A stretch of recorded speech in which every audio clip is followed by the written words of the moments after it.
I never thought I'd be running for my life through a forest. But here I am, heart pounding, lungs burning, with the sound of angry shouts and snapping twigs close behind me. All because I wanted to take a hike off the beaten path. It started as a perfect day for hiking. The air was crisp, the sky a brilliant blue, and the forest was alive with the sounds of birds and rustling leaves. I'd been planning this solo trip for months, eager to escape the chaos of city life and reconnect with nature. The trail I chose was known for its challenging terrain and stunning views, far from the usual tourist spots. As I made my way deeper into the woods, the marked trail began to fade. I consulted my map, realizing I'd ventured further than I'd planned. But the thrill of exploration pushed me forward. The trees grew denser, their canopy blocking out most of the sunlight. The forest floor was a carpet of fallen leaves and moss, muffling my footsteps. That's when I first noticed the smell. It was faint at first, easily mistaken for the usual forest scents. But as I continued, it grew stronger, a skunky, pungent odor that seemed out of place. Curiosity got the better of me, and I decided to investigate. I followed the scent, pushing through thick underbrush. The smell was overwhelming now, and I could hear voices in the distance. Excitement mixed with apprehension as I crept forward, wondering what I might discover. Breaking through a final wall of foliage, I froze. Before me stretched a vast clearing, filled with row upon row of tall, leafy plants. Marijuana, hundreds, maybe thousands of plants swaying gently in the breeze. My mind raced, trying to process what I was seeing. This was no small operation. It was an industrial-scale plantation hidden in the heart of the forest. Movement caught my eye, and I ducked behind a large tree. Two men emerged from a makeshift shack at the far end of the clearing. They wore camo pants and carried rifles slung over their shoulders. My heart rate doubled as I realized the danger I was in. I needed to leave. Now, as quietly as I could, I began to back away, keeping my eyes on the armed men. They seemed engrossed in conversation, gesturing at the plants. I allowed myself to breathe a sigh of relief. Just a few more steps and I'd be safely hidden in the dense forest. Crack. The sound of the branch breaking under my foot was deafening in the quiet forest. The men's heads snapped in my direction, their conversation dying mid-sentence. For a moment, time stood still. Then one of them shouted, "Hey, who's there?" I ran, crashing through the underbrush. I could hear them behind me, their shouts growing louder. "Stop! We'll shoot!" The sound of a gunshot rang out, and bark exploded from a tree just inches from my head. This was real. They were really trying to kill me. I ran faster than I ever had in my life, ducking under low-hanging branches and leaping over fallen logs.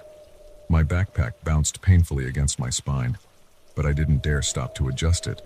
Every gasping breath burned in my lungs, and my legs screamed for rest, but I couldn't stop. The sounds of pursuit were too close. I glanced back and immediately regretted it. One of the men was gaining on me, his face a mask of rage. I pushed harder, ignoring the branches that whipped across my face, leaving stinging welts. Up ahead, I spotted a steep ravine. Without hesitation, I half ran, half slid down the incline, loose rocks and dirt cascading around me. I lost my footing near the bottom and tumbled the last few feet, landing hard on my side. Pain shot through my ribs, but adrenaline pushed me back to my feet. At the bottom of the ravine, a fast-moving stream cut through the forest floor. I splashed into the icy water, gasping at the shock. The current was strong, threatening to sweep me off my feet, but I pushed forward. I hoped the water might mask my scent and throw off any dogs they might have. As I reached the other side, I heard cursing from the top of the ravine. They were having trouble with the descent. This was my chance. I scrambled up the opposite bank, my wet clothes heavy and clinging to my skin.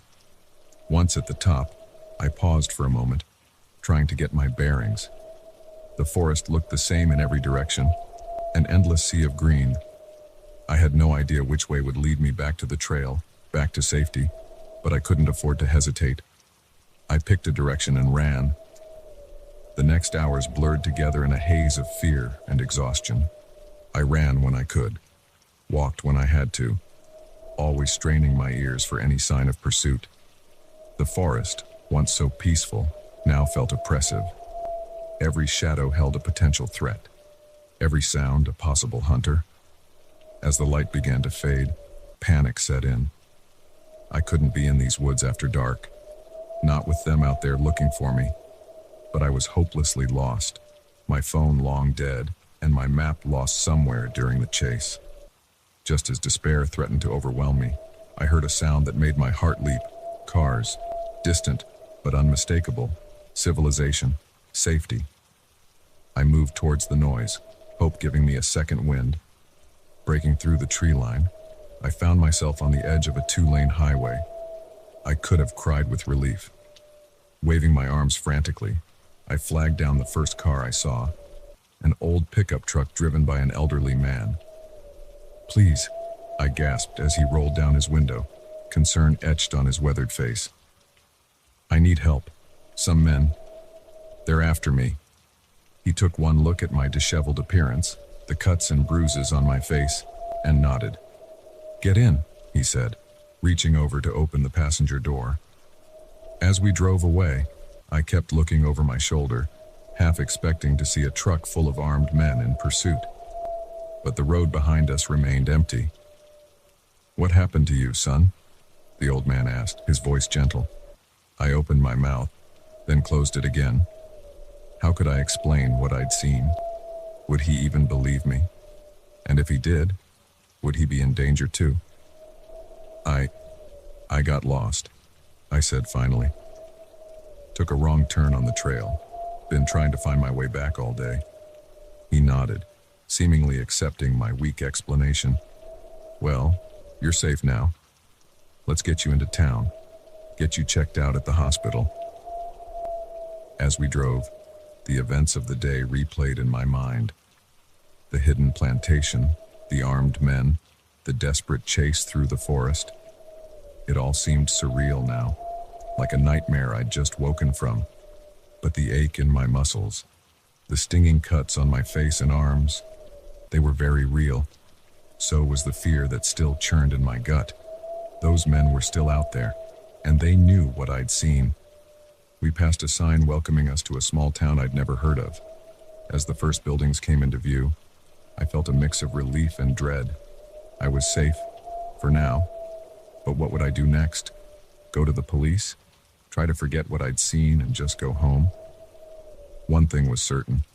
My quiet hiking trip had turned into something far more dangerous than I could have ever imagined. And I had a feeling it wasn't over yet. Not by a long shot. The old man pulled into the parking lot of a small hospital. "Here we are," he said, putting the truck in park. "You need me to come in with you?" I shook my head. "No, thank you. You've done more than enough." I opened the door, then paused. I can't thank you enough, really." He waved off my thanks with a small smile. "Just glad I could help. You take care of yourself, you hear?" I nodded and stepped out of the truck. As I watched him drive away, I took a deep breath, wincing at the pain in my ribs. Then I turned and walked towards the hospital entrance, my mind racing. I knew I should go straight to the police, tell them everything. But a nagging doubt held me back. What if the plantation owners had connections in town? What if they wouldn't believe me? Or worse, what if they did believe me? And it put them in danger too. As I pushed open the hospital doors, I realized that my ordeal was far from over. The chase through the forest might have ended, but a new challenge was just beginning. Whatever I decided to do next, one thing was clear. My life would never be the same after what I'd seen in those woods. The sterile smell of the hospital hit me as I stepped inside, a stark contrast to the earthy scents of the forest that still clung to my clothes. As the doors swung shut behind me, I couldn't shake the feeling that I was closing one chapter of this nightmare and opening another. What would happen next was anyone's guess. But one thing was certain. I'd never look at a peaceful forest the same way again.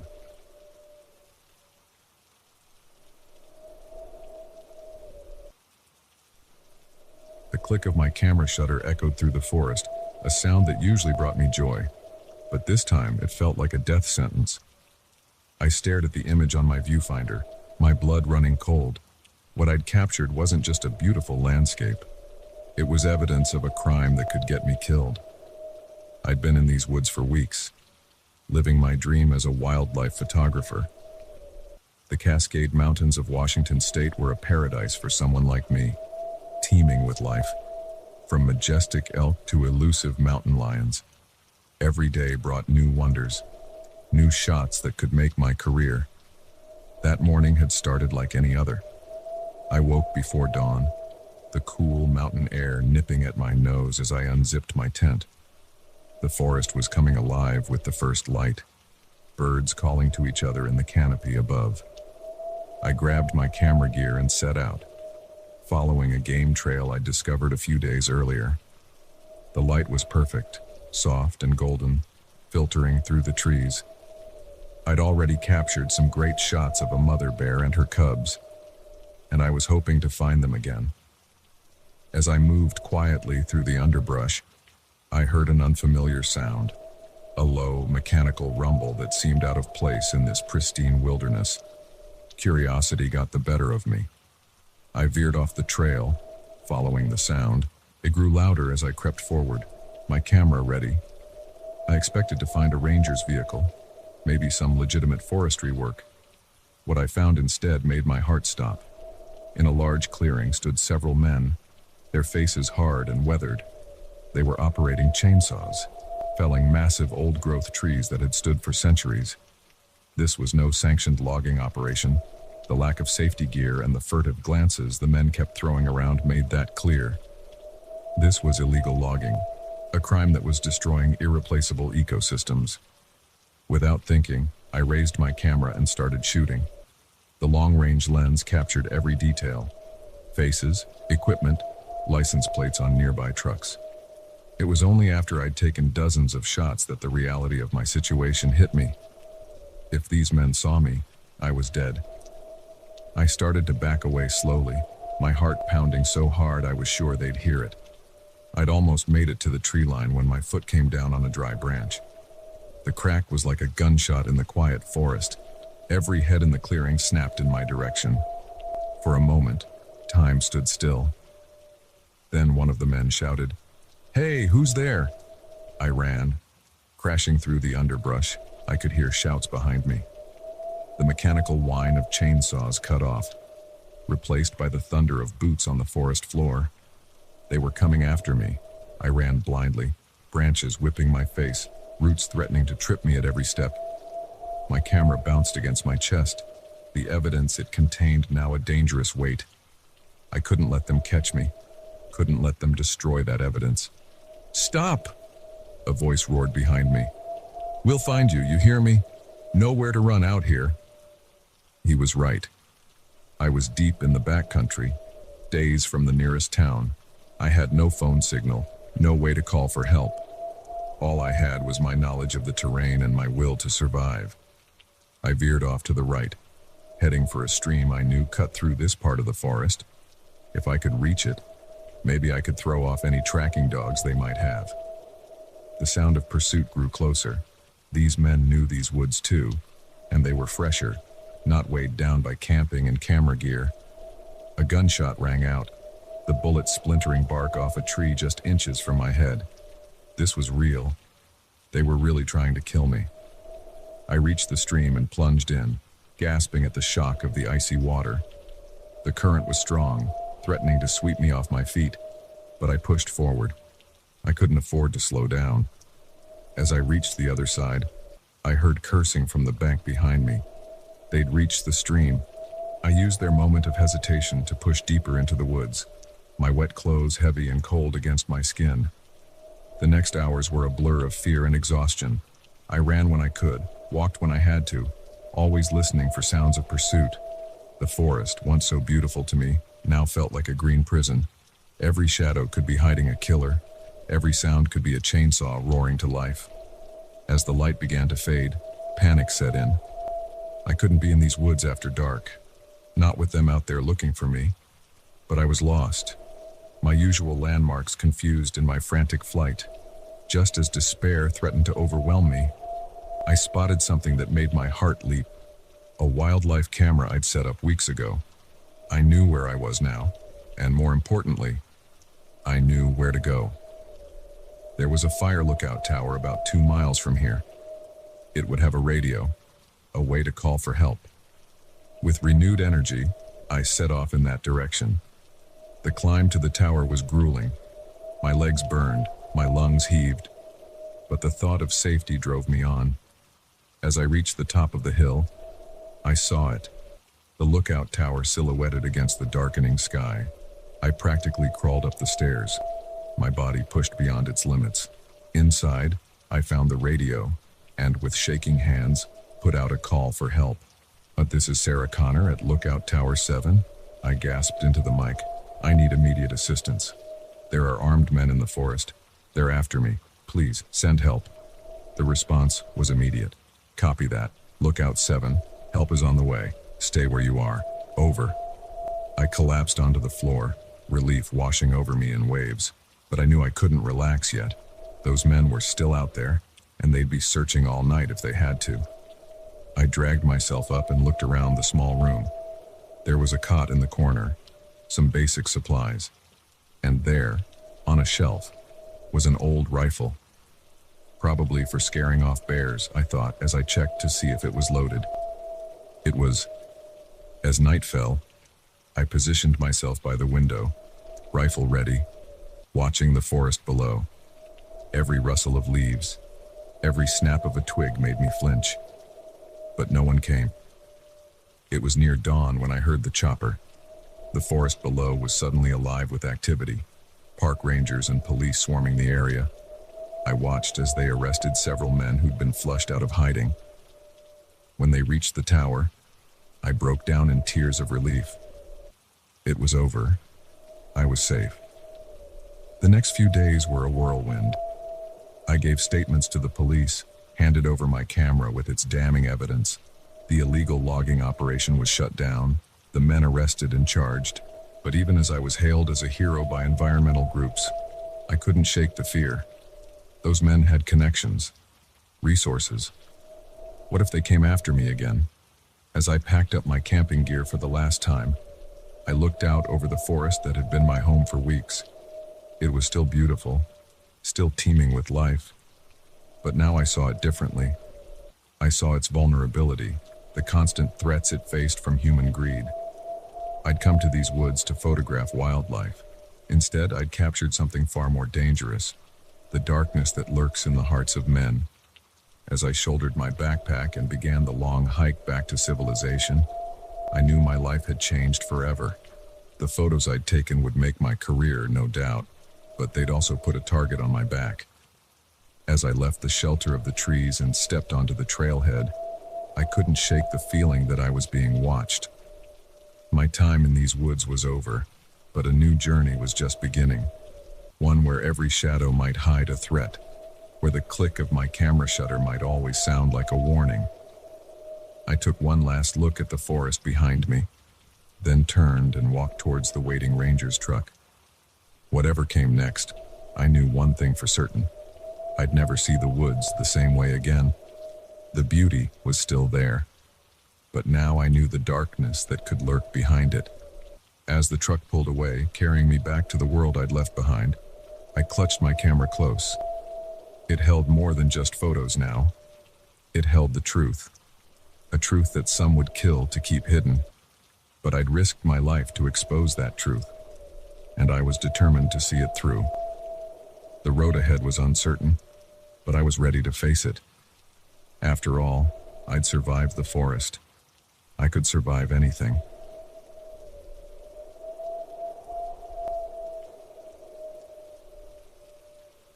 I never thought I'd be grateful for the weight of a rock in my hand, but as I stand here in the pitch-black forest, it's the only thing keeping me from losing my mind.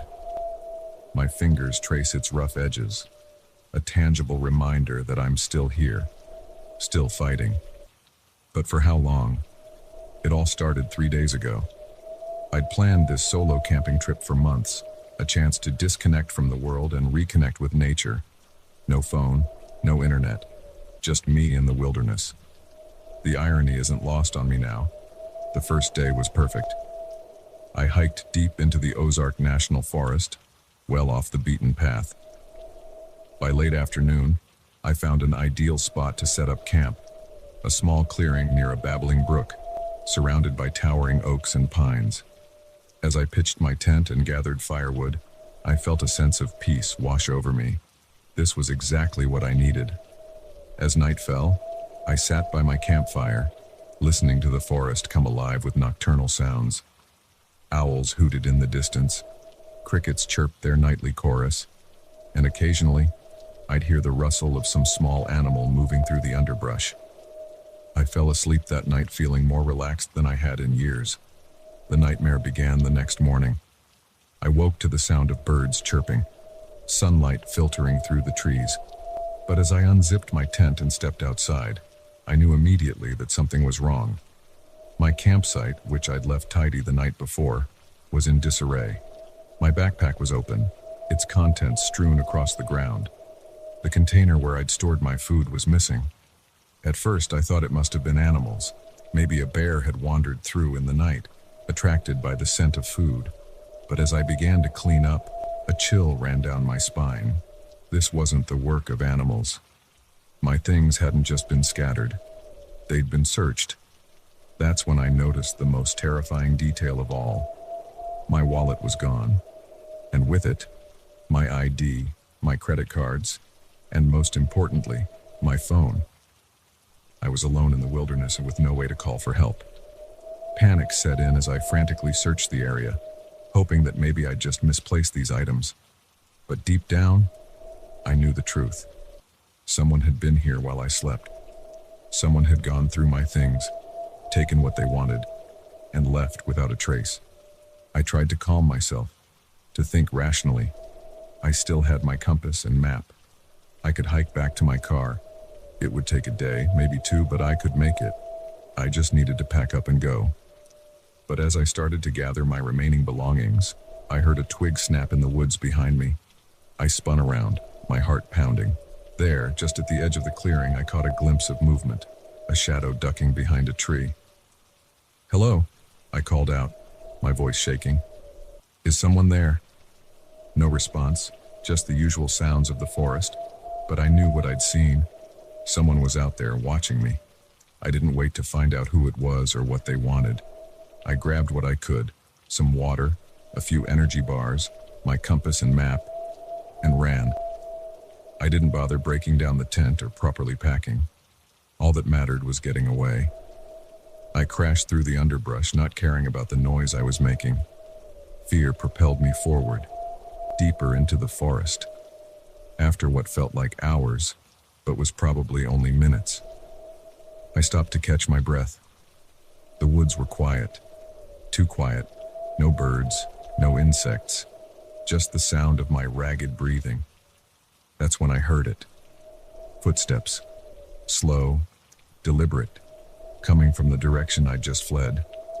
I started moving again, trying to be quieter this time. I needed to put as much distance between myself and my pursuer as possible. But it was difficult to move silently through the dense forest, and I was sure that whoever was following me knew these woods better than I did. As the day wore on, a game of cat and mouse ensued. I'd move for a while, then stop to listen. Sometimes I'd hear nothing. Other times, those footsteps, always behind me, always getting closer. Night fell, and with it came a new level of terror. In the darkness, every shadow seemed to move. Every sound was amplified. I was exhausted, hungry, and scared out of my mind, but I couldn't stop. I knew that to stop might mean death. I kept moving through the night, using my compass to maintain a general direction towards where I thought my car was parked. But in the darkness, it was easy to get turned around. By the time dawn broke, I realized with horror that I had no idea where I was. The second day was a blur of fear and exhaustion. I rationed my water and energy bars, knowing they were the only things keeping me going. The footsteps continued, sometimes closer, sometimes farther away, but always there. I never caught more than a glimpse of my pursuer, a shadow moving between trees, the rustle of leaves where no wind blew. As night fell again, I found myself in a small ravine. My legs were shaking, barely able to support me. I knew I couldn't keep running. I needed to rest, to think. I found a small cave-like formation in the rock face and crawled inside. It wasn't much, but it offered some protection, a place to hide. That's where I am now, huddled in the darkness, clutching this rock I found on the cave floor. It's not much of a weapon, but it's all I have. Outside, I can hear movement. Whoever's been chasing me, they're close. They know I'm here. My mind races, trying to understand why this is happening. Who is out there? What do they want? Is it just one person, or are there more? The questions swirl in my head, but I have no answers. I've been awake for hours, every muscle tensed, ready to fight or flee.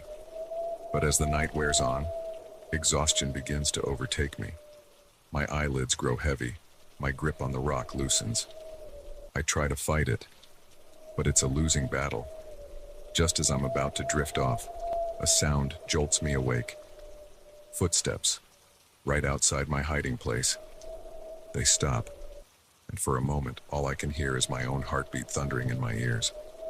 Then, a voice, low, gravelly. I know you're in there. Come on out. Let's end this game. My blood turns to ice. This is it, the moment I've been dreading. I tighten my grip on the rock, knowing it's a pitiful defense against whatever awaits me outside. I'm not going to hurt you, the voice continues. I just want to talk. I almost laugh at the absurdity of it. Talk? After chasing me through the woods for 2 days. But I know I have no choice. I can't stay in this cave forever. Slowly, I crawl towards the entrance. The pale light of dawn is just starting to filter through the trees. As I emerge from the cave, I see him. A man, older than I expected, with a weathered face and eyes that have seen too much. He's not what I imagined. No weapon that I can see. Just a tired-looking man in worn outdoor gear. Who are you? I managed to croak out, my voice hoarse from disuse. Why are you doing this? He sighs, running a hand through his graying hair. I'm sorry, he says, and the genuine remorse in his voice catches me off guard. I didn't mean to scare you like this. I'm John. I live out here. My mind struggles to process this. You live out here? In the woods? He nods. Have for years. Most people don't come out this far. When I saw your camp, I don't know. I've been alone for so long. I just wanted to see another person, to talk to someone. But when you woke up and saw what I'd done, I panicked. I've been trying to catch up to you, to explain, but you just kept running. I stare at him, disbelief warring with the fear and exhaustion. My things, my phone, in my cabin, he says quickly. Not far from here. I'll take you there. Give everything back. I never meant to steal from you. I just wanted a connection, I guess. God, I've made such a mess of this. As the adrenaline fades, I feel myself sway on my feet. John steps forward, catching me before I fall. You're exhausted, he says gently. Come on, let's get you somewhere safe. You can rest, eat something. Then I'll help you get back to your car. It's the least I can do after what I've put you through. Part of me wants to refuse, to keep running, but I'm too tired, too hungry. And despite everything, I find myself believing him. There's a sadness in his eyes, a loneliness I recognize. As we walk through the awakening forest towards his cabin, I realize that the real danger wasn't what I'd imagined. It wasn't a crazed killer or a desperate criminal. It was loneliness. A man so starved for human contact that he'd resorted to this desperate, misguided act. I don't know what will happen next. I don't know if I can forgive John for the terror he's put me through. But as we emerge from the trees and I see the small, rustic cabin ahead, I feel something I haven't felt in days. Hope.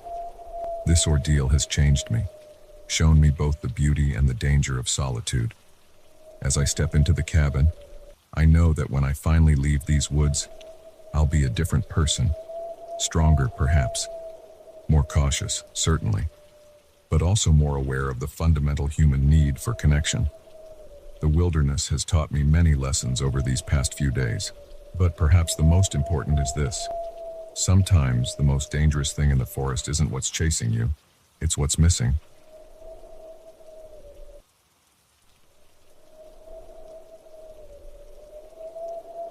The moment I saw his eyes, I knew we had made a terrible mistake. What had started as a peaceful camping trip had suddenly become a fight for survival, all because we tried to be polite to a stranger in the woods. It was supposed to be a perfect weekend getaway. My friends and I, Jessica, Mike, and Sarah, had been planning this camping trip for months. We'd found a secluded spot in the Adirondacks, far from the usual crowded campgrounds. The promise of pristine nature and absolute solitude had been irresistible. The first day was everything we'd hoped for. We hiked through dense forests, the September air crisp and invigorating. By late afternoon, we'd set up our campsite in a small clearing near a babbling brook. As the sun began to set, painting the sky in brilliant oranges and pinks, we sat around our campfire, laughing and sharing stories. That's when we first heard it, the sound of twigs snapping under heavy footsteps. We all fell silent, exchanging nervous glances. Out here, miles from the nearest town, we weren't expecting company. "Hello?" Mike called out, his voice echoing through the trees. "Someone there?" For a moment, there was only silence. Then, a figure emerged from the shadows. He was a tall man, probably in his late 40s, with a scraggly beard and clothes that had seen better days. He carried a large backpack and walked with a slight limp. "Evening, folks," he said, his voice gravelly but not unfriendly. "Name's Tom. Hope I'm not intruding." We all relaxed a bit. Just another camper, we thought. Nothing to worry about. "Not at all," I said, gesturing to the fire. "Would you like to join us?" Tom's face broke into a wide grin, revealing yellowed teeth. "Don't mind if I do," he said, limping over to our circle. We made space for him, offering him a seat on one of the logs we'd dragged over. Sarah passed him a beer from our cooler, which he accepted gratefully. At first, the conversation was pleasant enough. Tom told us he was an experienced outdoorsman, that he'd been hiking these woods for years. But as the night wore on, something about him started to feel off. It was the way his eyes darted around, never settling on one spot for too long. The way he'd ask questions about our lives, our jobs, our families. Questions that felt just a little too personal. And then there were the inconsistencies in his story. One minute he was talking about his wife back home. The next he was a confirmed bachelor. I caught Jessica's eye across the fire. She gave me a slight nod, confirming my unease. We needed to get rid of this guy. "Well," I said, stretching exaggeratedly, "it's getting late. We should probably turn in." Tom's smile faltered for just a second before returning, wider than ever. "Oh, come on now," he said. "Night's still young. Besides, it's not safe out here alone. Why don't I camp with you folks tonight?" A chill ran down my spine. The offer wasn't friendly. It was a threat. Mike, always the peacemaker, tried to deflect. "That's kind of you, Tom, but we don't have much space. I'm sure you'll be fine on your own." Tom's eyes hardened. "I don't think you understand," he said, his voice low. "It's not safe for you to be alone out here. You're coming with me." In that moment, the atmosphere around our once cozy campfire changed completely. The crackling flames that had been comforting now cast ominous shadows across Tom's face. His hand moved to his hip, and I saw the glint of metal, a knife or maybe something worse. "Look, man," Mike started to say, but Tom cut him off. "Shut up," he snarled. "All of you, get up. We're going for a little walk." My mind raced. We were unarmed, miles from help. Even if we could overpower Tom, who knew if he had friends nearby? Slowly, we all stood up.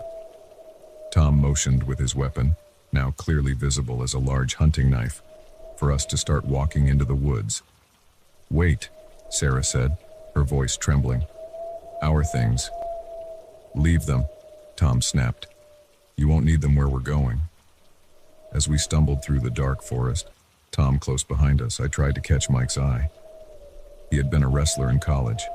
If anyone could take this guy, it was him. But Mike shook his head slightly. Not yet. His eyes seemed to say, wait for the right moment. We walked for what felt like hours, the woods growing denser, the darkness more oppressive. My feet ached, and fear gnawed at my insides. What did Tom want with us? Where was he taking us? Finally, we emerged into another clearing. In the center stood a dilapidated cabin, its windows dark and uninviting. Home sweet home, Tom said, a hint of madness in his laugh. Get inside, all of you. As we approached the cabin, I noticed something that made my blood run cold. Scratched into the wooden door were tally marks, dozens of them. With a sickening realization, I understood. We weren't the first group Tom had brought here. Inside, the cabin was sparse, just a few chairs, a table, and what looked like a trapdoor in the floor. Tom herded us into a corner, keeping his knife trained on us. Sit down, he ordered, and don't try anything stupid. We complied, huddling together on the cold floor. Tom paced in front of us, muttering to himself. I strained to hear what he was saying, catching fragments about sacrifices and of the forest demands. Hours passed. Tom alternated between ranting about the spirits of the woods and falling into brooding silences. Outside, the sky began to lighten. Dawn was approaching. That's when I saw it, Mike's hand, slowly reaching for a broken piece of floorboard near his foot. Our eyes met, and I gave him an almost imperceptible nod. Whatever he was planning, I was ready. In one fluid motion, Mike grabbed the wood and hurled it at Tom's face. The man stumbled back, momentarily stunned. Mike launched himself forward, tackling Tom to the ground. "Run!" he shouted. We didn't need to be told twice. Jessica, Sarah, and I bolted for the door.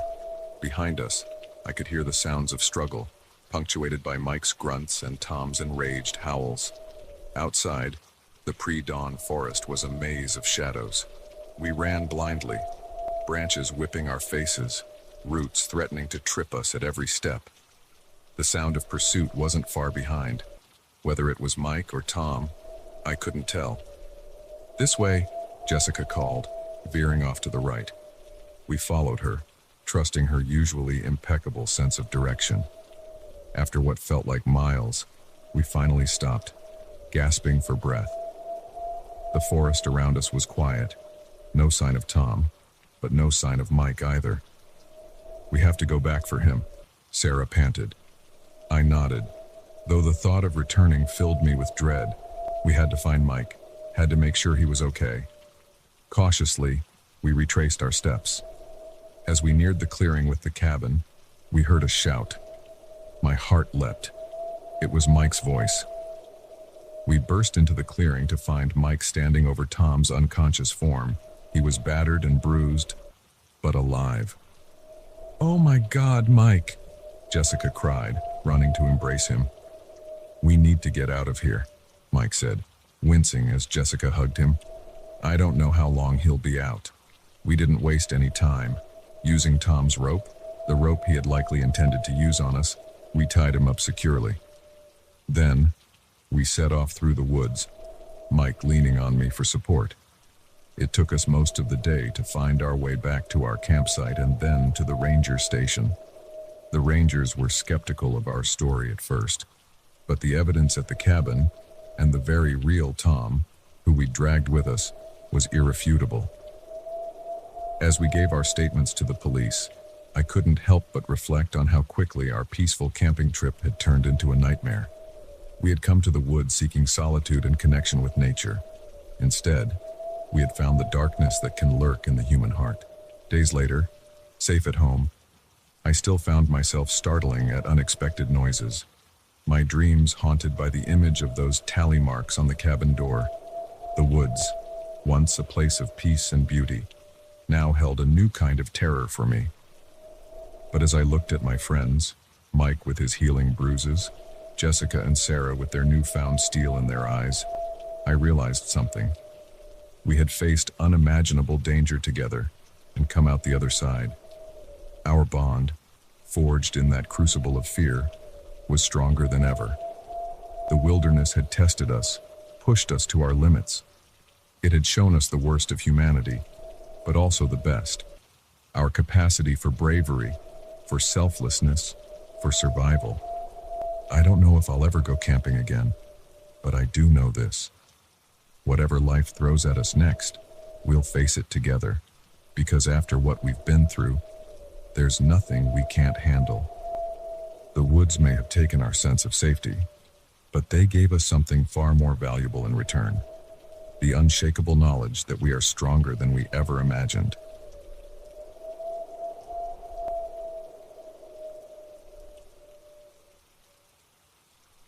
The moment I stepped into their quaint cottage, I knew I had made a terrible mistake. The sweet aroma of freshly baked pie mingled with something else, a scent I couldn't quite place, but one that made the hairs on the back of my neck stand up. Little did I know, I had just walked into a nightmare disguised as small-town hospitality. My name is Emily, and I'm an anthropology graduate student. I had come to this remote village in the Appalachian Mountains to study traditional folkways for my thesis. It was supposed to be a straightforward research trip, interview locals, document customs, and head back to the university with a wealth of data. But nothing about this village was straightforward. From the moment I arrived, something felt off.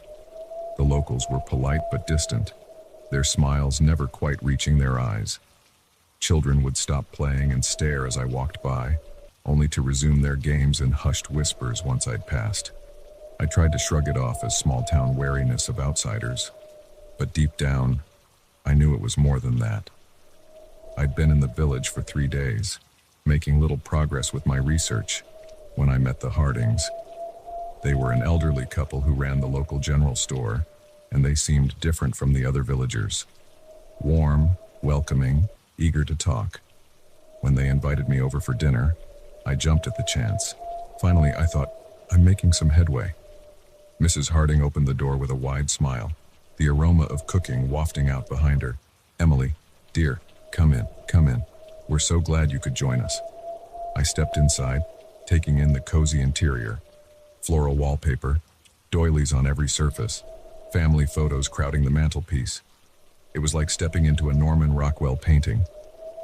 Mr. Harding appeared from the kitchen, wiping his hands on a dish towel. Welcome, Emily. Hope you're hungry. Martha's been cooking up a storm all day. We sat down to a veritable feast.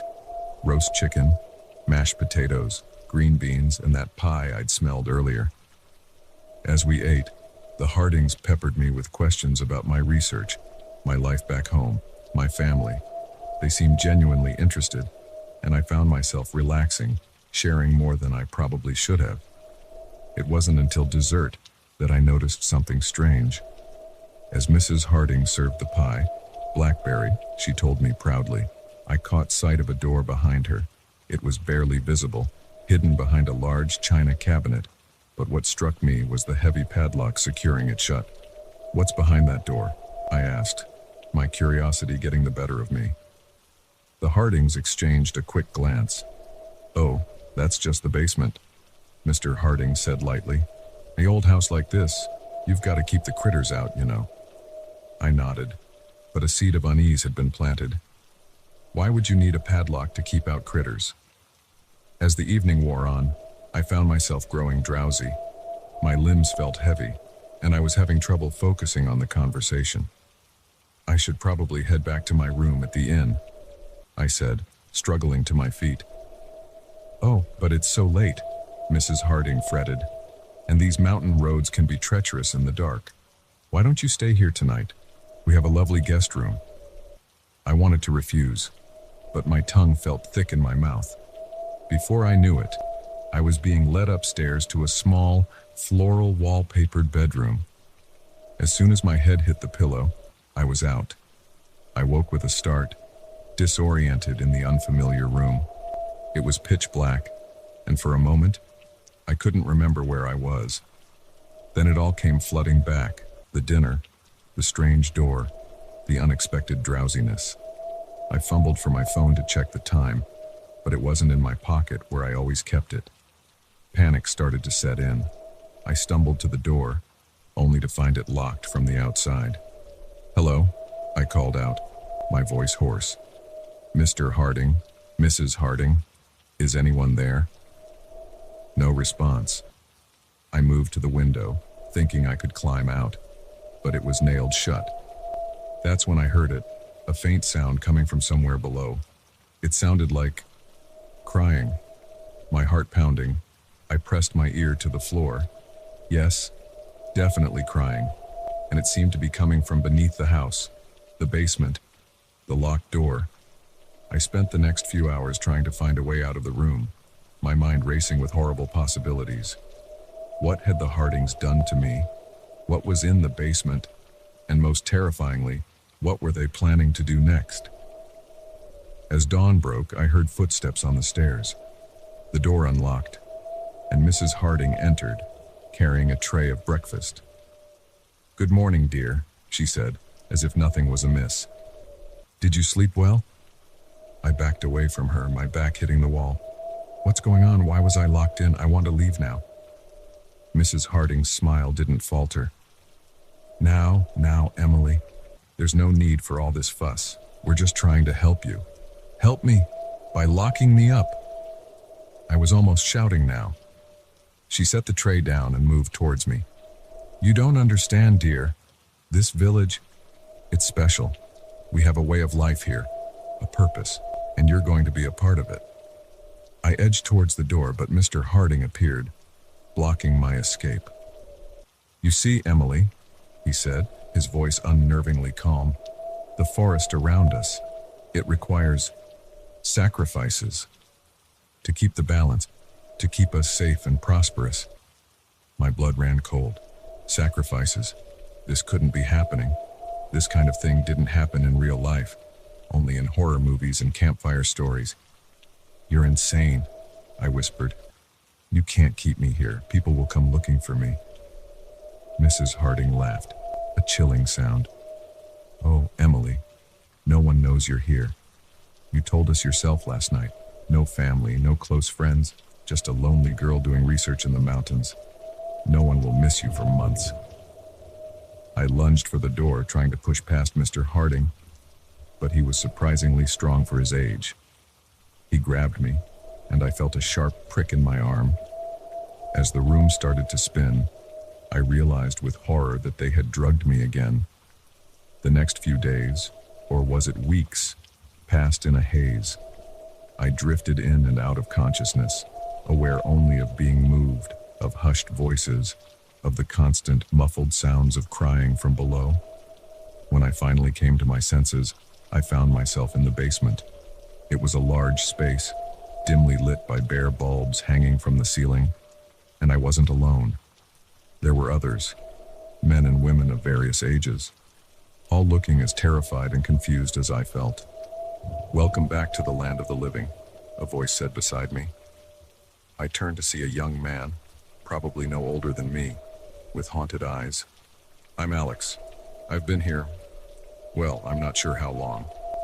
Over the next few hours, Alex filled me in on what he knew. The village had been practicing these sacrifices for generations. They would lure in outsiders, hikers, researchers, lost travelers, and keep them in the basement until the forest demanded payment. "What happens then?"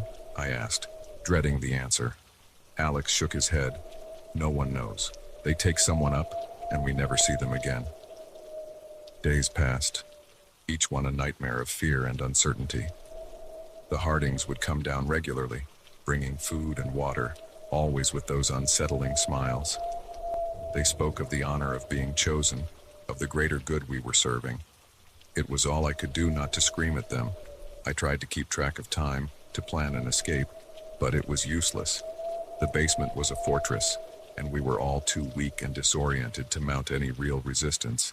Then, one night, everything changed. We were woken by the sound of shouting and banging from upstairs. Flashlight beams swept across the basement windows, and then, miraculously, the door burst open. It was the police. Someone, a hiker who had managed to escape, we later learned, had reported suspicious activity in the village. The authorities had finally come to investigate. As we were led out of the basement, blinking in the harsh light of day, I saw the Hardings being led away in handcuffs. Mrs. Harding caught my eye as she passed. "You don't understand," she hissed. "The forest will have its due. You've doomed us all." In the days that followed, as I gave statements to the police and tried to process what had happened, her words haunted me. I found myself looking at the dense forest surrounding the village, wondering if there was some truth to the madness. Had their sacrifices really been keeping something at bay?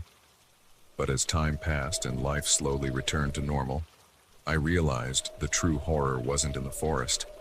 It was in the capacity for humans to justify unspeakable acts in the name of tradition and superstition. I never returned to that village, never finished my thesis. Some truths are better left unexplored, some traditions better left forgotten. But sometimes, on dark nights when the wind howls through the trees, I find myself thinking of that basement, of the Hardings, smiles, and of whatever might be lurking in those ancient woods, waiting for its due.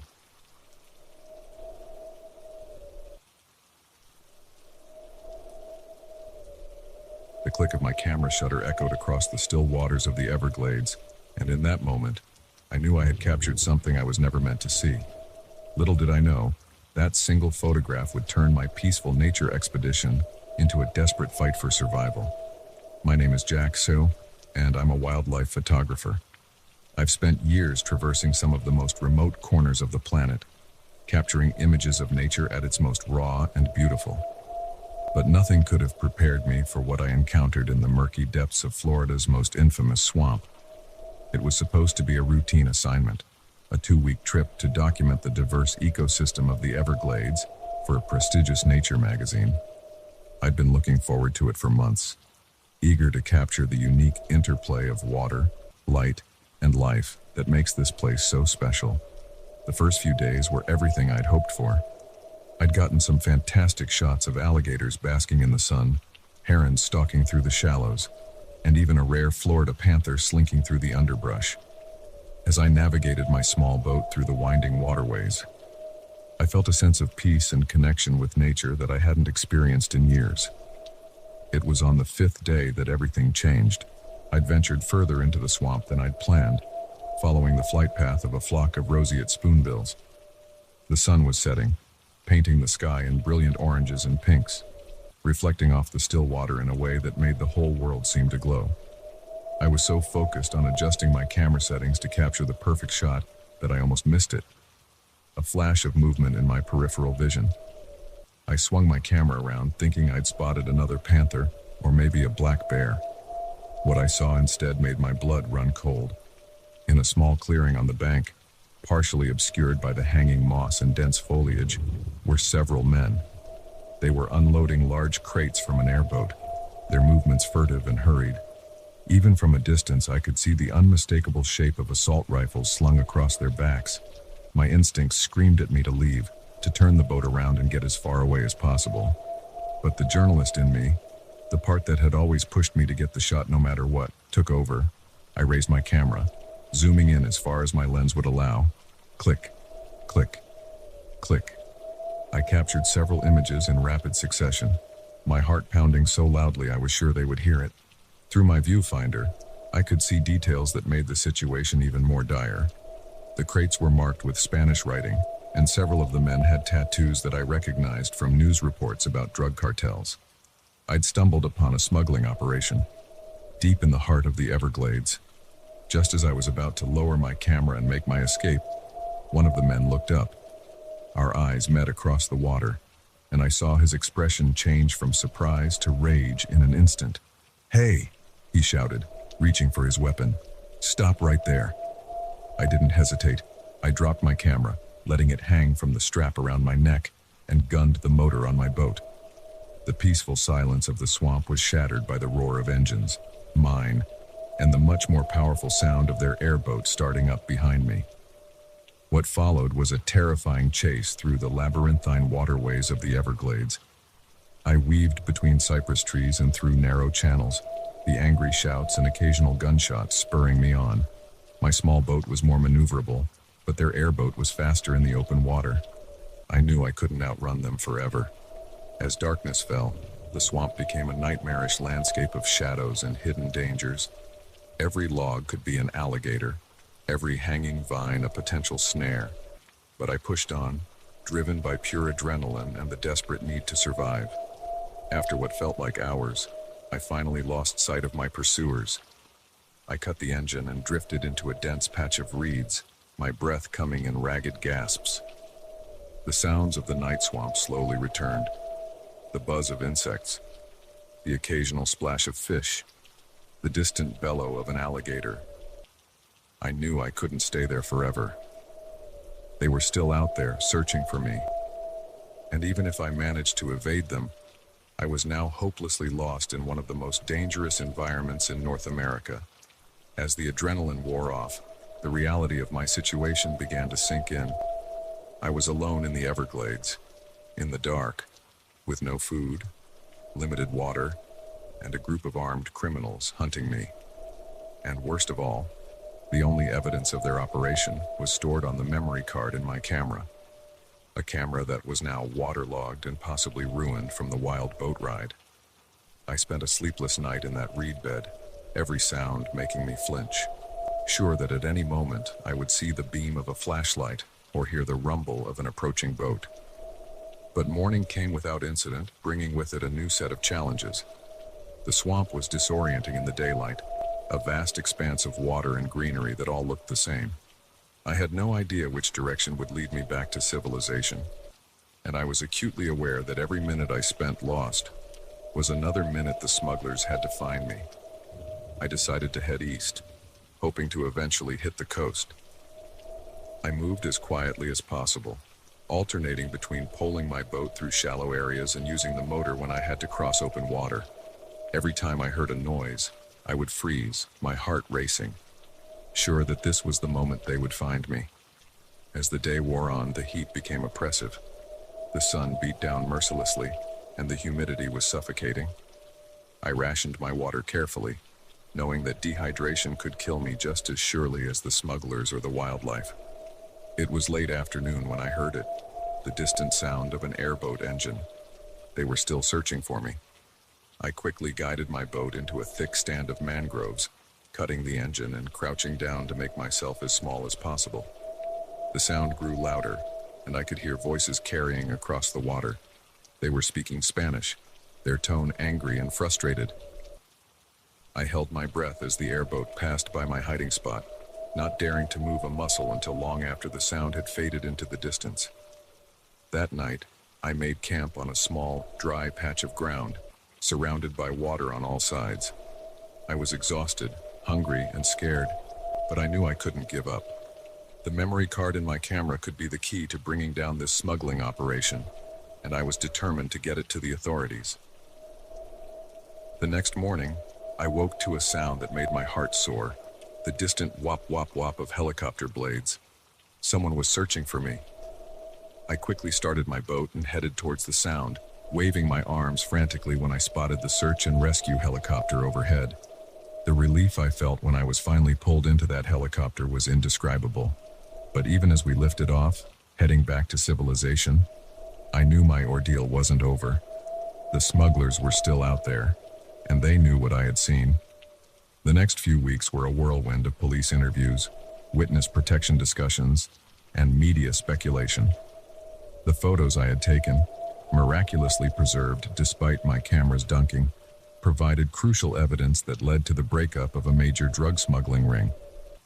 But even now, months later, I still find myself looking over my shoulder, startling at sudden noises. The Everglades, once a place of beauty and wonder in my mind, now features prominently in my nightmares. I've been asked if I'll ever go back to wildlife photography. The truth is, I don't know. The experience has changed me in ways I'm still trying to understand. But one thing is certain, I'll never again underestimate the dangers that can lurk behind nature's beauty, or the lengths some people will go to protect their dark secrets. Every time I pick up my camera now, I'm reminded of that heart-stopping moment in the Everglades, when a single click of the shutter changed my life forever. It's a reminder that sometimes, the most dangerous predators in nature are the ones that walk on two legs.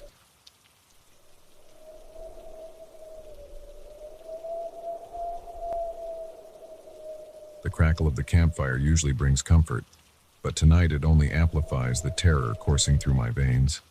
As I sit here, desperately trying to keep my family calm, I can't shake the feeling that we're being watched.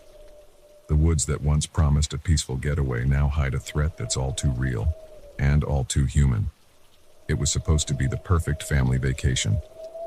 My wife, Lisa, and I had been planning this camping trip for months.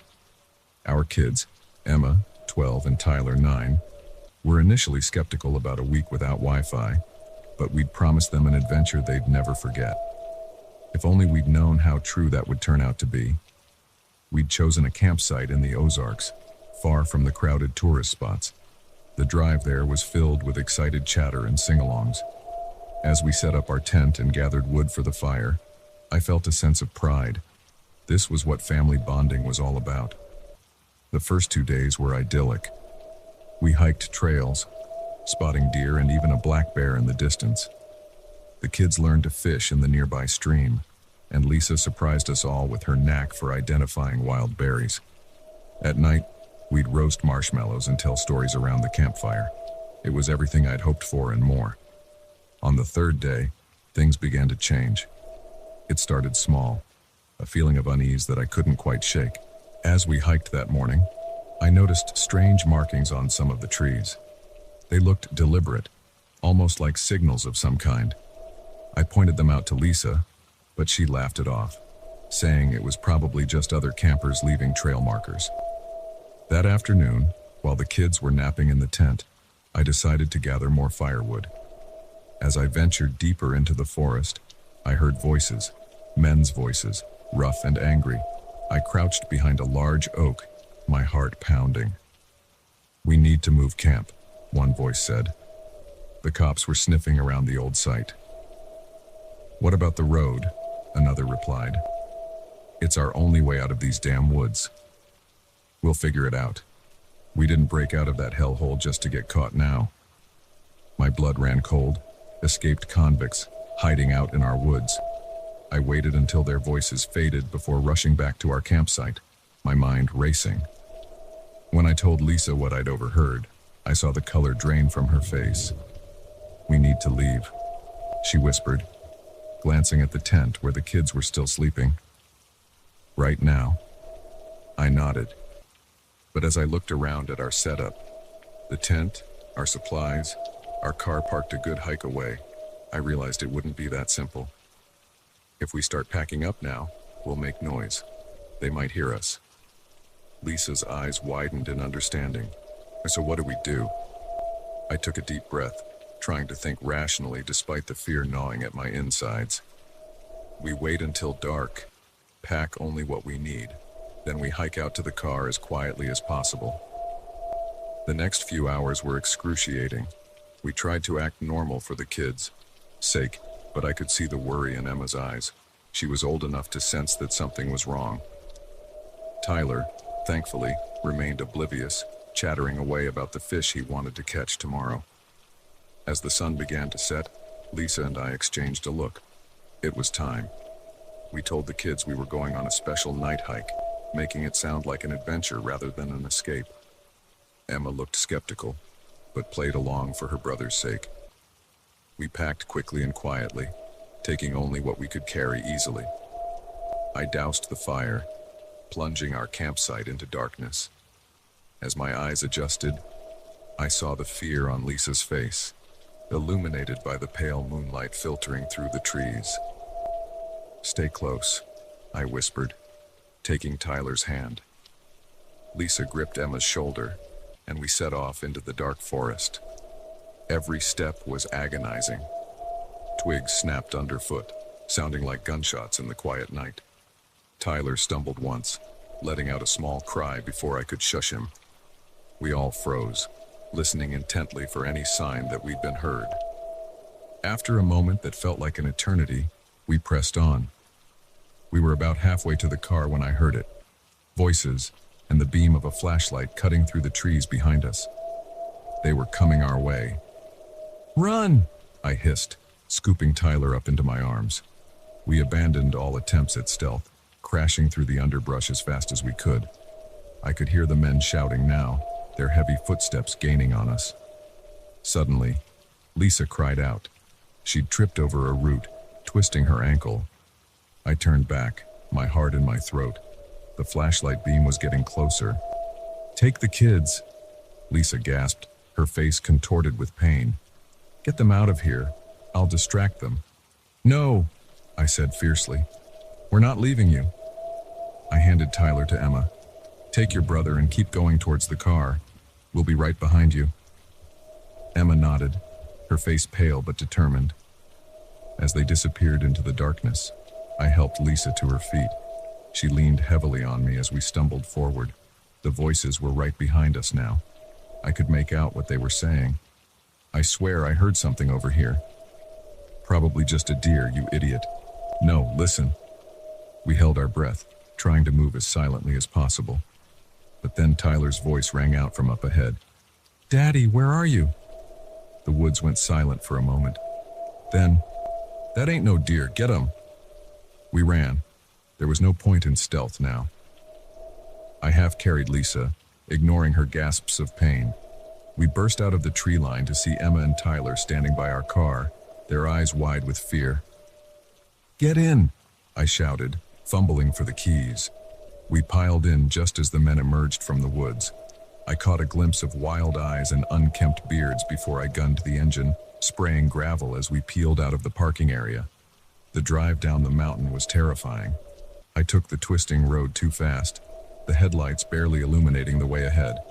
In the rearview mirror, I could see another set of headlights following us. "They have a car," Lisa said, her voice shaking. "Must have stolen one," I replied, gripping the steering wheel so hard my knuckles turned white. We flew down the mountain, the kids whimpering in the back seat. The car behind us was gaining, just as I thought they might ram us. We came around a bend and I saw the most beautiful sight, flashing police lights up ahead. I slammed on the brakes, skidding to a stop next to the police cruiser. The car behind us screeched to a halt and then reversed, disappearing back up the mountain road. The next few hours were a blur of police statements and paramedics checking us over. Lisa's ankle was sprained but not broken. The kids were shaken but unharmed. As dawn broke, a police officer approached us with news. "We caught them," he said. "Your call led us right to them. They were escaped convicts from a prison about 100 miles from here. Been on the run for a week." Relief washed over me, but it was tempered by the realization of how close we'd come to disaster. As we drove home later that day, the car was silent. The excitement of our camping adventure had been replaced by a somber understanding of how quickly things can go wrong. It's been months since that night, but its effects linger. Tyler has nightmares sometimes, and Emma's become much more cautious about everything. Lisa and I find ourselves double-checking the locks at night, starting at unexpected noises. We'll go camping again someday, I think. The woods still hold beauty and adventure, but we'll never again take our safety for granted. Nature's dangers we were prepared for. It was the human predators we never saw coming. As I sit here now, watching my family sleep peacefully in their beds, I'm overwhelmed with gratitude. We made it out. We're safe. But I can't help but wonder about the next family looking for a peaceful getaway in the woods. Will they be as lucky as we were? The great outdoors will always call to us. But now we know to be prepared for more than just bears and bad weather. Sometimes, the most dangerous animals in the forest are the ones that walk on two legs.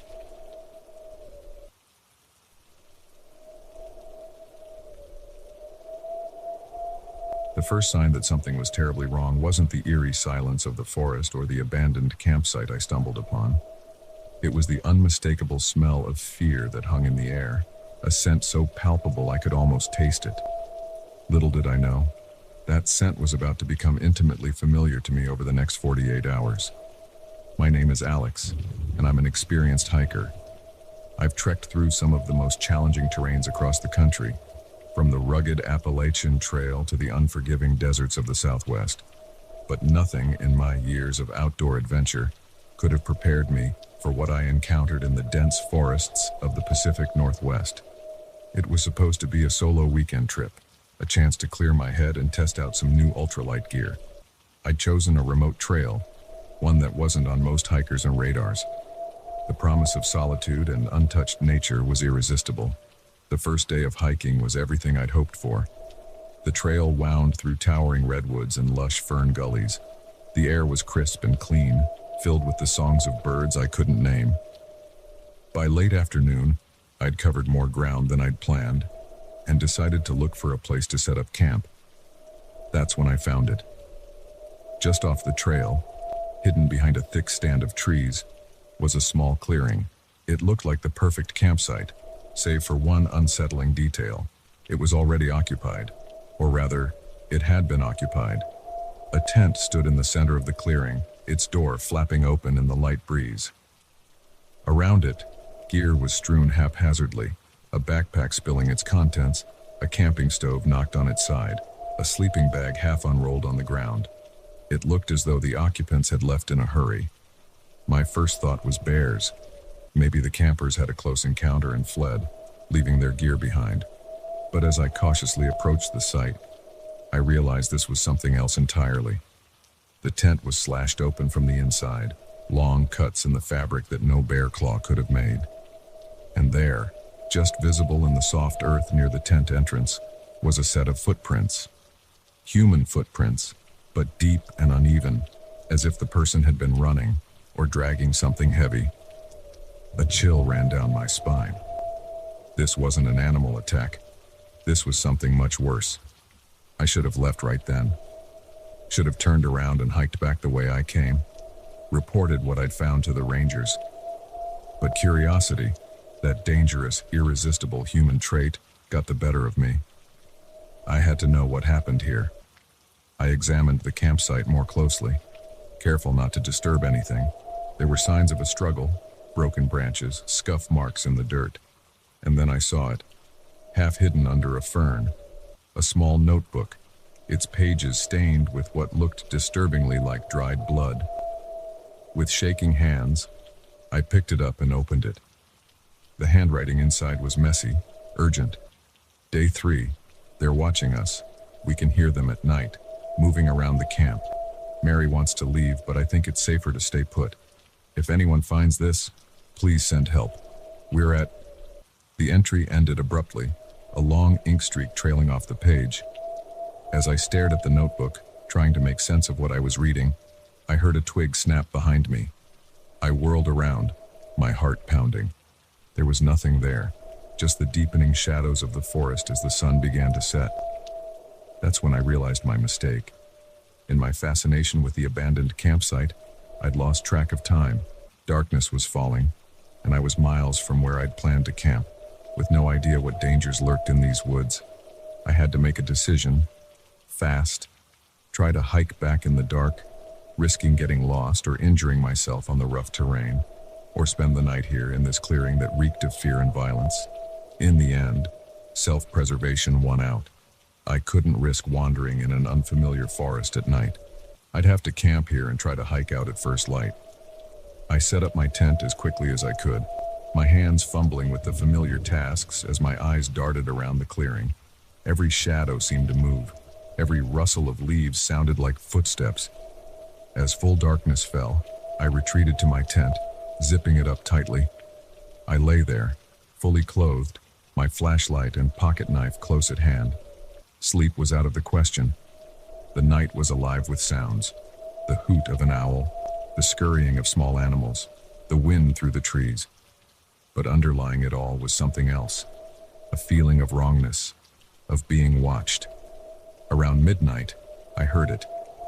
Footsteps, slow and deliberate, circling the clearing. My breath caught in my throat. I lay perfectly still, straining my ears. The footsteps stopped right outside my tent. I could hear breathing, heavy and ragged. Then a voice, low and gravelly. "I know you're in there. Come out, wherever you are." I bit back a scream, my hand clenching around my pocket knife.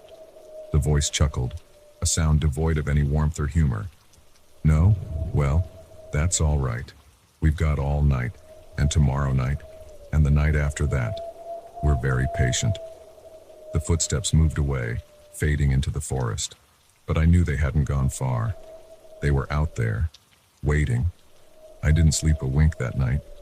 Every sound, every shift of the wind had me on high alert. As the first light of dawn filtered through the trees, I made my decision. I had to get out of there. I packed up my gear as quietly as I could, constantly scanning the trees for any sign of movement. Just as I was about to leave, I hesitated. The notebook. I couldn't leave it behind. It might be the only clue to what happened here. I grabbed it, stuffing it into my pocket, and set off down the trail at a brisk pace. I hadn't gone more than 100 yards when I heard it, footsteps behind me, matching my pace. I walked faster. The footsteps sped up. I broke into a run.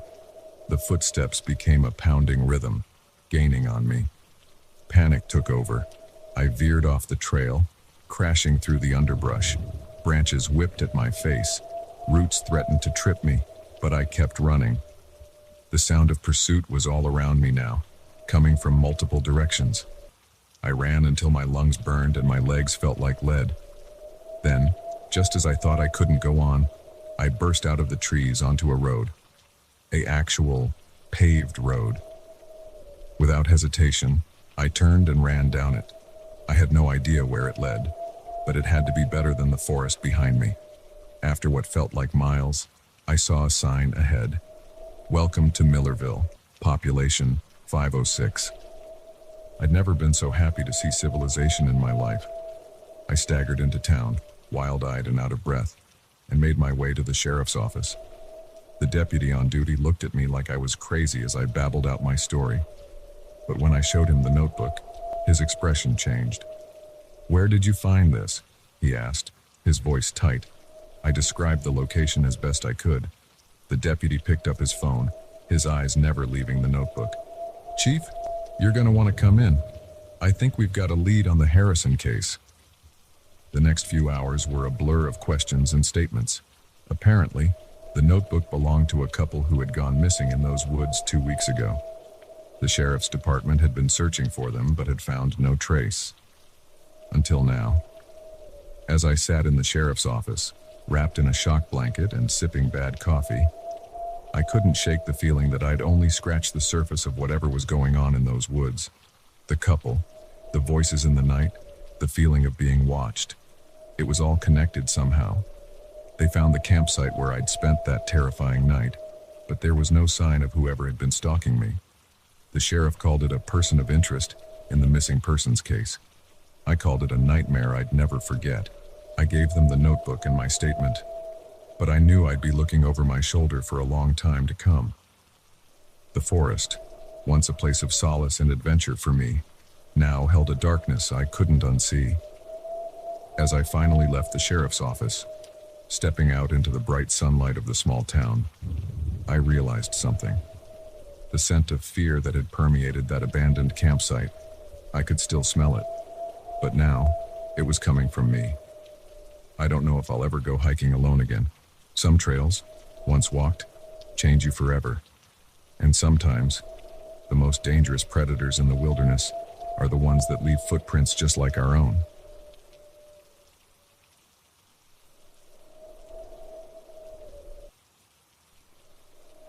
The first note I found seemed innocent enough. A scrap of paper tucked under my water bottle with the words, "Beautiful day for camping," scrawled in messy handwriting. It was the 10th note, telling me to get out now. That made me realize I was no longer alone in these woods. My name is Sarah, and I've always loved solo camping.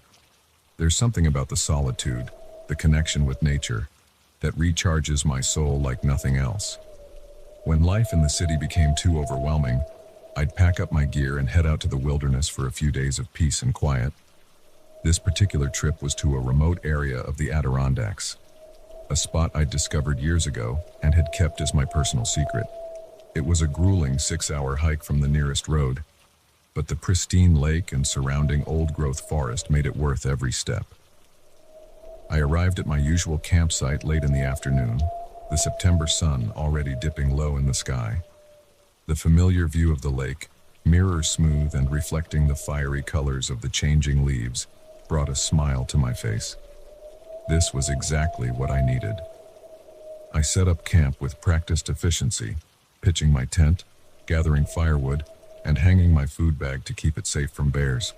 As darkness fell, I sat by my small campfire, listening to the night sounds of the forest and feeling the stress of city life melt away. It wasn't until the next morning that things started to feel off. I woke at dawn, as I usually do when camping, and unzipped my tent to greet the day. That's when I saw it, the note tucked under my water bottle. "Beautiful day for camping," it said. I looked around, confused. Had another hiker passed through while I was sleeping? But that was impossible. I would have heard someone approach, and besides, I hadn't seen another soul on the trail yesterday. I shrugged it off as a strange coincidence. Maybe I had absent-mindedly written the note myself and forgotten about it. It sounded like something I might do. The day passed uneventfully. I hiked around the lake, took some photos, and enjoyed the solitude. But when I returned to my campsite that evening, there was another note. This one was pinned to a tree with a thorn. "Hope you're enjoying the view." A chill ran down my spine. This was no coincidence. Someone was here, watching me. I spent a restless night in my tent, jumping at every sound. When morning came, I decided to pack up and leave. This wasn't the peaceful getaway I had hoped for, but as I started to break down my tent, I found another note inside my sleeping bag. "Why leave so soon? The fun is just beginning." My hands shook as I read the words. How had someone gotten into my tent without me noticing? I spun around, scanning the tree line, but saw nothing out of the ordinary. I quickened my pace, shoving gear into my backpack haphazardly. That's when I noticed my compass was missing, and my map. Panic started to set in. Without those, finding my way back to the trailhead would be nearly impossible. The woods all looked the same, and it was easy to get turned around. I took a deep breath, trying to calm myself. I had a general idea of which direction to go. If I just started hiking, I'd eventually hit a trail or a road. It was better than staying here. I shouldered my pack and set off, moving as quickly as I could through the dense underbrush. Every few hundred yards, I'd find another note. "Where are you going?" "You're heading the wrong way." "I can see you." Each one sent a fresh wave of terror through me. I was being herded, I realized. Whoever was doing this was steering me deeper into the wilderness, away from help. As the day wore on, the notes became more threatening. "You shouldn't have come here. This is my forest. No one will find you." I was exhausted, my legs aching from hours of hiking through rough terrain. The sun was setting, and I knew I couldn't keep going in the dark. I had to make camp. I found a small clearing and quickly set up my tent, my hands shaking so badly I could barely manage the zippers. I didn't bother with a fire. I didn't want to give away my position. Inside my tent, I clutched my pocket knife, the only weapon I had. Every snapping twig, every rustle of leaves sounded like footsteps approaching. I didn't sleep at all that night. When dawn broke, I unzipped my tent, half expecting to find my tormentor standing there. Instead, I found the most chilling note yet, written in what looked like red paint but smelled metallically of blood. "Get out now." I ran. I didn't bother packing up my tent or any of my gear. I just ran, crashing through the underbrush, not caring about the branches that whipped my face or the thorns that tore at my clothes. I ran until my lungs burned and my legs felt like they would give out. And still, I found notes. "You can't escape. I'm always watching. Your fear is delicious." The sun climbed higher in the sky, then began to descend. I was hopelessly lost, dehydrated, and exhausted. As darkness fell again, I collapsed at the base of a large oak tree, too tired to go on. That's when I heard it. Footsteps. Slow, deliberate, coming closer. I held my breath, pressing myself against the tree trunk, praying to become invisible. The footsteps stopped right on the other side of the tree. I could hear breathing, heavy and ragged. "I found you," a voice whispered, so close I could feel the breath on my ear. I screamed, launching myself away from the tree. I ran blindly through the dark forest, branches scratching my face, roots threatening to trip me at every step. Suddenly, the ground disappeared beneath my feet. I was falling, tumbling down a steep slope. I hit the bottom hard, the wind knocked out of me. As I lay there, dazed and in pain, I saw a beam of light cutting through the darkness. Voices called out, but not the menacing whisper I'd heard before. These voices sounded concerned, official. "Over here. We found her." Park rangers. They'd been searching for me, it turned out, ever since I failed to return my wilderness permit on time. As they helped me to my feet and began to lead me out of the forest, I babbled about the notes, the stalker, the voice. They exchanged worried glances, clearly thinking I was delirious from my ordeal. It wasn't until we reached their vehicle that one of the rangers, an older man with kind eyes, pulled me aside. "You're not the first," he said quietly. "We've had other hikers report similar experiences in these woods. Notes, feeling watched, hearing voices." "What is it?" I asked, my voice shaking. "Who's doing this?" He shook his head. "We don't know. Some say it's a deranged hermit living off the grid. Others think it's something not human. All we know is it's been happening for years, and we've never been able to catch whoever or whatever is responsible." As we drove away from the forest, I couldn't shake the feeling that we were being watched. I turned to look out the back window of the ranger's truck, half expecting to see a figure standing among the trees. Instead, I saw a piece of paper fluttering in the breeze, stuck to a tree right at the edge of the road. Even from a distance, I could make out the words, "See you next time." I never went camping alone again after that. The peace and solitude I once found in the wilderness had been replaced by a deep-seated fear. Every rustle of leaves, every snapping twig now sounds like footsteps following me. Sometimes, when I'm alone at night, I swear I can hear that ragged breathing, that whispered voice saying, "I found you." And I wonder if I ever really escaped those woods at all, or if a part of me is still there, running through the dark forest, chased by an unseen presence leaving notes that say, "You can't escape." The wilderness, once my sanctuary, has become my nightmare. And the most terrifying part, I know that somewhere out there, in the deep, dark woods, someone or something is still watching, waiting for unwary hikers to wander into its domain. Every time I see a scrap of paper now, my heart races, because you never know what message it might contain, or who might have left it for you to find.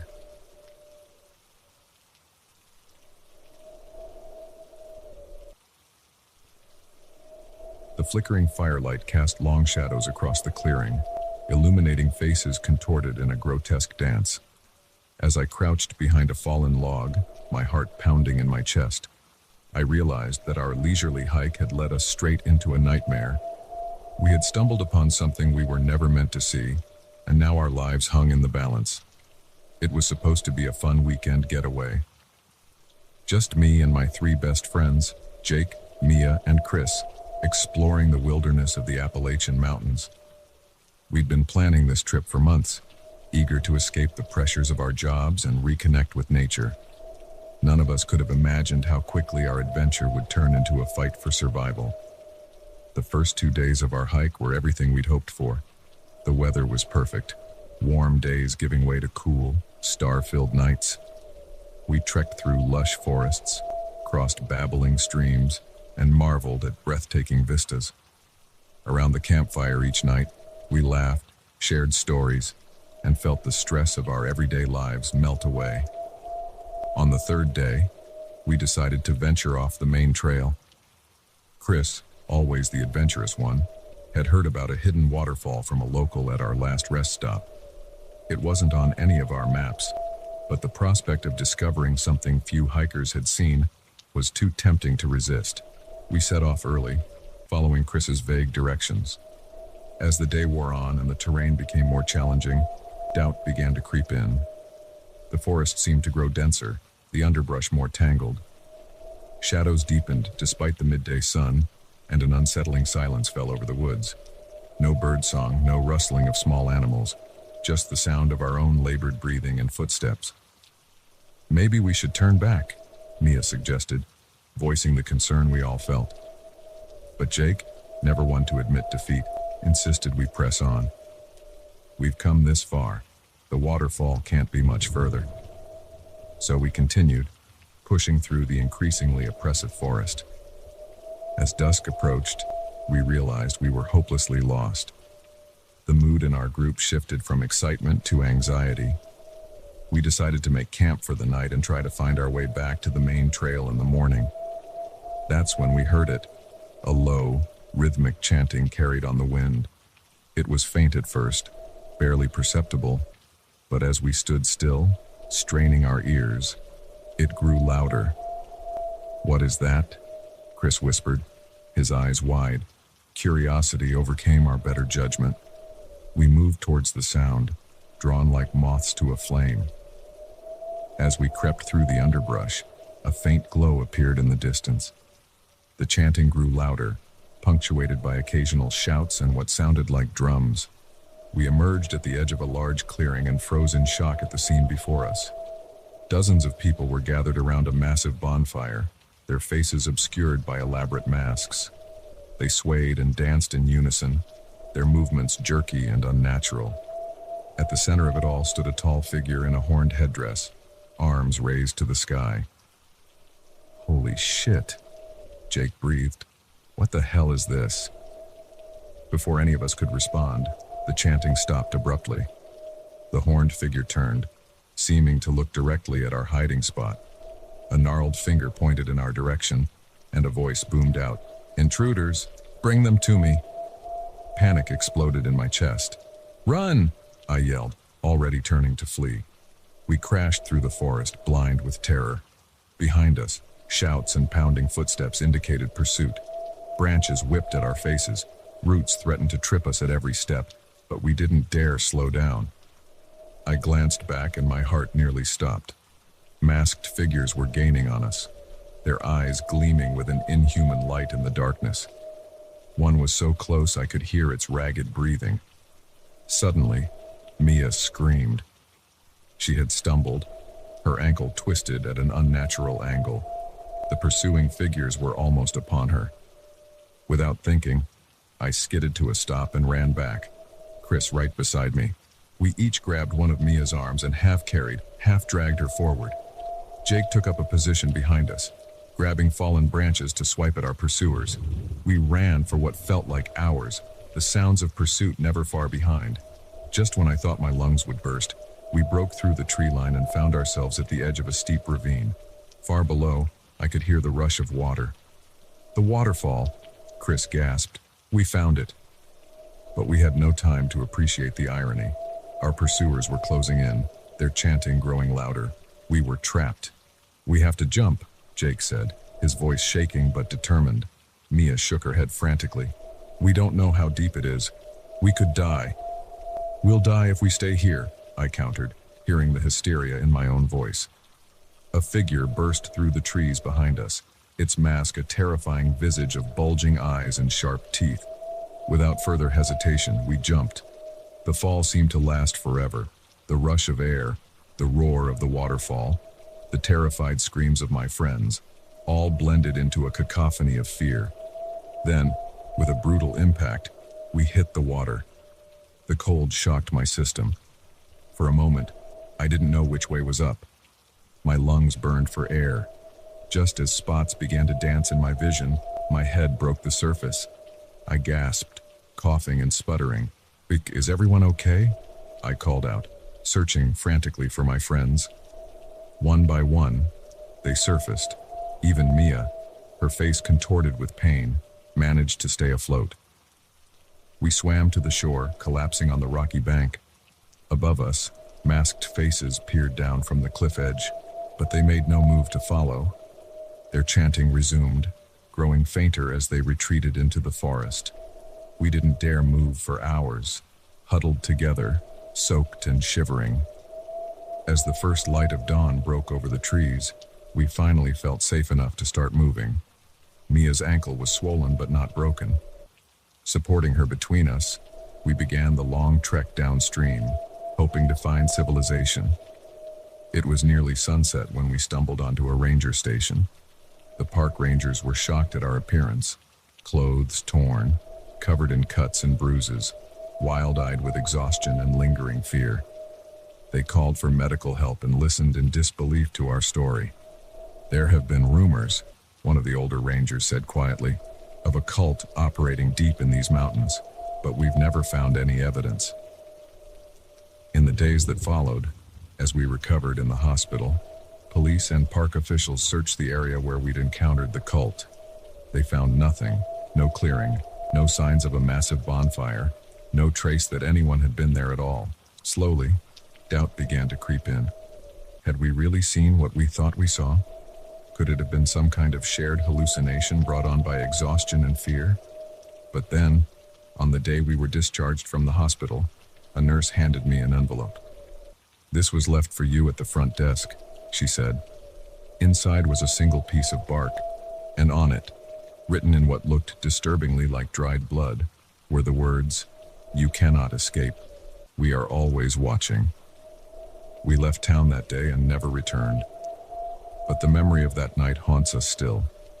Sometimes, in my dreams, I'm back in that clearing, watching the masked figures dance around the fire. I wake up in a cold sweat, the sound of their chanting echoing in my ears. We don't go hiking anymore, my friends and I. The wilderness, once a place of adventure and escape, now holds only terror. Because we know that somewhere out there, deep in the darkest parts of the forest, something is waiting, watching, and we can never be sure that we truly escaped. Every time I see a mask, every time I hear an unusual chant, my heart races, because some things once seen can never be unseen, and some dances once witnessed never truly end.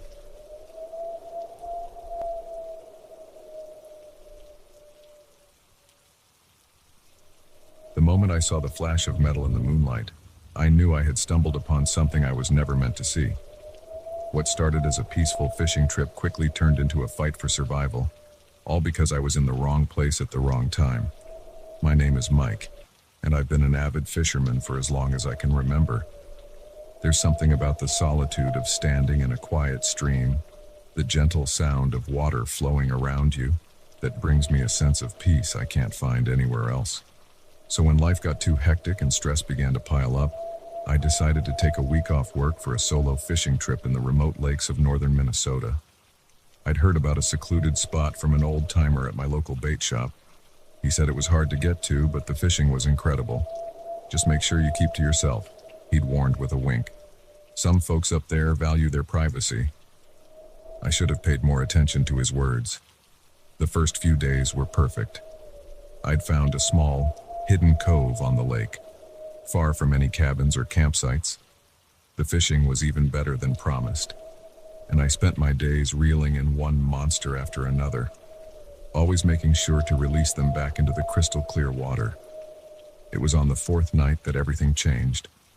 I decided to try some night fishing, hoping to catch one of the massive catfish I'd seen lurking in the depths during the day. The moon was full, casting an ethereal glow over the lake. The water was like glass, broken only by the occasional jump of a fish. I'd been out for a couple of hours, enjoying the peaceful night, when I heard it. The low hum of an engine, growing steadily louder. I looked up to see a boat approaching from the other side of the lake, its running lights off. At first, I didn't think much of it. Probably just some locals who knew the lake well enough to navigate in the dark. But as the boat drew closer, I noticed something odd. There were 3 men aboard, all dressed in dark clothing, and they were carrying something large and bulky. I ducked down in my small fishing boat, an uneasy feeling growing in the pit of my stomach. The other boat slowed as it neared the shore, not far from where I was anchored. In the bright moonlight, I could see everything clearly. Two of the men jumped out, dragging the bulky object with them. With a start, I realized it was a body, wrapped in what looked like a tarp. My heart began to race. I was witnessing a crime, and if they saw me, I'd be next. I held my breath as I watched them drag the body into the woods. The third man stayed with the boat, scanning the lake nervously. That's when I saw the gun in his hand, moonlight glinting off the barrel. I knew I had to get out of there. As quietly as I could, I pulled up my anchor, wincing at every small splash. I started to paddle slowly, trying to put distance between myself and the scene of the crime without drawing attention.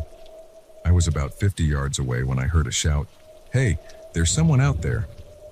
My blood ran cold. I'd been spotted. I dropped the paddle and fired up my small motor aim, no longer caring about stealth. The roar seemed deafening in the quiet night, but I pushed it as fast as it would go. Behind me, I could hear the other boat's much more powerful engine spring to life. They were in pursuit. I zigzagged across the lake, trying to make myself a harder target, all too aware of the gun they had. Bullets whizzed past me, sending up sprays of water. One pinged off the side of my boat, the sound making me flinch. I was heading for the far shore where the trees grew right up to the water's edge. If I could make it there, maybe I could lose them in the woods. My boat hit the shallows with a crunch, and I leapt out, stumbling in the knee-deep water. I could hear their boat right behind me, the engine cutting off as they too reached the shore. I ran into the woods, branches whipping my face, roots threatening to trip me at every step. I could hear them crashing through the underbrush behind me, shouting to each other, "Spread out! Don't let him get away!" I ran blindly, my only thought to put as much distance between me and them as possible. My lungs burned, and my legs felt like lead. But terror kept me moving. After what felt like hours, but was probably only minutes, I couldn't hear them anymore. I slowed, trying to catch my breath and get my bearings. The woods were pitch black under the dense canopy, the moonlight unable to penetrate. I leaned against a tree, my heart pounding so loud I was sure they'd be able to hear it. As my eyes adjusted to the darkness, I tried to form a plan. I had no idea where I was, no phone, no supplies. All I had was the clothes on my back and the small flashlight I always kept in my pocket for night fishing. A twig snapped nearby, and I froze. Slowly, I turned my head towards the sound. There, not 20 feet away, I saw a beam of light sweeping back and forth. They were still searching. I held my breath, pressing myself against the tree, praying the darkness would hide me. The beam of light came closer, illuminating the forest floor just feet from where I stood. "I know you're out here," a gruff voice called out. "Make it easy on yourself and come out now. We just want to talk." I didn't move a muscle. I knew their kind of talk would end with me joining whoever was wrapped in that tarp. The light moved away, and I let out a silent breath of relief. But I knew I couldn't stay there. They'd keep searching, and eventually, they'd find me. I waited until I couldn't hear anything, then started moving again, trying to be as quiet as possible. I had no idea which direction I was going, but I knew I had to keep moving. The rest of the night was a blur of fear and exhaustion. Every sound made me jump, sure that they were right behind me. I tripped and fell more times than I could count, my clothes torn and my body bruised. As the first light of dawn began to filter through the trees, I finally broke through the forest into a small clearing. There, like a mirage, stood an old ranger station. I stumbled towards it, my last reserves of energy draining away. I pounded on the door, praying someone was there. The door opened, and I nearly cried with relief at the sight of the startled ranger. "Please," I gasped. "I need help. There are men after me. They killed someone." The next few hours passed in a whirlwind of police statements and medical checks. I told them everything: the boat, the body, the chase. They seemed skeptical at first, but something in my terror-stricken face must have convinced them I was telling the truth. They found my boat, riddled with bullet holes, washed up on the shore. but of the other men there was no sign. It was as if they'd vanished into thin air. As I sat in the ranger station, wrapped in a shock blanket and sipping bad coffee, the reality of what had happened began to sink in. I'd witnessed a murder, been shot at, and spent a night running for my life through unknown woods, and the killers were still out there. The police assured me they'd keep investigating, that they'd protect me. But I could see the doubt in their eyes. In this vast wilderness, finding 3 men who didn't want to be found was nearly impossible. I left northern Minnesota the next day and haven't been back since. I sold my fishing gear and moved to a big city, as far from lakes and woods as I could get.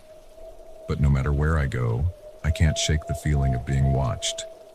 Sometimes, when I close my eyes, I can still see that moonlit lake, still hear the sound of bullets hitting water. And I wonder if, someday, they'll find me. If one day I'll turn a corner and see those men, their eyes cold and unforgiving. Because I've learned a harsh truth.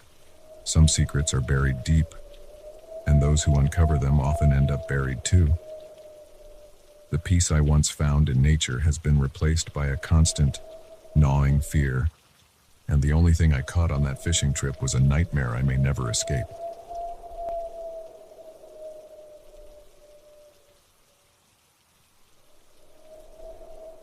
The moment I saw their eyes through my camera lens, I knew I had captured something I was never meant to see. What started as a routine research expedition quickly spiraled into a nightmarish game of cat and mouse, where I was the prey, and the forest I once loved became a deadly maze. My name is Dr. Evelyn Carter, and I'm a wildlife biologist specializing in large predator behavior. For the past 5 years, I've been studying wolf packs in the northern reaches of Yellowstone National Park. It's isolated, grueling work, but I've always found a sense of peace in the wilderness. At least I used to. This particular expedition was supposed to be like any other. I'd hike out to my research station, a small, sturdy cabin miles from the nearest road, set up my equipment, and spend a month observing and documenting wolf behavior. I'd done it dozens of times before, but from the moment I arrived at my cabin, something felt off. The door was slightly ajar, which I initially chalked up to my own forgetfulness from my last visit. But as I entered, I noticed small things out of place. A chair moved, some supplies rearranged. A chill ran down my spine as I realized someone had been here in my absence. I tried to shake off the unease, telling myself it was probably just another researcher using the cabin. I set about unpacking my gear, including my prized possession, a high-powered camera with a telephoto lens that let me capture detailed images of wolves from a safe distance. The next morning, I headed out before dawn to set up my first batch of camera traps. These motion-activated cameras would help me track wolf movements when I couldn't be there in person. As I worked, the familiar sounds of the forest calmed my nerves. The chirping of birds, the rustle of small animals in the underbrush, it all reminded me why I loved this work. It wasn't until late afternoon, as I was checking the footage from my first camera trap, that everything changed. I'd captured the usual suspects, deer, elk, the occasional bear. But then, as I flipped through the images, my blood ran cold. There, in crystal clear detail, were 3 men. They were dressed in camouflage, carrying high-powered rifles that I knew weren't standard issue for park rangers. And slung over the shoulder of one man was the limp body of a wolf.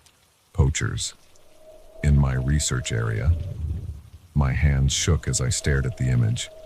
Poaching was a serious problem in many national parks, but I'd never encountered it firsthand. I knew I needed to report this immediately, but the satellite phone in my cabin was my only link to the outside world. I'd have to wait until I got back. I was so absorbed in the images that I almost missed the sound, a twig snapping nearby. I looked up, expecting to see a deer or maybe one of my wolves. Instead, I found myself staring into the cold eyes of one of the men from the photos. For a moment, we both froze. Then, without thinking, I turned and ran. I could hear shouts behind me, then the sound of pursuit. Branches whipped my face as I crashed through the underbrush, my heart pounding in my ears. I had one advantage: I knew these woods better than almost anyone. I'd spent years mapping every trail, every clearing, every hidden glen. I used that knowledge now, zigging and zagging through the trees, trying to lose my pursuers. But they were skilled, and they were determined. No matter how I twisted and turned, I couldn't shake them. As the light began to fade, I realized I was in serious trouble. I couldn't go back to my cabin.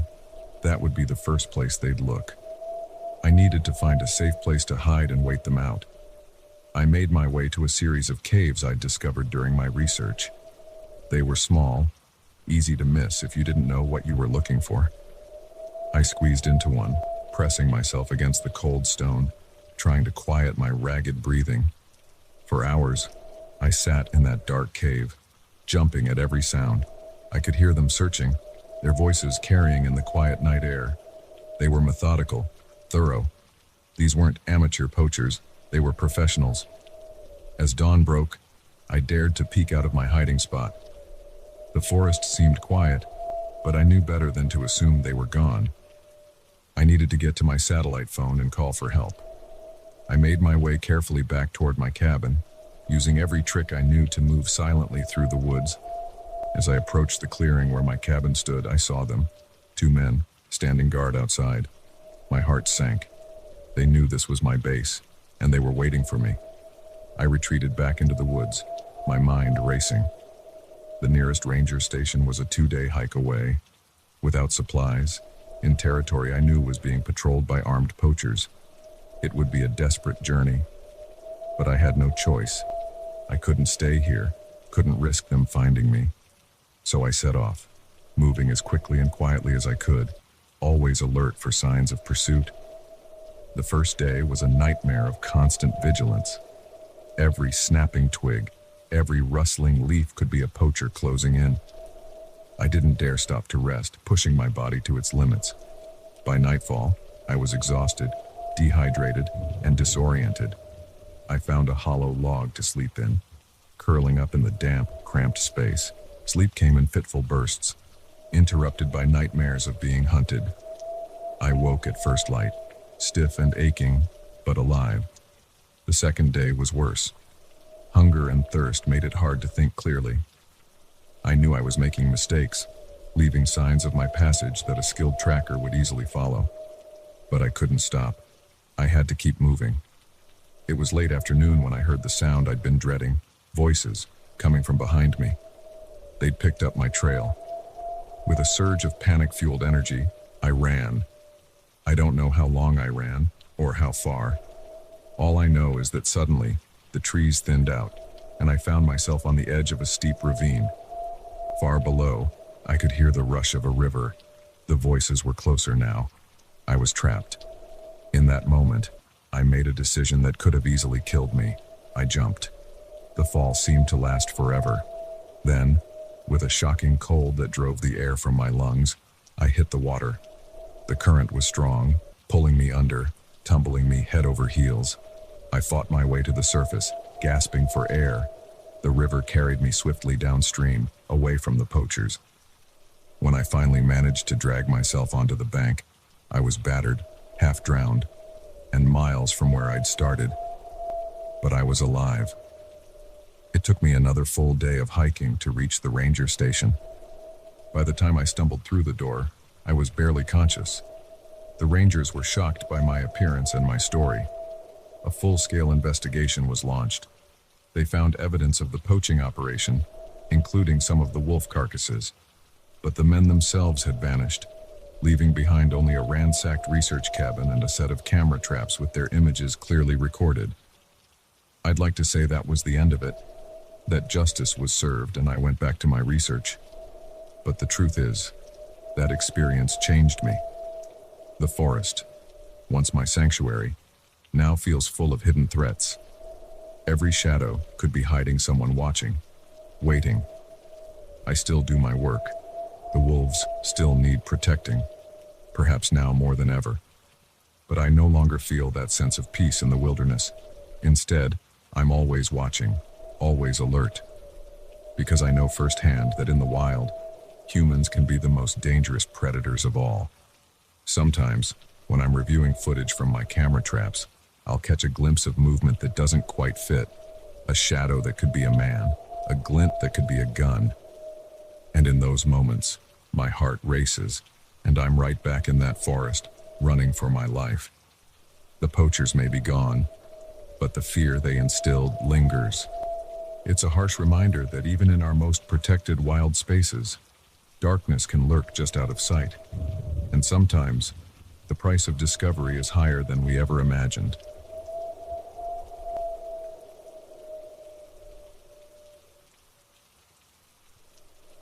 The moment we saw the "Welcome to Millbrook" sign, I felt a chill run down my spine.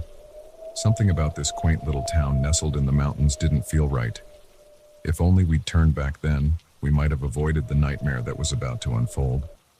My name is Sarah, and what was supposed to be a romantic getaway with my boyfriend, Jake, turned into a fight for survival against a town with dark secrets and even darker intentions. We'd been dating for about a year, and both of us were feeling the strain of our high-pressure jobs in the city. When Jake suggested we take a week off and rent a cabin in the mountains, it sounded like the perfect escape. We found a listing online for a charming little place just outside of Millbrook, a town neither of us had heard of before. The photos looked idyllic, a cozy wooden cabin surrounded by towering pines, with a pristine lake nearby. The drive up was beautiful, winding mountain roads offering breathtaking views at every turn. But as we got closer to Millbrook, the atmosphere changed. The forest seemed to press in on the road, the trees blocking out most of the sunlight. Jake joked about it feeling like the beginning of a horror movie, and I laughed it off. But there was an edge to my laughter. Millbrook itself looked like something out of a postcard from the 1950s. Quaint storefronts lined the main street, and people strolled along the sidewalks, many of them turning to stare as we drove by. I chalked it up to being obvious outsiders in a small town, but their gazes felt hungry, somehow. We stopped at the local general store to pick up some supplies before heading to the cabin. The bell above the door jangled as we entered, and every head in the place turned to look at us. The silence was palpable. "Can I help you folks?" the man behind the counter asked, his smile not quite reaching his eyes. Jake, always the friendly one, struck up a conversation as we gathered our items. I half listened as I browsed the shelves, noticing how many of the products seemed outdated, labels faded and dusty. "Yeah, we're staying at the Webster cabin for the week," I heard Jake say, and I saw the shopkeeper's eyebrows raise. "Is that so?" he replied, his tone odd. "Well, you two enjoy your stay, and remember, we like our peace and quiet around here." As we left the store, I could feel eyes boring into my back. "Jake," I whispered, "does something feel off to you?" He squeezed my hand. "It's just small-town curiosity, babe. Nothing to worry about." I wished I could believe him. The cabin was about a mile outside of town, down a dirt road that looked like it hadn't seen much use. As we pulled up, I had to admit it was beautiful, just like in the photos. It was a perfect rustic retreat. We spent the rest of the day unpacking and settling in. As night fell, we sat on the porch, enjoying the star-filled sky and the chorus of crickets and frogs from the nearby lake. Despite my earlier unease, I felt myself starting to relax. That's when we heard it, a scream, echoing across the water. Jake and I both jumped to our feet. "What was that?" I asked, my heart racing. "Probably just an animal," Jake said, but he didn't sound convinced. Mountain lions can sound a lot like a woman screaming. We went to bed soon after, but I tossed and turned, unable to shake the feeling that something was very wrong. The next morning, we decided to hike down to the lake. The day was warm and sunny, a stark contrast to the unease I still felt. As we approached the shore, I spotted something half hidden in the reeds. "Jake, look," I said, pointing. "Is that a shoe?" He waded into the shallow water to retrieve it. It was indeed a shoe. A woman's hiking boot, to be precise. And it was filled with congealed blood. I felt the blood drain from my face. "We need to call the police," I said, my voice shaking. Jake nodded, already pulling out his phone, but there was no signal. "Damn," he muttered. "Okay, let's head back to the cabin. We'll drive into town and find the sheriff's office." As we hurried back up the trail, I couldn't shake the feeling we were being watched. Twice, I thought I saw movement in the trees, but when I looked directly, there was nothing there. We were almost back to the cabin when 4 men stepped out onto the trail, blocking our path. They were locals, dressed in flannel and denim, with hard eyes and harder expressions. "What you got there?" one of them asked, nodding at the shoe Jake was still carrying. "We found it by the lake," Jake said, his voice steady despite the tension I could feel radiating off him. "We're heading into town to report it to the sheriff." The men exchanged glances. "Now, why would you want to go and do a thing like that?" another one asked, taking a step closer. "Ain't nothing but trouble, sticking your noses where they don't belong." I grabbed Jake's arm. "We should go," I whispered. But as we turned to leave, we found 2 more men had come up behind us. We were surrounded. What happened next was a blur of violence and terror. Jake tried to fight them off, but he was outnumbered. I screamed and clawed at anyone who came near me, but it was no use. A sharp pain exploded in the back of my head, and everything went dark. I woke up in a dank, dark cellar, my head throbbing. Jake was next to me, his face bruised and bloody. "Sarah," he croaked when he saw I was awake. "Thank God. Are you okay?" Before I could answer, a door opened at the top of a flight of stairs, spilling harsh light into our prison. Heavy footsteps descended, and a figure emerged from the glare. It was the shopkeeper from the general store, but his fake friendliness was gone, replaced by a cold, calculating look. "Well now," he said, "looks like our guests are awake. What do you want from us?" I demanded, trying to keep the fear out of my voice. He chuckled, a sound devoid of any real humor. "Want? Oh, we don't want anything from you. You're the ones who wanted something from us. A quiet getaway, wasn't it? Well, you're going to get it. Millbrook has a way of keeping its secrets, you see. And now, you're one of them."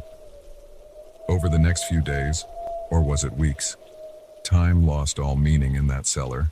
We learned the horrifying truth about Millbrook. The town had a long history of making troublesome outsiders disappear, sometimes for their belongings, sometimes for darker purposes I couldn't bear to think about.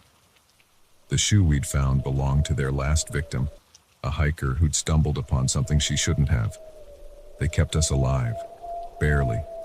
Food and water came sporadically, always accompanied by threats and sometimes violence. We tried to escape twice, but they were always watching, always one step ahead. It was Jake who finally saw our opportunity.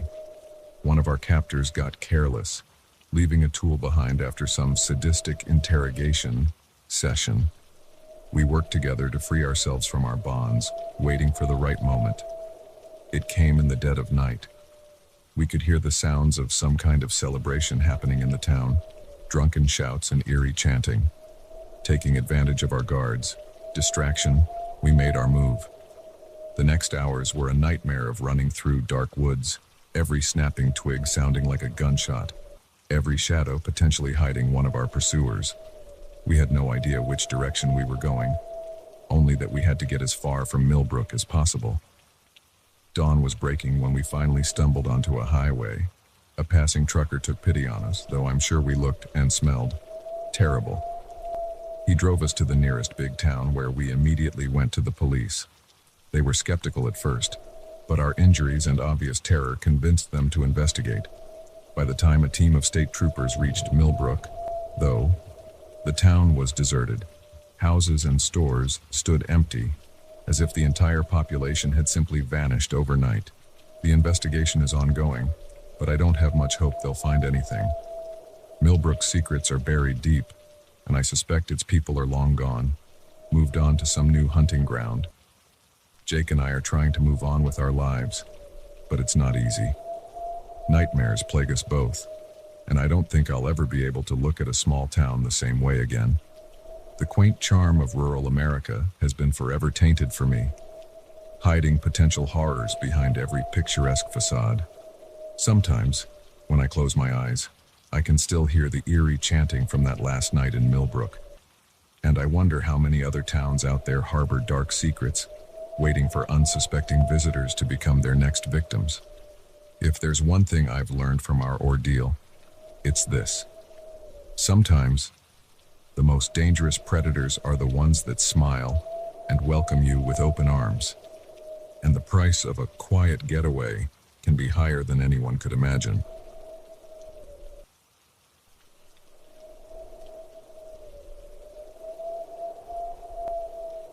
The moment I saw the wooden spikes surrounding our campsite, I knew we had stumbled into something far more sinister than a simple camping trip.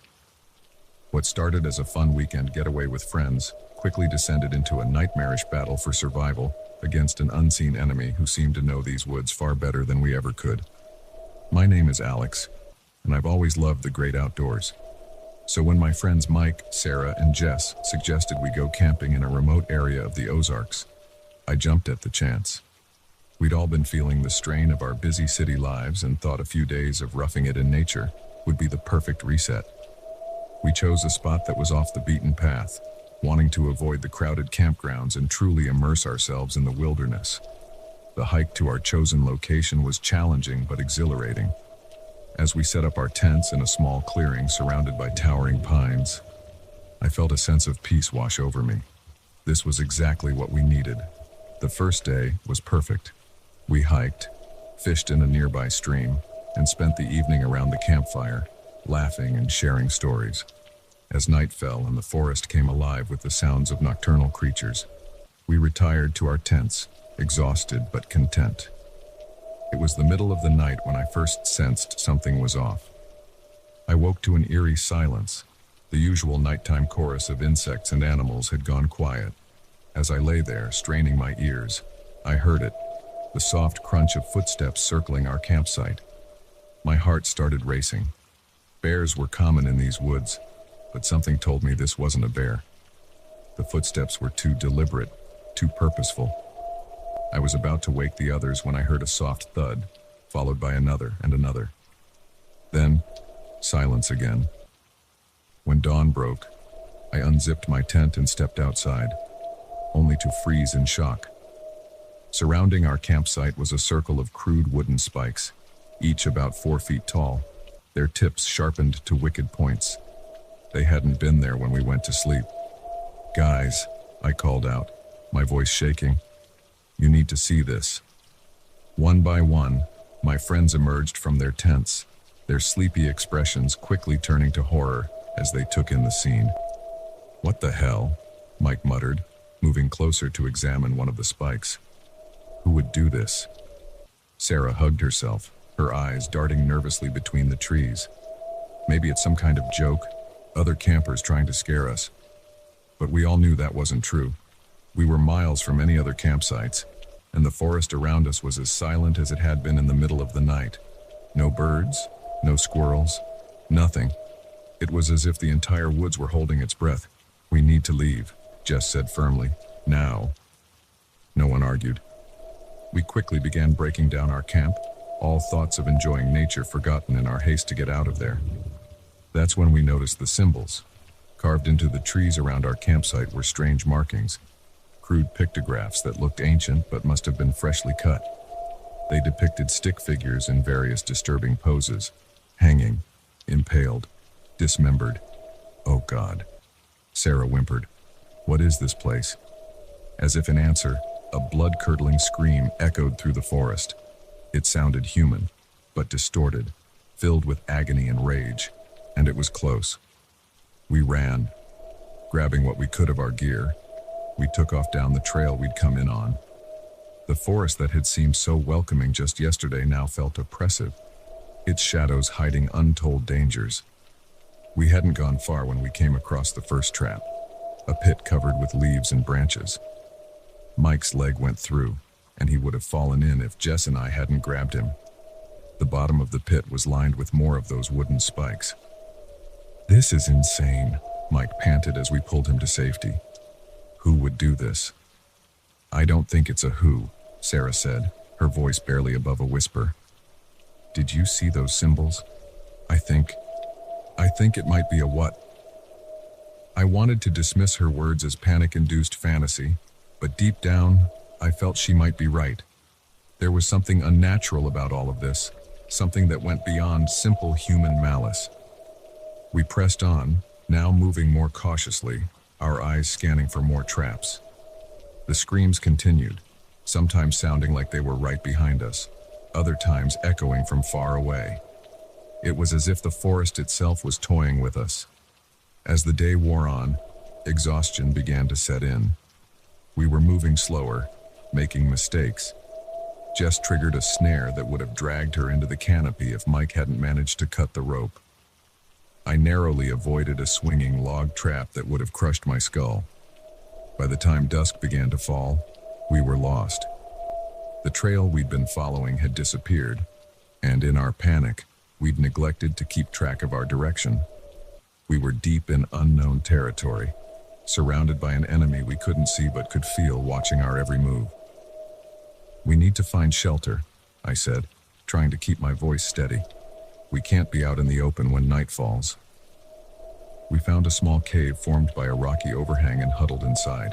As darkness descended, the forest came alive again, but not with the usual nighttime sounds. We could hear movement all around us.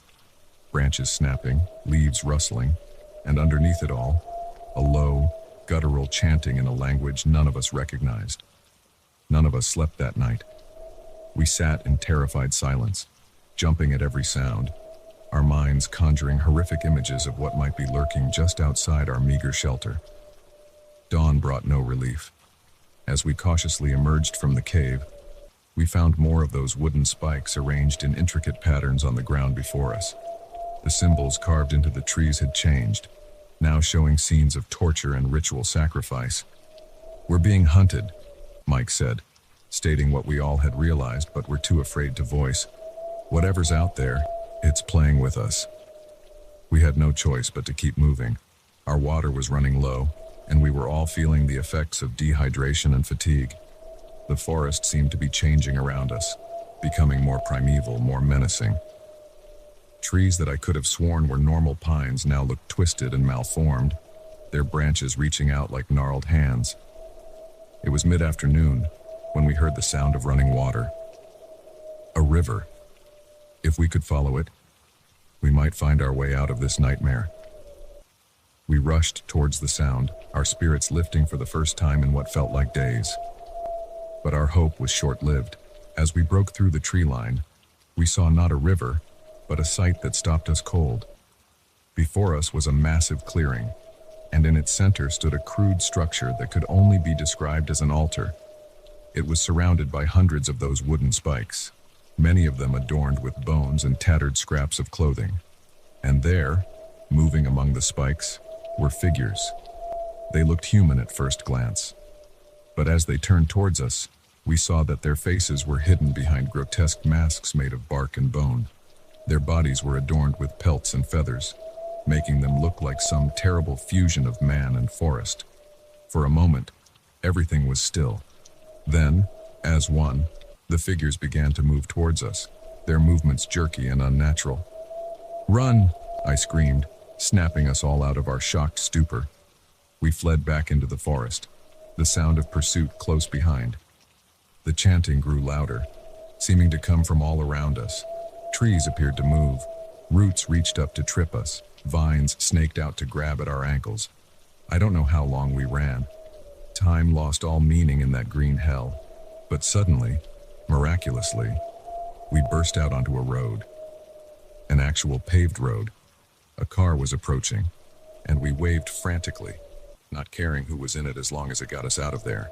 The driver, an elderly man, looked shocked at our appearance but stopped to help. As we piled into his car, I glanced back at the forest. There, at the tree line, stood one of the masked figures. It raised a hand, not in threat, but almost in farewell. Then it melted back into the shadows of the trees. The old man drove us to the nearest town, where we told our story to disbelieving police officers. They searched the area we described, but found nothing out of the ordinary. No altar, no spikes, no masked figures, just normal, peaceful forest. We've tried to move on with our lives, but the memory of those 2 days haunts us. Sometimes, when I'm alone in my apartment at night, I swear I can hear that faint, guttural chanting. And I wonder, not for the first time, if we ever truly escaped those woods at all.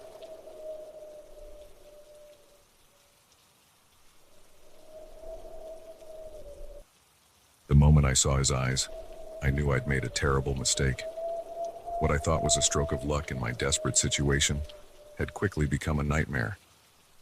As I stood there, my heart pounding in my chest, I realized that sometimes the most dangerous predators in the wilderness aren't the four-legged kind.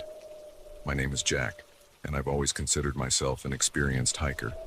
I've tackled some of the toughest trails across the country, from the Appalachian Trail to the Pacific Crest. But nothing in my years of outdoor adventure could have prepared me for what I encountered in the remote mountains of Colorado. It was supposed to be a simple 3-day solo hike, a chance to clear my head after a messy breakup. I'd chosen a challenging route through a lesser-known area of the Rockies, eager to push my limits and enjoy some solitude. The first day went perfectly. The weather was crisp and clear, the views breathtaking. I made good time, setting up camp just as the sun was setting, feeling accomplished and at peace. The trouble started on the second day. I woke to dark clouds and a light drizzle. Not ideal, but nothing I couldn't handle. I packed up and set out, figuring I could make it to my next planned campsite before the weather got too bad. I couldn't have been more wrong. By midday, the drizzle had turned into a downpour. The wind picked up, howling through the trees and chilling me to the bone. Visibility dropped to almost nothing. I knew I should stop and set up my tent, wait out the storm, but a voice in my head urged me to push on. Just a little further, it said, "You can make it." That's when I lost the trail. 1 minute it was there, faint but visible. The next, it had vanished, washed away by the torrential rain. I tried to backtrack, but in the gloom and chaos of the storm, every direction looked the same. As the realization that I was lost sank in, panic began to set in. I forced myself to stop, to think rationally. I had supplies. I had my emergency gear. I just needed to find shelter and wait for the storm to pass. I stumbled through the forest, squinting against the rain, looking for anything that could offer protection from the elements. That's when I saw it, a flicker of light through the trees. A cabin. Relief flooded through me as I made my way towards the light. It grew brighter, resolving into the warm glow of a window. As I broke through the tree line, I saw a small, rustic cabin. Smoke curled from the chimney, promising warmth and safety. I practically ran to the door, my numb fingers fumbling with the straps of my backpack. I knocked, hearing the sound barely carry over the howling wind. For a moment, there was nothing. Then the door creaked open. The man who stood there was tall and lean, with a wild beard and eyes that seemed to shine in the dim light. He looked surprised to see me, but not unfriendly. "Well, hello there," he said, his voice gravelly. "Looks like you got caught in quite a storm." I nodded, shivering. "I'm sorry to bother you, but I've lost the trail. I don't suppose I could come in and warm up. Maybe use your phone to call for help." He chuckled, stepping back from the door. "Come on in, stranger. Ain't got no phone out here, but you're welcome to wait out the storm." I stepped inside, sighing with relief as warmth enveloped me. The cabin was small but cozy, lit by oil lamps and a crackling fire in the stone fireplace. Furs and pelts adorned the walls, along with an impressive array of hunting trophies. "Name's Everett," the man said, closing the door behind me. "Make yourself at home. There's coffee on the stove if you want to warm up." I introduced myself, gratefully accepting a mug of strong, black coffee. As I sipped the hot liquid, feeling returning to my extremities, Everett asked about my hike. I told him about losing the trail, trying to laugh off my mistake. Happens to the best of us, he said. But there was something in his tone that made me uneasy. A gleam in his eye that didn't match his casual words. As the evening wore on, that unease grew. Everett was friendly enough, sharing stories of his life in the mountains. But there was an intensity to him that set my nerves on edge. His eyes would linger on me a beat too long. His laugh was always a little too loud, a little too sharp. When he offered to let me stay the night, saying the storm wasn't likely to let up until morning, I hesitated, but the thought of going back out into that howling darkness was even less appealing. I accepted, trying to ignore the way his smile widened just a fraction too much. That night, lying on a makeshift bed of furs by the fire, I couldn't shake the feeling that something was very wrong.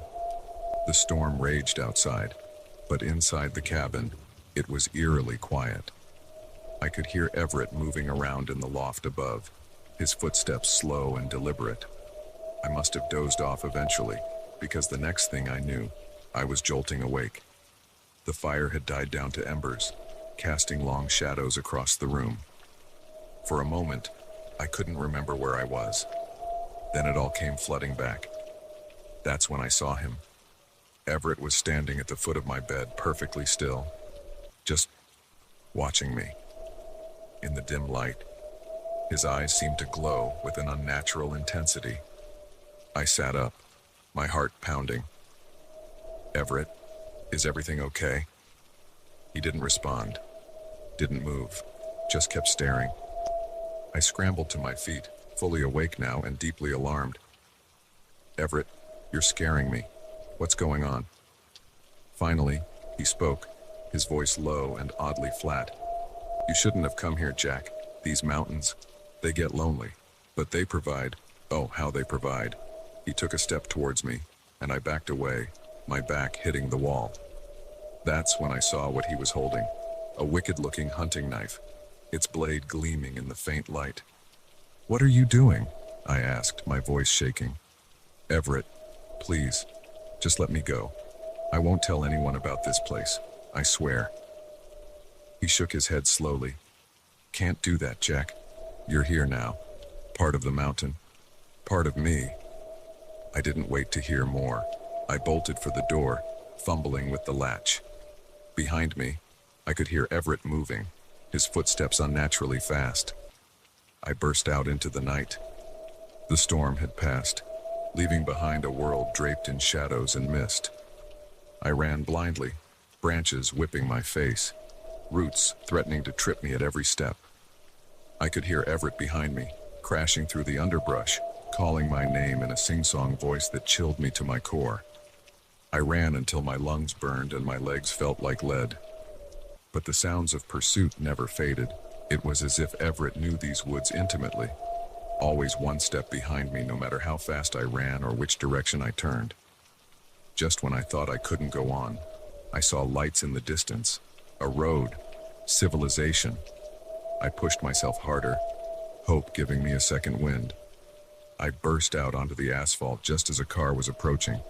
I waved my arms frantically, praying they would stop. The car screeched to a halt, and an older couple peered out at me in alarm. "Please," I gasped. "You have to help me. There's a man, he's trying to kill me." They ushered me into the car, the woman wrapping a blanket around my shoulders as her husband peeled away. As we drove, I glanced back at the tree line. There, just at the edge of the forest, stood Everett. He raised a hand, not in threat, but almost in farewell. Then he melted back into the shadows of the trees. The couple took me to the nearest town, where I told my story to skeptical police officers. They searched the area I described but found no cabin, no sign of the man I'd encountered, just endless miles of wilderness. I've tried to move on with my life, but the memory of that night haunts me. Sometimes, when I close my eyes, I can still see Everett's unnatural gaze, still hear his voice calling my name through the misty woods. I don't go hiking anymore. The wilderness, once a source of joy and adventure, now holds only terror for me, because I know that somewhere out there, in the remote reaches of the mountains, Everett is waiting, watching, and I can't shake the feeling that someday, Somehow, he'll find me again. After all, as he said, I'm part of the mountain now. Part of him. And some bonds, once forged in the crucible of fear and survival, can never truly be broken.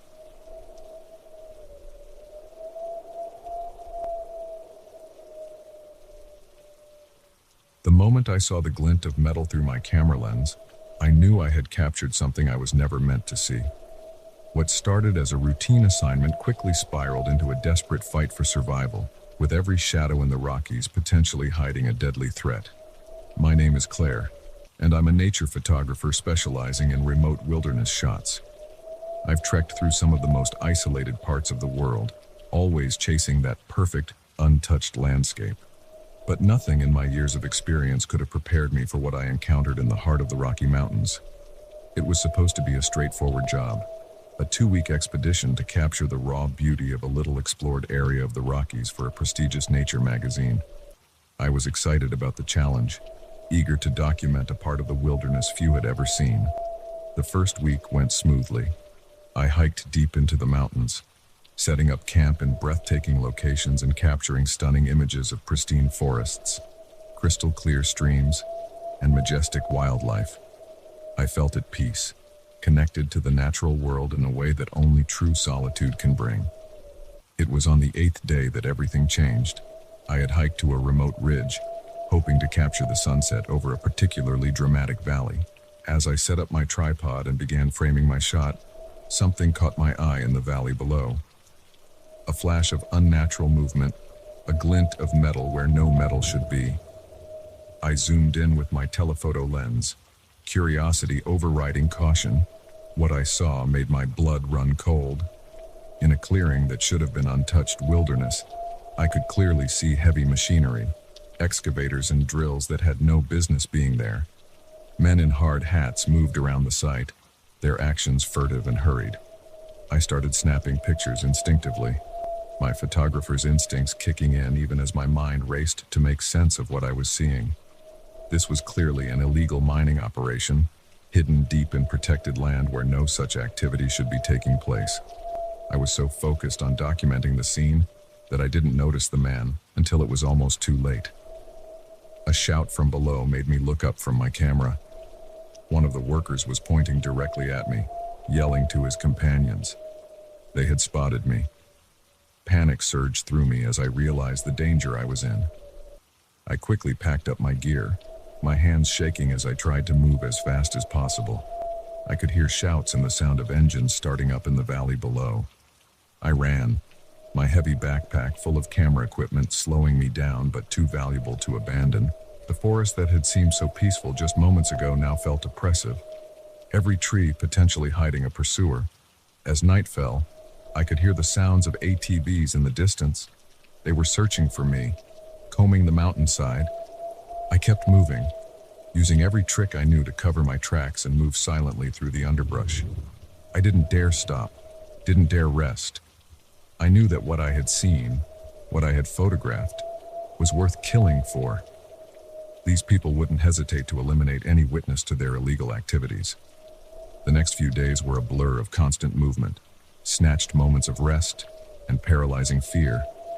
I rationed my food and water carefully, knowing I couldn't risk going back to any of my pre-planned campsites. They would be watching those. I tried to make my way towards the nearest ranger station, but in my haste to evade my pursuers, I had become disoriented. The familiar landmarks I had carefully noted on my way in now seemed alien and confusing. On the third night, as I huddled in a small cave, I heard voices nearby. They were close, too close. I held my breath, pressing myself against the cold stone, praying they wouldn't find me. "She has to be around here somewhere," a gruff voice said. "Boss says we can't let those photos get out. Find her, or it's our heads on the line." I clutched my camera bag tighter, the weight of its contents suddenly feeling like a death sentence. But I couldn't bring myself to destroy the evidence. It was too important. As dawn broke, I made a decision. I couldn't keep running aimlessly. I needed to get to higher ground, try to get my bearings, and maybe, just maybe, find a way to call for help. I started climbing, pushing my exhausted body to its limits. The air grew thinner, the terrain more treacherous. But I pushed on, driven by the desperate need to survive and to expose what I had seen. It was near midday when I finally reached a peak high enough to survey the surrounding area. The view was breathtaking, but I had no time to appreciate it. I scanned the horizon, looking for any sign of civilization. That's when I saw it. A glint of metal in the distance. At first, my heart sank, thinking it was my pursuers. But as I looked closer, I realized it was a radio tower, perched on a distant mountaintop. Hope surged through me. If I could reach that tower, I might be able to call for help. It was far, and the journey would be dangerous, but it was my only chance. I set off immediately, pushing my battered body onward. The going was tough. Sheer cliffs, unstable scree slopes, and patches of late-season snow that could hide deadly crevasses. But the thought of rescue, of finally being safe, drove me forward. As the sun began to set, I heard the dreaded sound of ATVs again. They were still searching, still relentless in their pursuit. I was so close to the tower now, I could see its metal struts clearly. But my pursuers were closing in fast. In that moment, I made a desperate decision. I found a secure spot and buried my camera and memory cards, marking the location as best I could. Then, with a silent apology to my expensive equipment, I used my tripod to leave a false trail leading away from the tower. Heart pounding, I made the final push to the radio tower. My hands were bleeding from scrambling over rocks, my entire body screaming in protest. But I had made it. The maintenance shed at the base of the tower was locked, but in my desperate state, I found strength I didn't know I had. I broke in, frantically searching for a radio, a phone, anything I could use to call for help. Finally, I found an emergency radio. With shaking hands, I turned it on and sent out a distress call. "This is Claire Lawson. I'm at a radio tower and..." I realized I wasn't entirely sure of my location. "I'm in the Rockies. There are men chasing me. They're part of an illegal mining operation. Please, I need help." For a heart-stopping moment, there was only static. Then, a voice crackled through. "This is Rocky Mountain Rescue. We've got your location from the tower signal. Stay where you are. Help is on the way." I collapsed to the floor, relief washing over me in waves, but I knew I wasn't safe yet. I could hear engines in the distance, growing closer. The next hour was the longest of my life. I barricaded myself in the shed, jumping at every sound, praying that help would arrive before my pursuers found me. Just when I thought all was lost, I heard the distinctive thrum of helicopter blades. Rescue had come. The events that followed were a blur.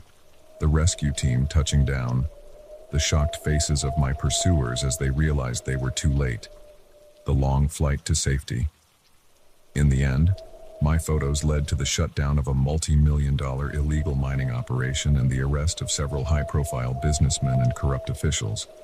I was hailed as a hero by environmental groups, but the experience left me shaken.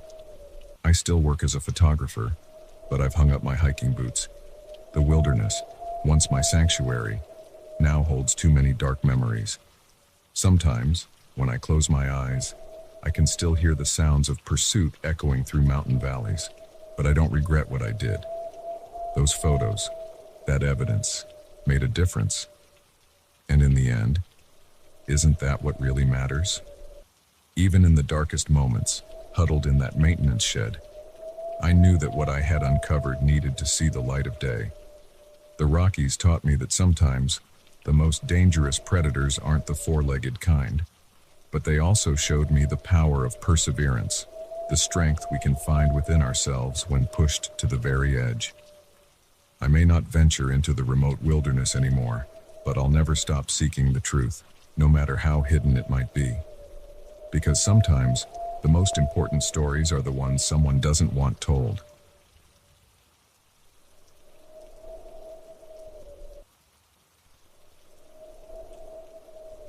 The moment I tasted the strange, metallic flavor in my water, I knew something was terribly wrong. What had started as a peaceful solo camping trip quickly spiraled into a nightmarish game of cat and mouse, where every sip could be my last, and the tranquil forest had become a deadly maze. My name is Alex, and I've always been an avid outdoorsman. The stress of city life and a demanding job often left me yearning for the solitude of nature. So when I finally managed to take a week off work, I knew exactly where I wanted to go. A remote camping spot in the Adirondacks that I'd discovered years ago. It was a grueling 6-hour hike from the nearest road, but the pristine lake and surrounding old-growth forest made it worth every step. I arrived at my usual campsite late in the afternoon, the September sun already dipping low in the sky. The familiar view of the lake, mirror smooth and reflecting the fiery colors of the changing leaves, brought a smile to my face. This was exactly what I needed. I set up camp with practiced efficiency, pitching my tent, gathering firewood, and hanging my food bag to keep it safe from bears. As darkness fell, I sat by my small campfire, listening to the night sounds of the forest and feeling the stress of city life melt away. It wasn't until the next morning that things started to feel off. I woke at dawn, as I usually do when camping, and reached for my water bottle. The first sip tasted strange, a faint metallic flavor that I initially dismissed as morning mouth. But as I took another sip, the taste became more pronounced. I held the bottle up to the light, but the water looked clear. Frowning, I decided to refill from the lake. I'd been drinking this water for years without issue, always using my trusty filtration system. But even after filtering, the water still had that odd taste. I tried to shrug it off, chalking it up to a faulty filter. I'd brought some bottled water as backup, so I switched to that for the day. I spent the morning hiking around the lake, taking photos and enjoying the solitude. But as the day wore on, I couldn't shake a growing sense of unease. When I returned to my campsite that evening, something felt different. Nothing was obviously out of place, but there was a prickling sensation on the back of my neck, like I was being watched. I scanned the tree line, but saw nothing unusual. As I prepared dinner, I realized my bottled water supply was running low. I'd have to use the lake water again. I filtered it carefully, but that metallic taste was still there, even stronger now. And was it my imagination? Or did my throat feel slightly raw after drinking it? That night, I had trouble sleeping. Every snapping twig or rustle of leaves had me sitting bolt upright, straining my ears in the darkness. I told myself I was being paranoid, that it was just normal forest sounds. But deep down, I knew something wasn't right. The next morning, I woke feeling groggy and disoriented. My mouth was dry, and when I reached for my water bottle, I hesitated. The events of the previous day came flooding back, and I realized I was terribly thirsty but afraid to drink. I decided to pack up and leave. This wasn't the peaceful getaway I had hoped for. But as I started to break down my tent, I noticed something that made my blood run cold. There were footprints in the soft earth around my campsite, footprints that were definitely not mine. My heart began to race. Someone had been here, walking around my tent while I slept. I spun around, scanning the forest, but saw no one. That's when I noticed my water filtration system was missing. Panic started to set in. I shoved my gear into my backpack haphazardly, no longer caring about neatness. I just needed to get out of there. As I was about to leave, I saw it, a small piece of paper tucked under a rock near where my filter had been. With shaking hands, I unfolded the note. In crude block letters, it read, "Enjoying the water." My blood turned to ice. Someone was out there, watching me, tampering with my water supply, but why? What did they want? I didn't wait to find out. I shouldered my pack and set off down the trail at a brisk pace, trying to put as much distance between myself and the campsite as possible. But I couldn't shake the feeling of eyes on me, watching from the dense forest on either side of the trail. As I hiked, my thirst grew worse.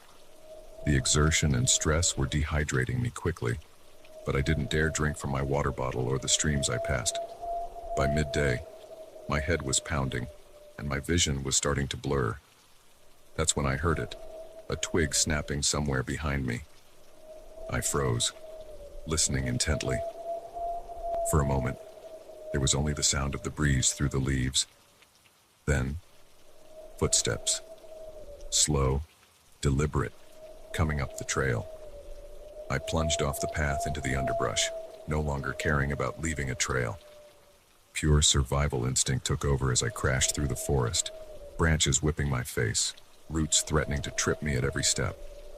I ran until my lungs burned and my legs felt like lead. Only then did I stop, collapsing behind a fallen log, trying to catch my breath as quietly as possible. The forest had gone eerily silent. No birds, no insects, just the pounding of my own heart in my ears. As my breathing slowed, I strained to listen for any sign of pursuit. There was nothing. Had I lost them? Or were they out there still, silently stalking me through the woods? The rest of the day became a nightmarish game of cat and mouse. I'd move as quietly as I could for a while, then stop to listen. Sometimes I'd hear nothing. Other times, distant footsteps or the crack of a branch. My pursuer was always there, always just out of sight. As night began to fall, desperation set in. I was hopelessly lost, severely dehydrated, and being hunted by someone who knew these woods far better than I did. I needed water, but the fear of that metallic taste, of whatever my stalker had done to it, was overwhelming. In the gathering darkness, I stumbled upon a small stream. The sound of running water was torture to my parched throat. Cupping my hands, I brought some to my lips, hesitated, then drank deeply. It tasted clean and pure, with no trace of that metallic flavor. As I knelt there, relief washing over me, I heard a voice behind me. "I wouldn't drink that if I were you." I spun around to see a figure standing at the edge of the clearing. In the dim light, I could make out a man, tall and lean, with a wild beard and eyes that seemed to glow in the darkness. "Who are you?" I croaked, my voice hoarse from thirst and fear. "Oh, why are you doing this?" He chuckled, a sound devoid of any real humor. "Why? Because you're trespassing, city boy. These mountains don't take kindly to outsiders. I'm just the welcoming committee." As he spoke, I felt a wave of dizziness wash over me. The water. It hadn't tasted metallic, but... "What did you do?" I gasped, feeling my limbs grow heavy. "Just a little something to help you sleep," he said, moving closer. "Don't worry. You'll wake up. Probably. And if you do, maybe you'll think twice about coming back to these woods." As darkness crept in at the edges of my vision, I saw him pull out a camera. My camera, I realized distantly. He snapped a picture of me as I slumped to the ground. "Something to remember you by," he said, his voice fading as unconsciousness took me. "Sweet dreams, city boy." I woke up 3 days later in a hospital bed. Hikers had found me, severely dehydrated and delirious, babbling about poisoned water and men in the woods. The doctors said I was lucky to be alive. The police investigated, but found nothing. No strange man, no tampered water. They wrote it off as a bad case of giardia combined with dehydration and fear. But I know what I experienced. Sometimes, when I close my eyes, I can still taste that metallic flavor. Still feel those eyes watching me from the woods. I don't go camping anymore. The peace I once found in nature has been replaced by a deep, lingering fear, because I know that somewhere out there, in the deep, dark woods, someone has a picture of me, a trophy of the day they nearly broke me. And I can't shake the feeling that someday, somehow, they might come to finish the job. The wilderness, once my sanctuary, has become my nightmare. And the most terrifying part, I know that at any moment, that nightmare could become reality again, with just a simple sip of water.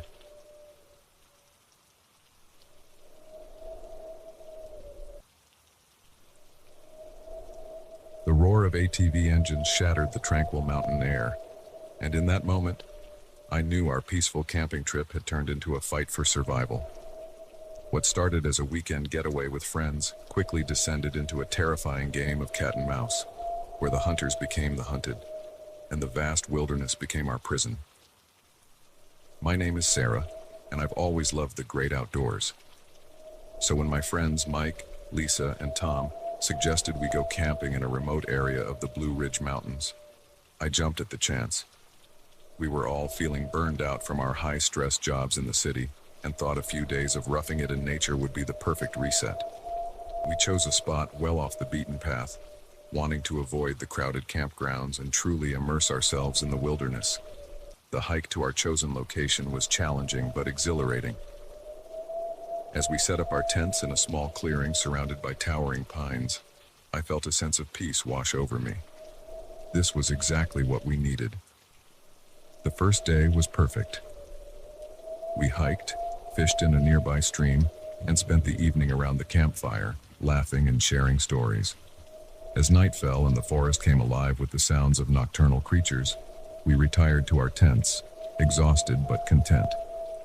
It was just after midnight when the first ATV roared past our campsite. We all bolted upright, startled by the sudden noise. Off-road vehicles weren't allowed in this part of the forest.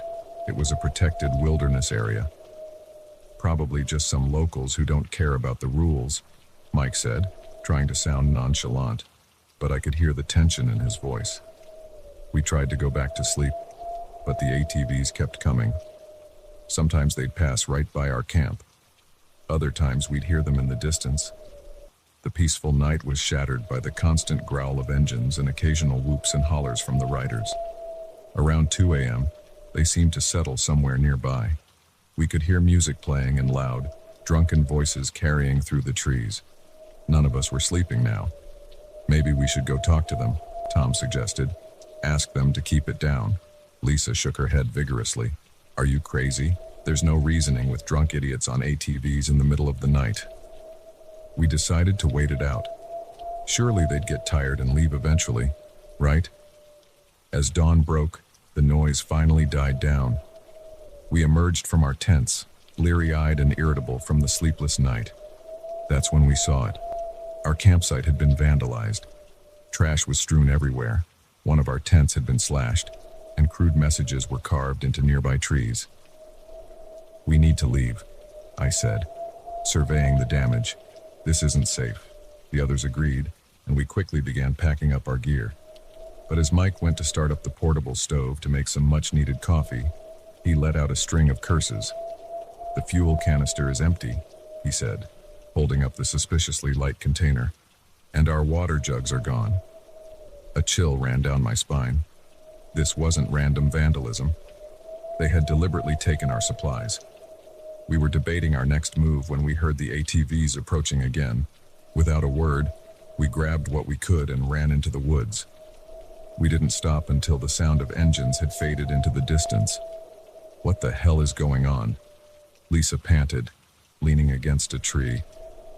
I don't know, I replied, but I think we're being hunted. The words hung in the air, heavy with implication. We were miles from the nearest road, with limited supplies, being stalked by a group of aggressive, possibly drunk ATV riders who seemed intent on terrorizing us. We decided to try to make our way back to the trailhead where we'd left our car.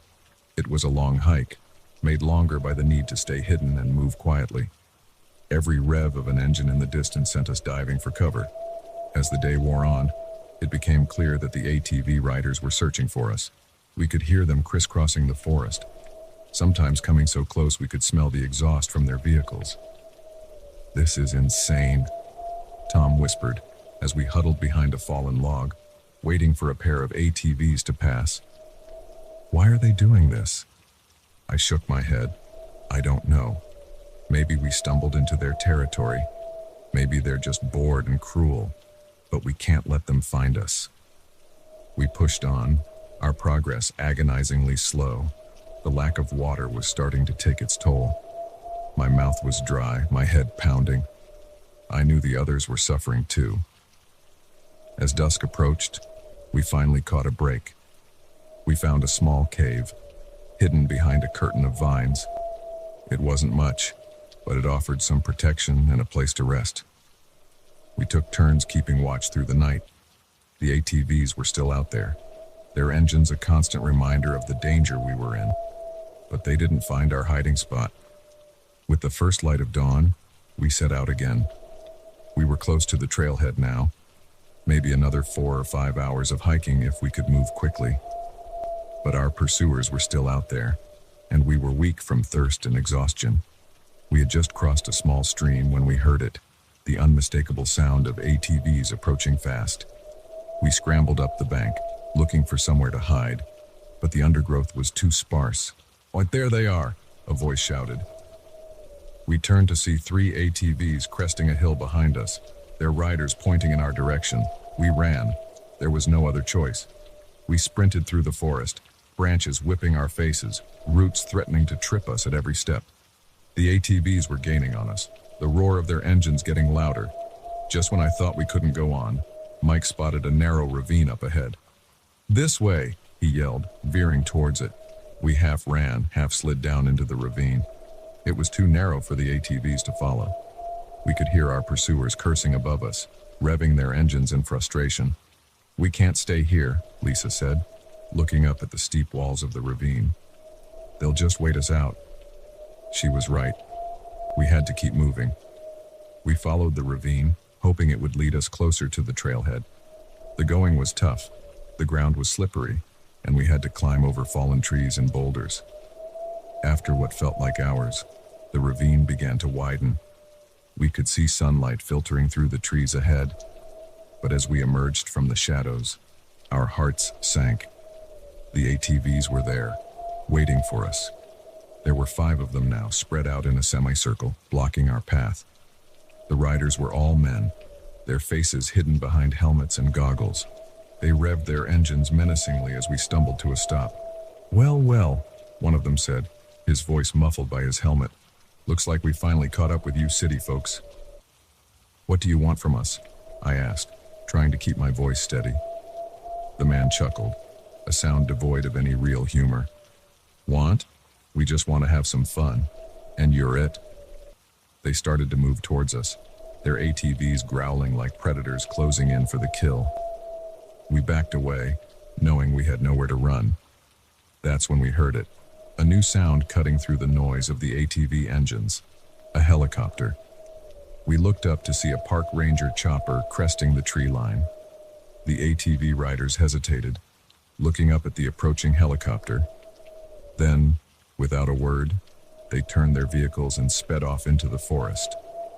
The relief that washed over me was so intense I nearly collapsed. The helicopter landed in a nearby clearing, and soon we were being checked over by paramedics and questioned by park rangers. It turned out that another group of hikers had reported the ATVs and our ransacked campsite. The rangers had been searching for us for hours. As we were flown out of the forest to safety, I looked down at the vast expanse of green below us. The wilderness that had seemed so inviting just days ago now felt alien and threatening. We never went back to those mountains. The peace we once found in nature had been shattered by those few terrifying days. But we also came away with a newfound appreciation for each other and for the strength we found within ourselves when pushed to the limit. Sometimes, when I close my eyes, I can still hear the roar of those ATV engines. But then, I remember the sound of the helicopter coming to our rescue, and I'm reminded that even in our darkest moments, hope can come from unexpected places. The wilderness may hide dangers, but it also taught us the power of perseverance and the unbreakable bonds of friendship forged in the face of adversity. And that, perhaps, is the most valuable lesson of all.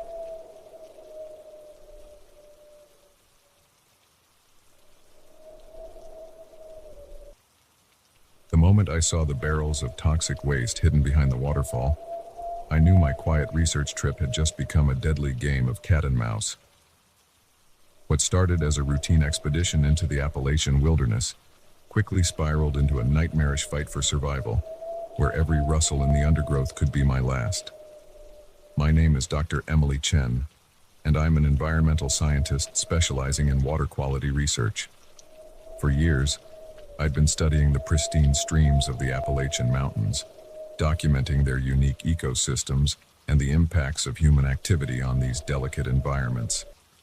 This particular trip was supposed to be like any other, a 2-week solo expedition to collect water samples and data from some of the most remote areas of the range. I'd chosen a particularly isolated region for this study, an area rarely visited even by the most adventurous hikers. The terrain was challenging, but the untouched nature of the streams made it worth the effort, or so I thought. The first few days went smoothly. I hiked deep into the mountains, setting up camp each night in clearings near the streams I was studying. The solitude was peaceful, the only sounds the rustle of leaves in the wind and the gentle gurgle of flowing water.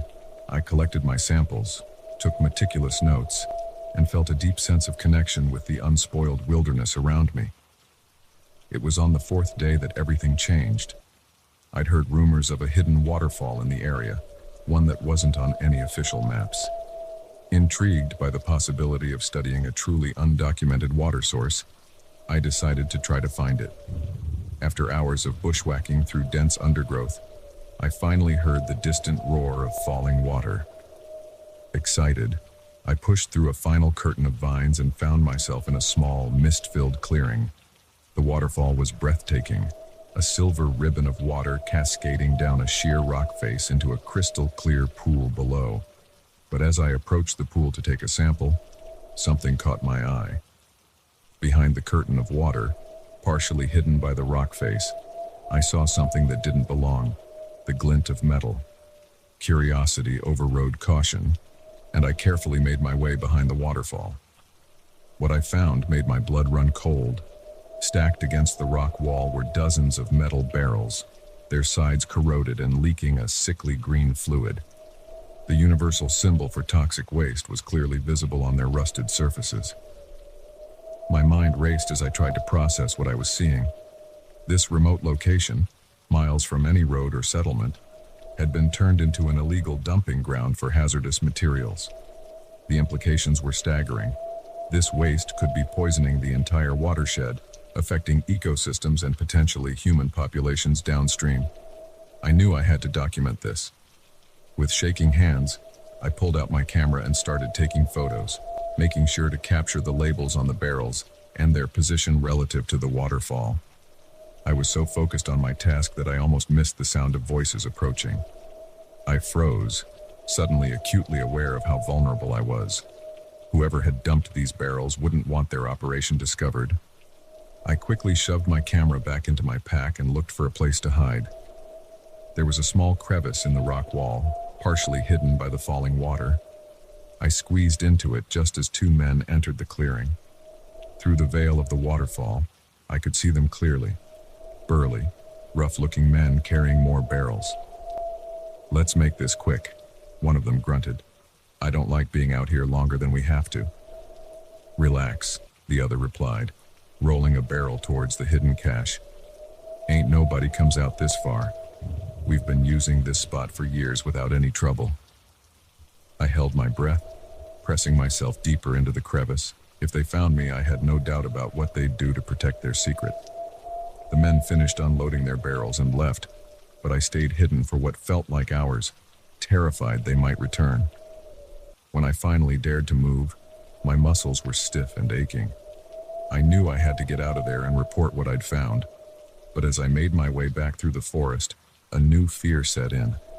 What if the men realized someone had been there? What if they were looking for me right now? Every snapping twig, every rustle of leaves sent a jolt of panic through me. I abandoned my carefully planned route and instead headed in what I hoped was the direction of the nearest ranger station. It was much further than my original destination, but I couldn't risk returning to any of my previous campsites. As night fell, I knew I had to stop. Trying to navigate the treacherous mountain terrain in the dark was too dangerous. I found a dense thicket and crawled inside, using leaves and branches to cover myself as best I could. Sleep was impossible. Every sound had me jerking awake, sure that I'd been discovered. Dawn found me exhausted but alive. I set off again, moving as quickly and quietly as I could. But as the day wore on, I began to hear sounds that couldn't be explained away as wildlife. Distant shouts, the crack of branches breaking under heavy boots. They were looking for me. Panic gave me new energy. I pushed on, ignoring my aching muscles and the gnawing hunger in my stomach. My water was running low, but I didn't dare stop at any streams to refill. For all I knew, they could be contaminated by the toxic waste I discovered. As the sun began to set on my second day of flight, I heard the most terrifying sound yet, dogs barking. They had brought in hunting dogs to track me. I knew I couldn't outrun dogs. My only hope was to throw off their scent. I veered towards a stream I could hear nearby and waded in, letting the cold water numb my aching feet. I followed the stream for as long as I could, finally emerging onto a rocky bank that I hoped wouldn't hold my scent. Just as I pulled myself out of the water, I heard voices nearby. Too close. I looked around frantically for a hiding place and spotted a fallen log, its interior hollowed out by rot. Without hesitation, I crawled inside, ignoring the insects and the damp, decaying wood. From my hiding place, I could see Boots walking past. The dogs were whining, clearly confused by the loss of my scent at the stream. "She's got to be around here somewhere," a gruff voice said. "Find her, or it's all our asses on the line." I held my breath, every muscle tensed, ready to run if I was discovered. But after what felt like an eternity, the voices and the dogs moved away.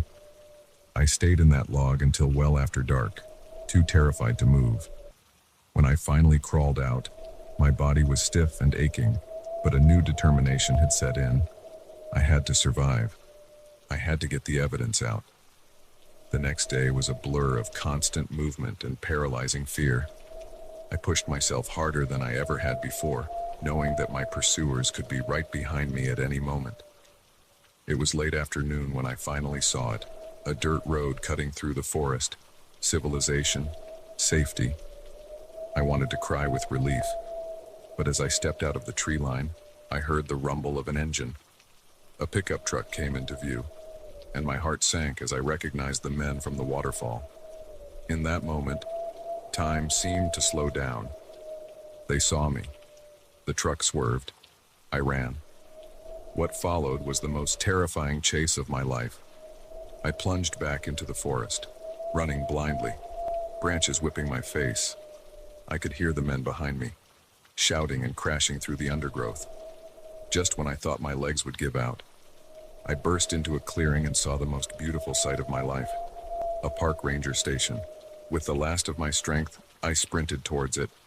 The rangers were shocked by my appearance, wild-eyed, covered in dirt and scratches, gasping out a barely coherent story about toxic waste and being chased. But when they heard engines approaching and saw the look of terror on my face, they quickly ushered me inside and called for backup. The men who had been chasing me were arrested. My photos and testimony led to a full-scale investigation that uncovered a massive illegal dumping operation. The cleanup effort is still ongoing, but at least now the problem has been exposed. I still work as an environmental scientist, but I no longer do solo expeditions. The peace I once found in solitude has been replaced by a keen awareness of how vulnerable we can be in the wilderness. But I also learned how strong I could be when pushed to my limits.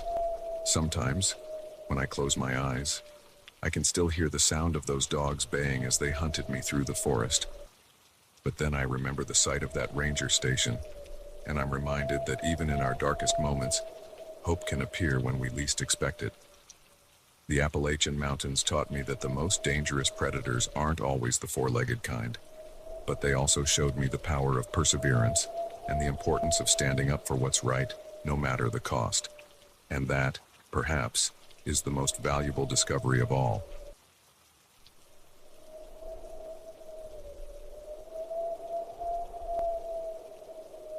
Instead, it became my prison.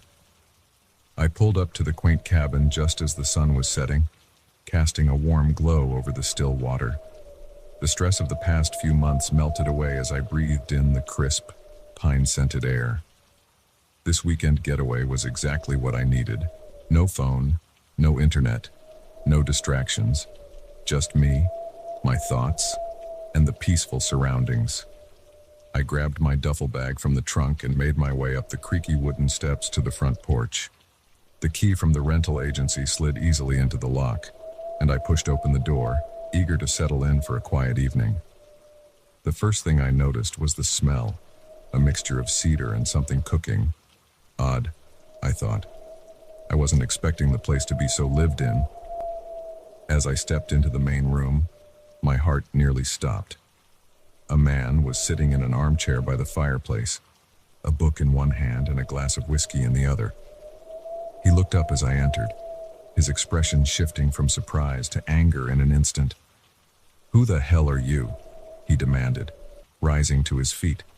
I stumbled backward, my bag slipping from my shoulder and hitting the floor with a thud.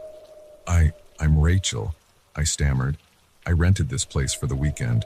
Who are you?" The man's eyes narrowed. "This is my house. I don't know what you're talking about, but you need to leave. Now." My mind raced. There had to be some mistake.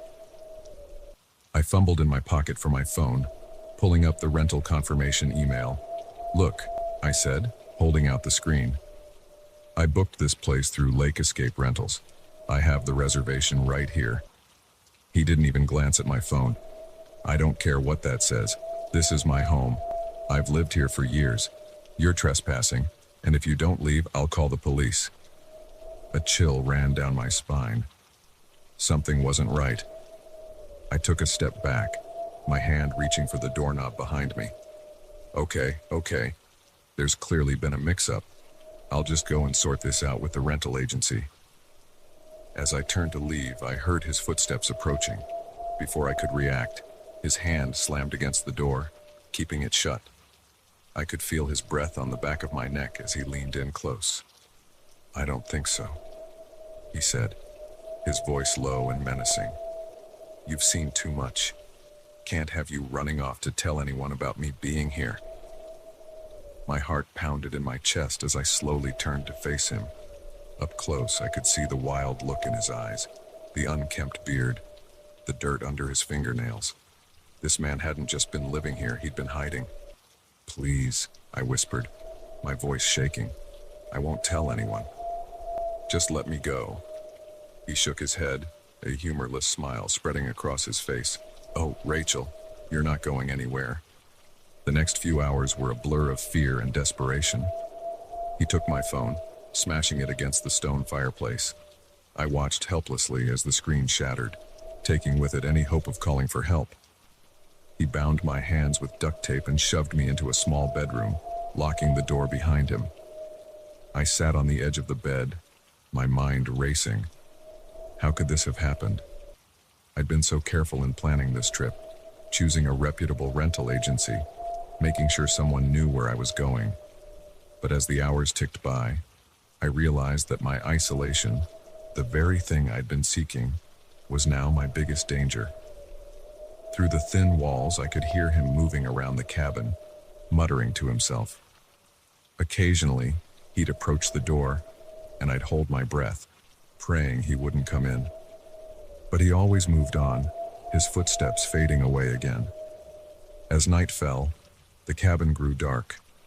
I fumbled in the darkness, my bound hands making every movement difficult.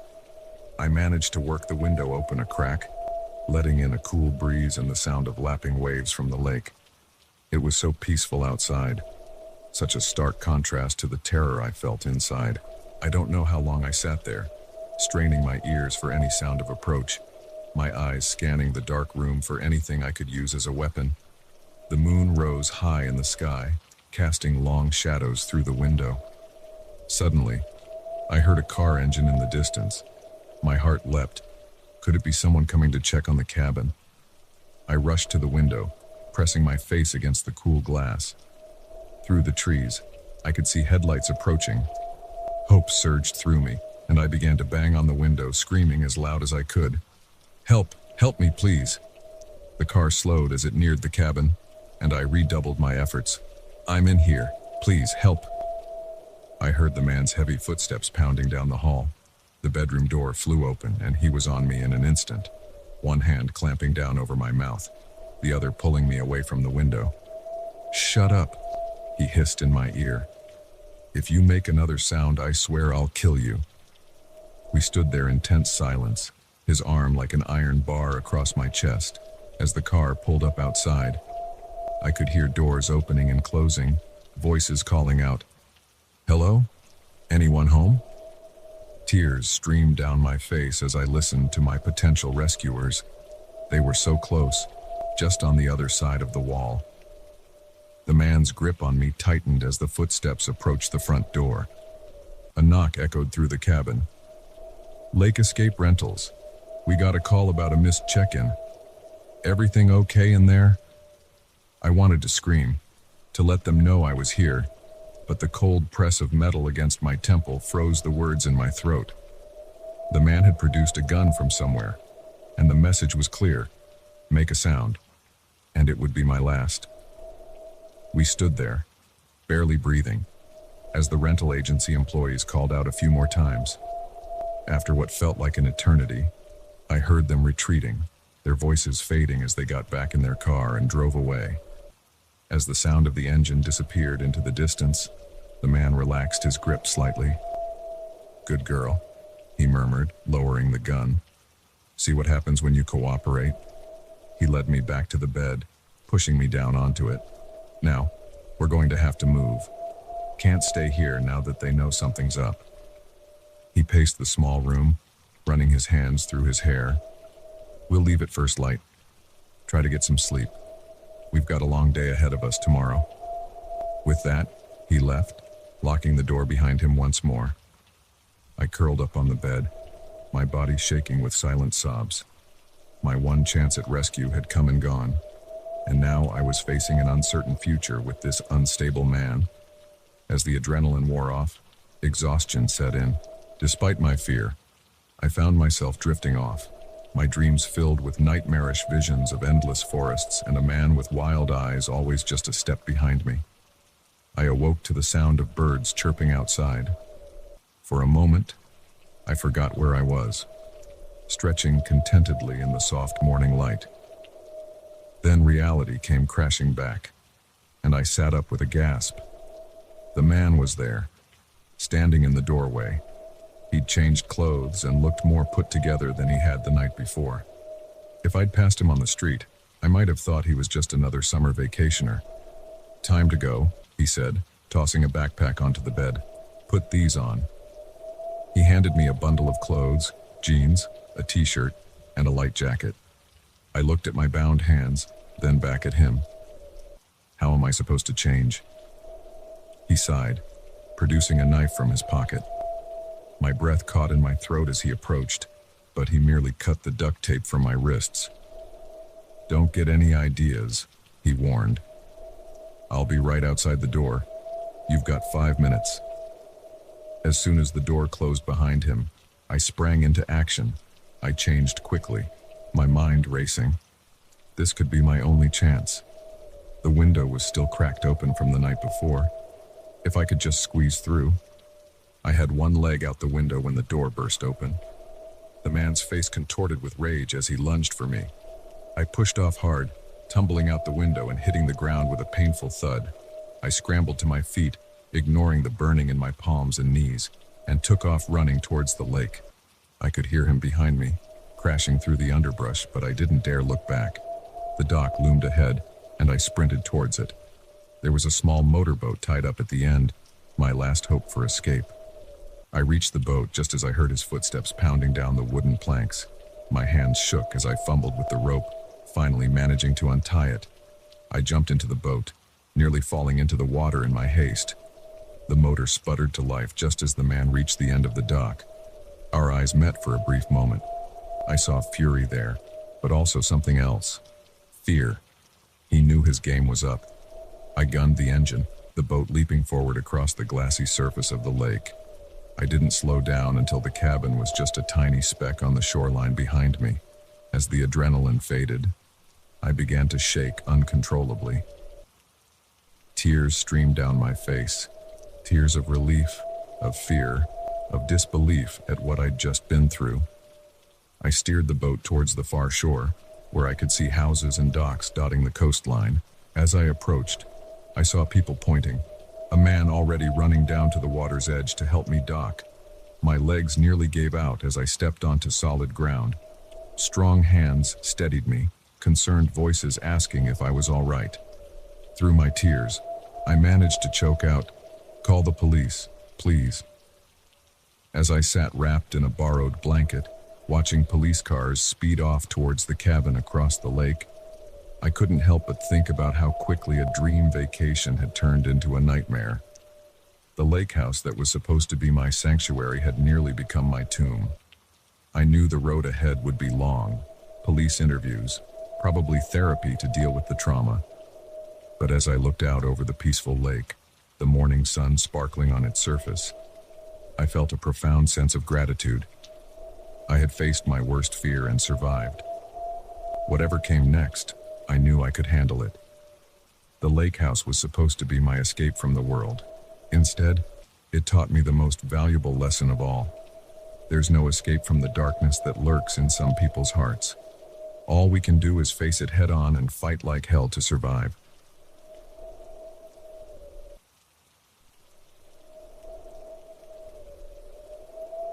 The trail ahead was supposed to lead me to serenity. Instead, it guided me straight into the jaws of fear. I'd always been a solitary hiker, finding peace in the quiet rustling of leaves and the rhythm of my own footsteps. This particular trail in the Cascade Mountains was a favorite of mine, winding through dense forests and offering breathtaking views of snow-capped peaks. I set out early that morning, the cool air nipping at my cheeks as I shouldered my pack and began the ascent.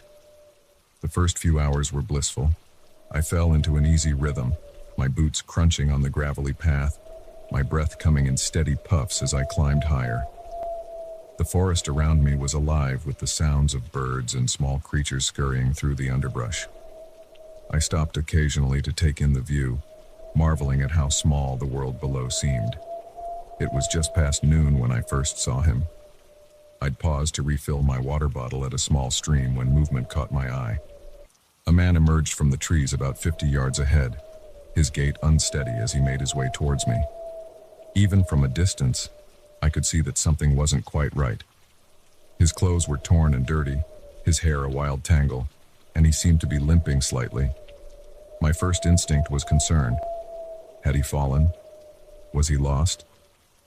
I waved, calling out, "Hey there, you okay?" He looked up, seeming to notice me for the first time. Relief washed over his face as he quickened his pace. "Oh, thank God," he called back, his voice hoarse. "I thought I was alone out here." As he drew closer, the knot in my stomach tightened. His eyes were bloodshot, darting around nervously, and there was a feverish sheen to his skin. He was older than I'd first thought, probably in his late 40s, with several days' worth of stubble on his chin. "I'm Jim," he said, extending a grimy hand. I shook it hesitantly, noticing the dirt caked under his fingernails.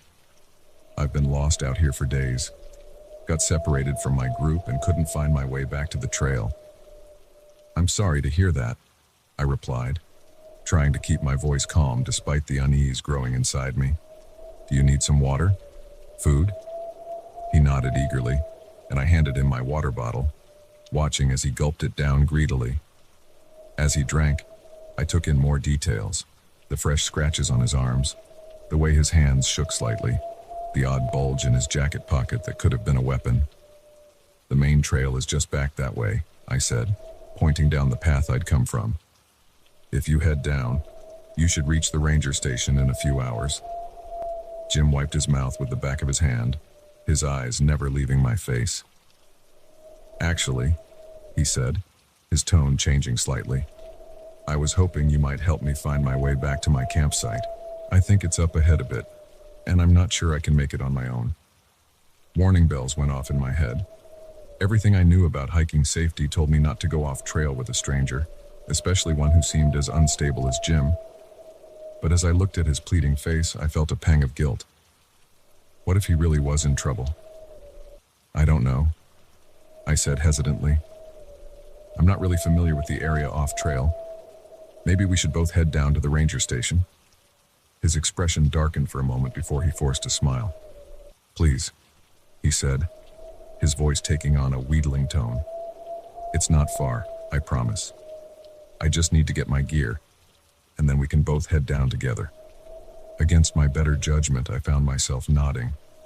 All right, I said, but not too far, and we need to be quick about it. Relief flooded his face, and he clasped my shoulder with a grip that was a little too tight to be friendly. Thank you, he said. You won't regret this.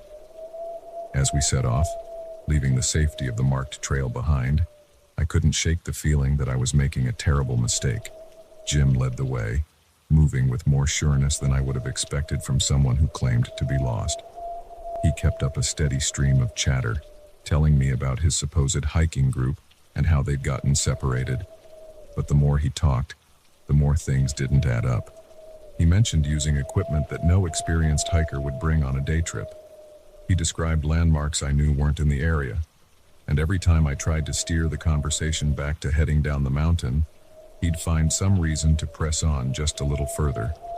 We'd been walking for about 30 minutes when I decided I'd had enough.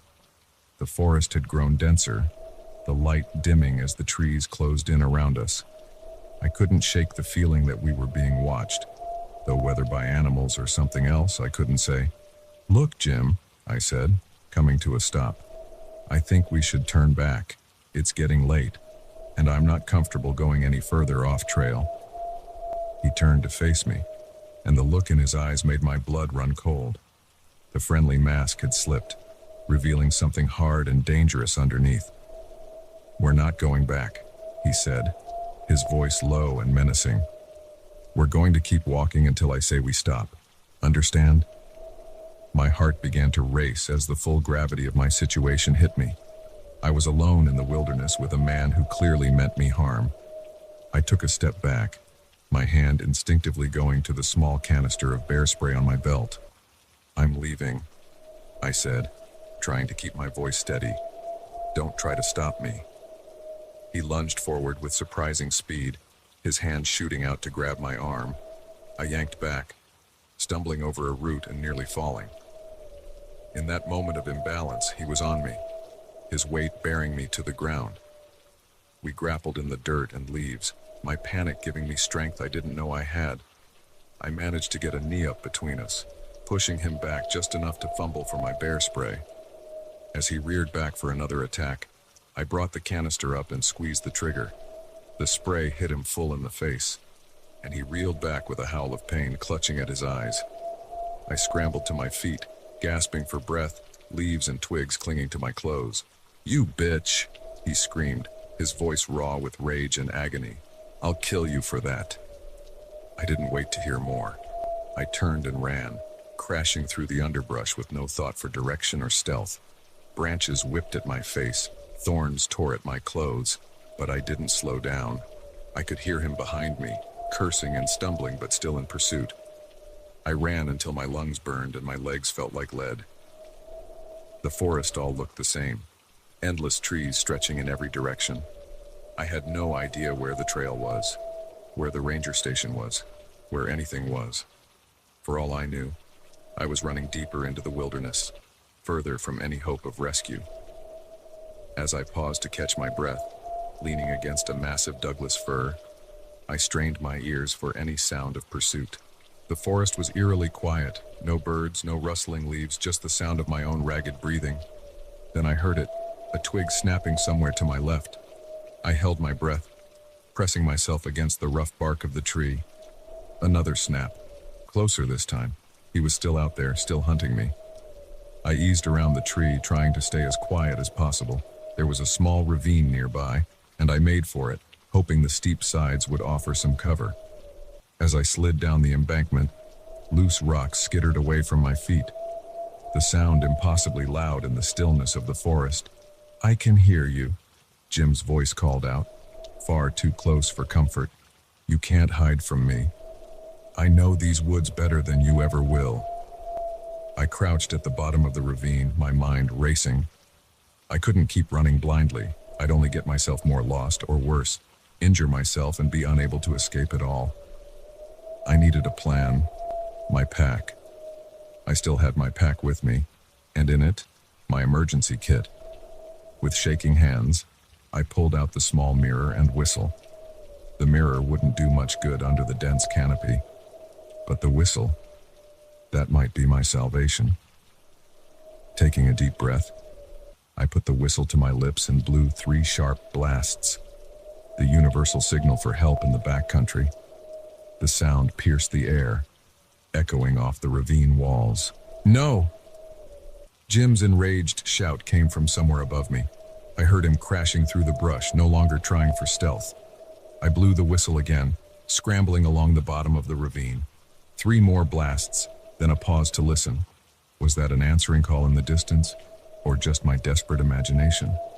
Suddenly, Jim appeared at the top of the ravine, his face a mask of fury and desperation. The bear spray had left angry red welts around his eyes, which only added to his crazed appearance. "You're going to pay for this," he snarled, starting to make his way down the steep incline. I turned to run, but my foot caught on a root, sending me sprawling face first into the rocky ground. Pain shot through my ankle as I tried to stand. I'd twisted it badly in the fall. Jim's laughter echoed off the ravine walls as he saw me struggling. "Nowhere left to run, little rabbit," he called out, his voice dripping with malice. I dragged myself to my feet, limping badly but refusing to give up. As he drew closer, I raised the whistle to my lips once more, blowing with all my might. And then, like an answer to a prayer, I heard it, voices calling out, and the baying of dogs. The search and rescue team must have already been in the area, perhaps looking for other lost hikers. Jim heard it too. His eyes widened with fear, darting around like a cornered animal. For a moment, I thought he might still come for me, driven by rage and desperation. But self-preservation won out. With one last hateful glare in my direction, he turned and scrambled back up the ravine, disappearing into the forest. I sank to the ground, relief washing over me in waves. I blew the whistle again, and this time I was sure they were getting closer. It wasn't long before I saw the bright orange vests of the rescue team coming into view. As they helped me out of the ravine, checking my injuries and radioing for support, I couldn't stop shaking. The reality of how close I'd come to disaster hit me full force. In the days that followed, as I gave statements to the police and park rangers, I learned the truth about Jim. He was a fugitive, wanted for a string of violent crimes in nearby towns. They found his hideout deep in the woods, a crude shelter filled with stolen supplies and evidence of other victims who hadn't been as lucky as me. As I sat in the ranger station, a warm blanket around my shoulders and a cup of coffee in my hands, I couldn't help but think about how quickly a peaceful hike had turned into a fight for survival.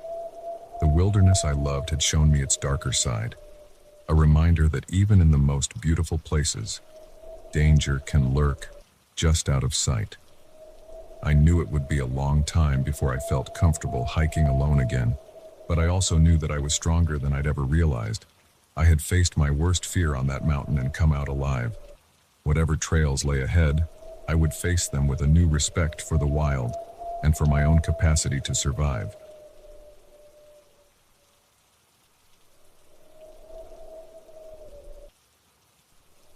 The moment I stepped into that sprawling mansion, I knew something was off. But I never imagined that a simple babysitting gig would turn into a night of heart-pounding terror. It was supposed to be an easy job. The Thompsons were well known in our small town, wealthy, respected, and always in need of a reliable babysitter for their 5-year-old son, Oliver. When Mrs. Thompson called me that afternoon, practically begging me to cover for their regular sitter who had fallen ill, I couldn't say no. The promise of double my usual rate didn't hurt either. I arrived just as the sun was setting, casting long shadows across the manicured lawn. Mr. Thompson answered the door, his tuxedo crisp and perfect for the charity gala they were attending. "Emma, thank goodness you're here," he said, ushering me inside.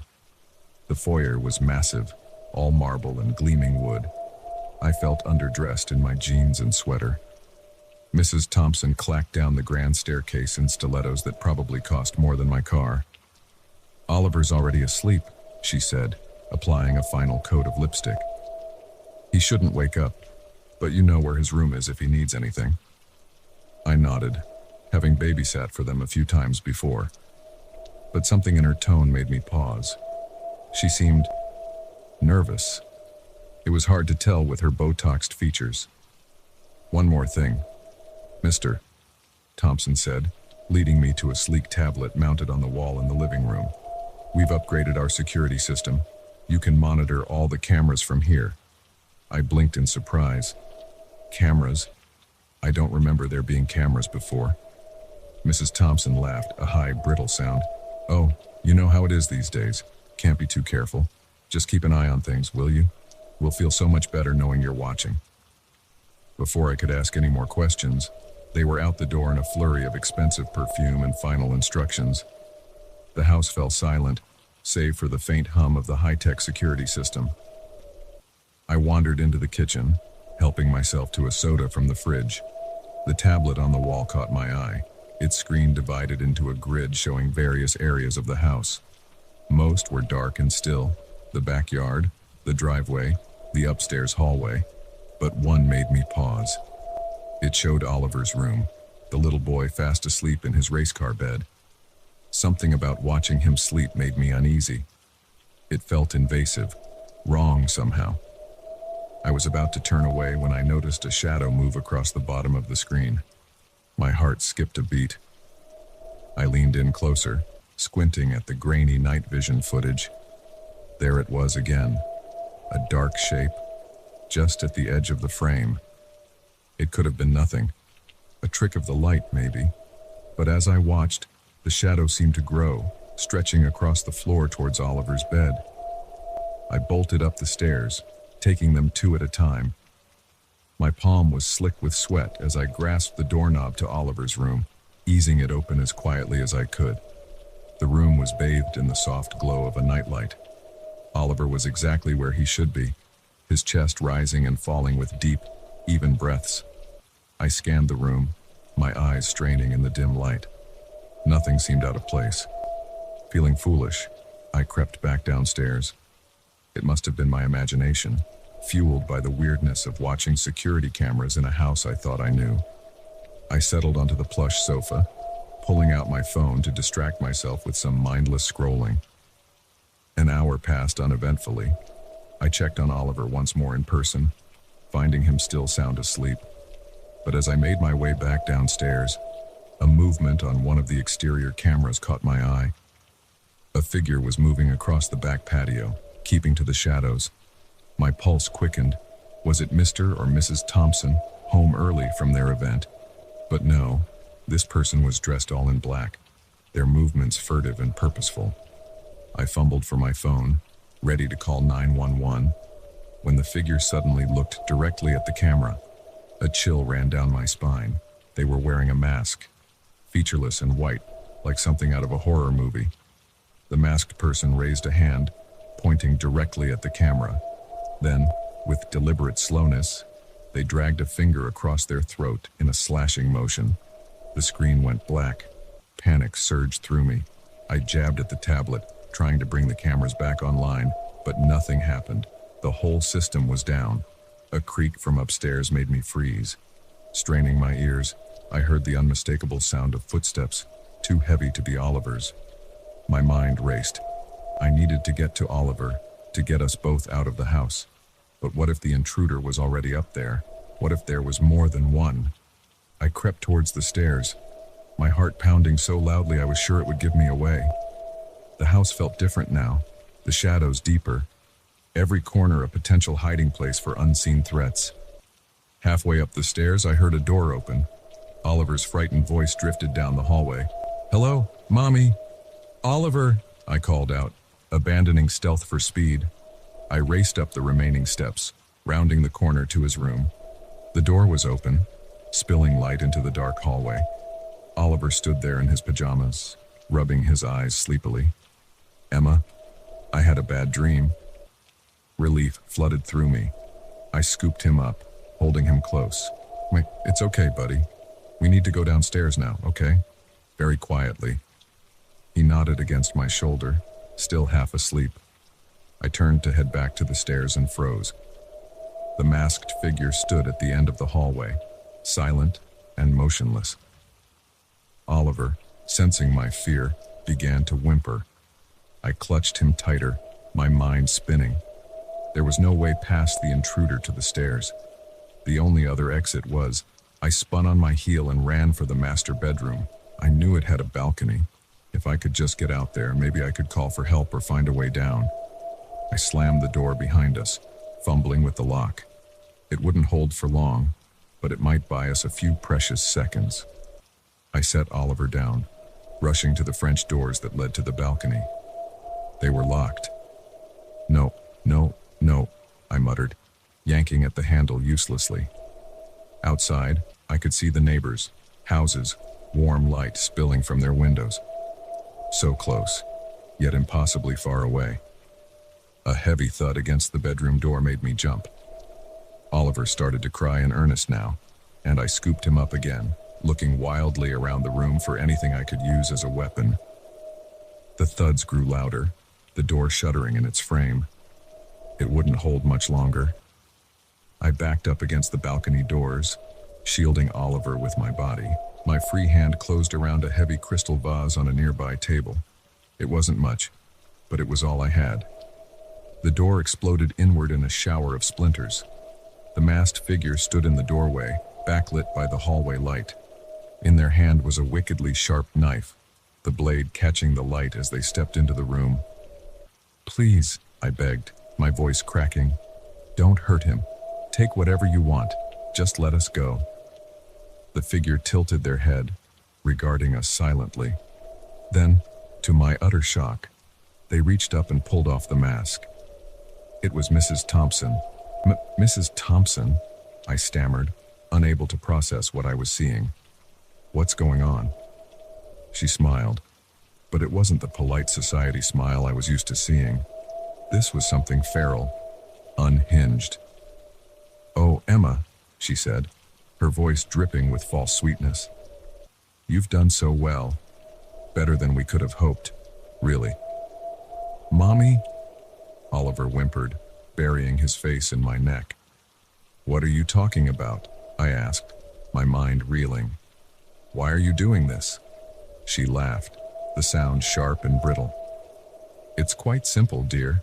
We needed to test our new security system, and what better way than with a real intruder?" She gestured with the knife towards the hallway. "Richard, darling, you can come out now. I think we've scared the poor girl enough." Mr. Thompson appeared in the doorway, looking slightly sheepish but no less menacing. "You have to understand, Emma," he said, his tone maddeningly reasonable. "In our position, we need to know our family is protected. We had to be sure the system worked, that our sitter would react appropriately in a crisis." I stared at them, slack-jawed with disbelief. You did all this as a test? Do you have any idea how terrified I was? How scared Oliver is?" Mrs. Thompson waved a dismissive hand. "Oh, he'll be fine. Children are resilient, and you passed with flying colors. We'll be doubling your rate from now on, of course. Can't put a price on peace of mind, after all." I looked down at Oliver, still clinging to me and sniffling softly, then back at his parents, standing there so casually after putting us through hell. In that moment, something inside me snapped. "Keep your money," I spat, setting Oliver down gently. "I quit, and I'm calling the police and child services the second I leave this house. What you did, it's not just wrong, it's criminal." Their smug expressions faltered. Mr. Thompson stepped forward, his hands raised placatingly. "Now, Emma, let's not be hasty. We can work this out." I sidestepped them both, scooping Oliver back up as I headed for the door. "Don't come near me," I warned, surprised by the steel in my own voice. "We're leaving. Now." They didn't try to stop me as I made my way downstairs and out the front door. As soon as I hit the driveway, I pulled out my phone with shaking hands and dialed 911. Sitting on the curb, holding a quietly weeping Oliver, I watched as police cars and an ambulance pulled up, their lights painting the perfect facade of the Thompson house in harsh reds and blues. I gave my statement in a daze, still unable to fully process what had happened.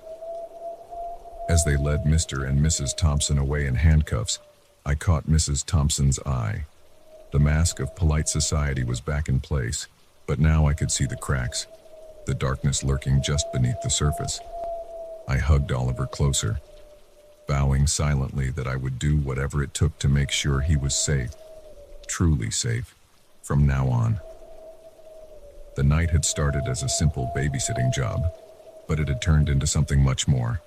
A stark reminder that sometimes the real monsters wear designer clothes and live in mansions.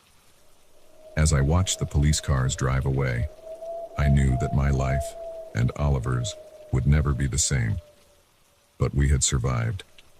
And in the face of true terror, we had found strength we never knew we had. Whatever came next, we would face it together.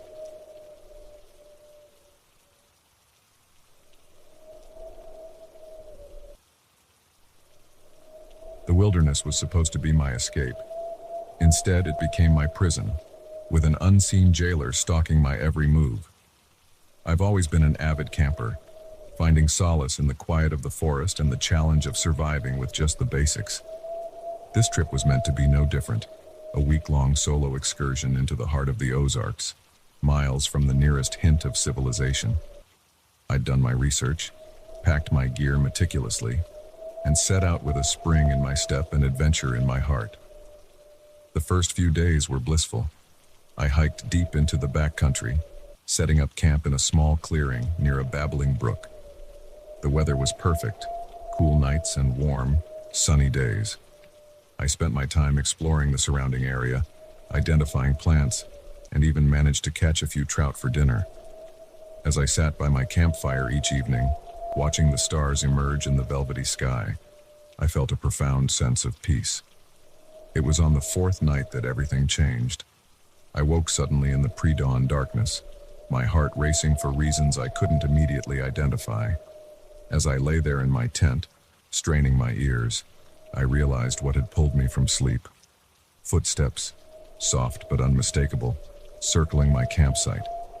My first thought was that it must be an animal, a deer perhaps, or even a black bear curious about the lingering scent of my dinner. But as I listened, the rhythm seemed too regular, too deliberate to be anything but human. I held my breath, hoping that whoever it was would move on. The footsteps completed a circuit around my tent, and then, to my horror, I heard the zipper of my backpack being slowly opened. Adrenaline surged through me. I fumbled for my flashlight, my hands shaking as I flicked it on and unzipped my tent in one swift motion. The beam of light swept across my empty campsite. My backpack lay where I'd left it, but the top flap was open, contents slightly disturbed. Of the nighttime visitor, there was no sign. I scrambled out of the tent, my bare feet cold against the dewy grass. "Hello?" I called out, my voice sounding thin and scared in the vast darkness. "Is someone there?" Only the quiet sounds of the forest answered me. I spent the rest of the night sitting up, flashlight in one hand and my hunting knife in the other, jumping at every snapping twig and rustle of leaves. As the sky began to lighten with the approaching dawn, I finally allowed myself to relax slightly. Surely, I thought, it had just been my imagination running wild in the dark. But as I stepped out of my tent that morning, I saw something that made my blood run cold. There, in the soft earth around my campsite, were footprints, human footprints, circling my tent just as I'd heard in the night. My hands trembled as I knelt to examine them. They were large, a man's size, I guessed, and deep, as if the person had been carrying something heavy, and they led off into the forest, in the direction I'd planned to hike that day. I stood there for a long moment, torn between the urge to pack up and flee, and a stubborn determination not to let fear ruin my trip. In the end, pride won out. I was an experienced outdoorsman, I told myself. I had my wits, my gear, and my knife. I could handle this. So I stayed. But I also set traps, nothing lethal, just simple snares that would alert me if anyone approached the camp. I repositioned my tent, making sure I had a clear view in all directions, and I kept my knife close at hand, even as I tried to convince myself that I was overreacting. The day passed uneventfully. I hiked, I fished, I even managed to relax a little as the warm sun and peaceful forest worked their magic. But as night fell, the unease returned, settling in my stomach like a lead weight. I lay in my tent, fully clothed, listening to the night sounds of the forest. Every rustle, every snap of a twig had me on high alert. But the night passed without incident, and I began to hope that perhaps the previous night had been a one-time occurrence. That hope was shattered the next morning. I unzipped my tent and stepped out into the cool dawn air, stretching my stiff muscles, and then I saw it. There, hanging from a low branch of a nearby tree, was a small doll.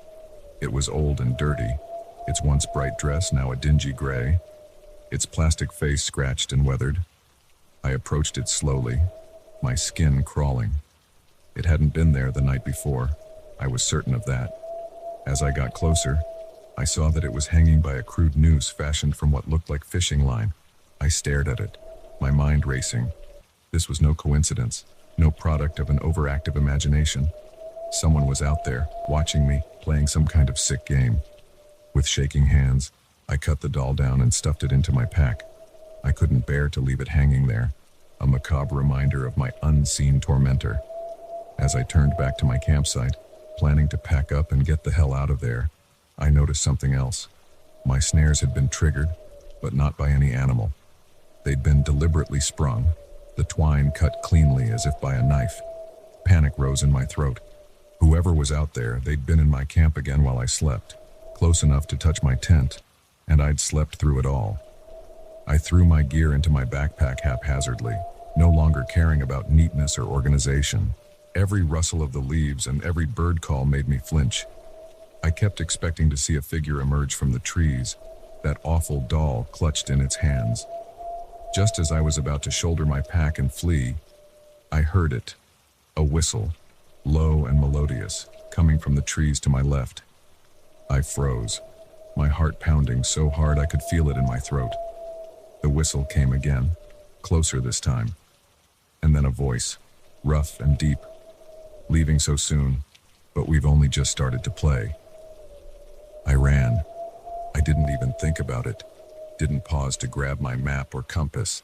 I just ran, crashing through the underbrush, branches whipping at my face and arms.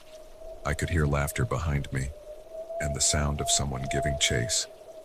I ran until my lungs burned and my legs felt like lead. I had no idea where I was, how far I'd come, or in what direction. The trees all looked the same, an endless maze of green and brown, but I didn't dare stop, didn't dare look back. As I burst through a thick stand of pines, I saw it, a small cave, half hidden by a tumble of rocks. Without hesitation, I dove inside, pressing myself against the cold, damp stone. I don't know how long I stayed there, hardly daring to breathe. The sound of pursuit faded, but still I waited, terrified that at any moment a hand would reach into the cave and drag me out. Hours passed. The light outside the cave entrance dimmed as evening approached. My muscles ached from holding still for so long, and thirst clawed at my throat. But still I didn't move. It wasn't until the first stars appeared in the darkening sky that I finally gathered the courage to peer out of my hiding place. The forest was quiet, peaceful even. No sign of my pursuer. Slowly, painfully, I crawled out of the cave. I was lost, weaponless, with no food or water, but I was alive, and free. For now. I picked a direction at random and started walking, knowing that eventually I had to hit a trail, a road, something. I walked through the night, jumping at shadows, certain that at any moment I'd hear that chilling whistle again. It was near dawn when I finally stumbled onto a hiking trail. I could have wept with relief. I followed it, my feet bloody and blistered, my clothes torn, until I reached a ranger station. The rangers were alarmed by my appearance and my wild tale. They called in a search team, but they found nothing. No campsite, no doll, no mysterious footprints, just the untouched wilderness. As I sat in the ranger station, wrapped in a blanket and sipping hot coffee, I couldn't shake the feeling that it wasn't over, that somewhere out there in the vast forest, someone was watching, waiting, ready to start the game again. I never went camping alone again after that. The peace I once found in solitude had been shattered, replaced by a constant, nagging fear. Every time I step into the woods now, I find myself looking over my shoulder, straining my ears for the sound of footsteps or a distant whistle. The wilderness was supposed to be my escape, my sanctuary. But now I know the truth. Sometimes the most dangerous predators are the ones that walk on two legs, leaving behind nothing but fear and a battered old doll as proof of their passing.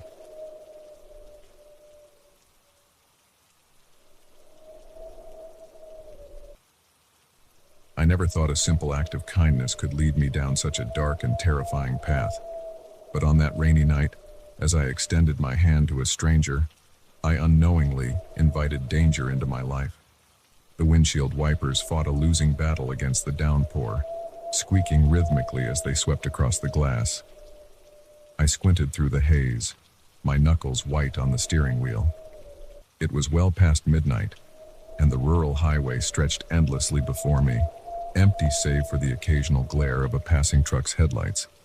I was exhausted, having driven for hours after a long day at work. The monotony of the road and the hypnotic patter of rain were making it hard to keep my eyes open. I was considering pulling over at the next rest stop when I saw him. A lone figure stood at the roadside, thumb extended, barely visible in the gloom. My first instinct was to drive past. Picking up hitchhikers was dangerous. Everyone knew that. But something made me slow down. Maybe it was the way he was hunched against the rain, looking small and vulnerable. Or maybe it was just my own weariness, making me long for some company to help keep me awake. Whatever the reason, I found myself pulling over, the car's tires crunching on the gravel shoulder. The man jogged towards me, hunched against the rain. As he reached for the door handle, I caught a glimpse of his face in the glow of the dashboard lights, young, probably mid-20s, with a scruffy beard and tired eyes. "Thanks, man," he said as he slid into the passenger seat, bringing with him the smell of wet clothes and cigarette smoke. "I've been out here for hours." "No problem," I replied, pulling back onto the empty highway. "Where are you headed?" "Just up the road a ways," he said vaguely, running a hand through his wet hair. "Name's Jake, by the way." "Tim," I offered, glancing at him sidelong. Now that he was in the car, I was starting to second-guess my decision. There was something off about him, a nervous energy that set me on edge. We drove in silence for a few minutes, the only sound the steady thrum of the engine and the rain on the roof. I was about to ask Jake for more specifics about his destination when he spoke up. "Mind if we take a little detour?" he asked, his voice casual but with an undercurrent of tension. "I need to pick something up from a friend's place. It's not far off the highway." I hesitated. It was late, and I was tired. The last thing I wanted was to go even more out of my way. But Jake was looking at me with an intensity that made me uncomfortable. "I don't know, man," I said slowly. "I'm pretty beat. I was hoping to get to the next town and find a motel soon." Jake's demeanor changed instantly. The friendly facade dropped away, replaced by something hard and dangerous. "That wasn't really a request," he said, his voice low and menacing. My blood ran cold as I saw him reach into his jacket pocket. The gleam of metal caught my eye, a knife, its blade catching the dim light from the dashboard. "Keep driving," Jake ordered, the knife now held loosely in his lap, a clear threat. "And take the next right turn." My mind raced as I gripped the steering wheel, knuckles white. How had I been so stupid? I should have trusted my instincts and driven past. Now I was trapped in a metal box hurtling down a dark highway with a madman. I took the turn as instructed, the car now bumping down a narrow country road. The rain seemed to intensify, sheets of water slamming against the windshield. I could barely see 10 feet ahead. "Where are we going?" I asked, trying to keep my voice steady. Jake ignored the question. "Pull over up there," he said instead, pointing to a gap in the trees ahead. As we came to a stop, the headlights illuminated a dilapidated barn, its weathered boards gray in the rain. My heart sank. We were miles from anywhere, with no hope of anyone coming to my aid. "Get out," Jake commanded, gesturing with the knife. I complied, stepping out into the downpour. Jake followed, keeping the knife trained on me as he marched me towards the barn. The old door creaked ominously as he shoved it open. The interior was dark and musty, filled with shadows that seemed to move in the dim light, filtering through the cracks in the walls. Jake fumbled for a moment before finding an old lantern, its weak flame casting a sickly yellow glow around us. "Sit down," he ordered, pointing to a rickety chair in the corner. As I sank into it, my mind whirled, trying to think of a way out of this nightmare. Jake paced back and forth, muttering to himself. I caught fragments of his ramblings, something about being followed, about needing to lay low. With a start, I realized he was likely some kind of fugitive, on the run from the law. "Look," I said, trying to keep my voice calm. "I don't know what kind of trouble you're in, but I can help. We can go to the police, explain the situation." Jake whirled on me, his eyes wild. "Shut up," he snarled. "You don't know anything. They're everywhere, watching, waiting. But I'm smarter than them. They won't catch me." I fell silent, realizing that reasoning with him was useless. He was clearly unstable, possibly delusional. I needed to find another way out. As Jake continued his agitated pacing, I subtly tested the strength of the chair. It was old, the wood soft with rot. If I could just get a moment of distraction, maybe I could break free and make a run for it. Hours crawled by. The storm outside intensified, wind howling through the gaps in the barn walls. Jake alternated between manic episodes of paranoid ranting and periods of tense silence. I remained alert, watching for any opportunity to escape. As dawn approached, I saw my chance. Jake had dozed off, slumped against the far wall, the knife loose in his grasp. Moving as quietly as I could, I stood, wincing at the creak of the chair.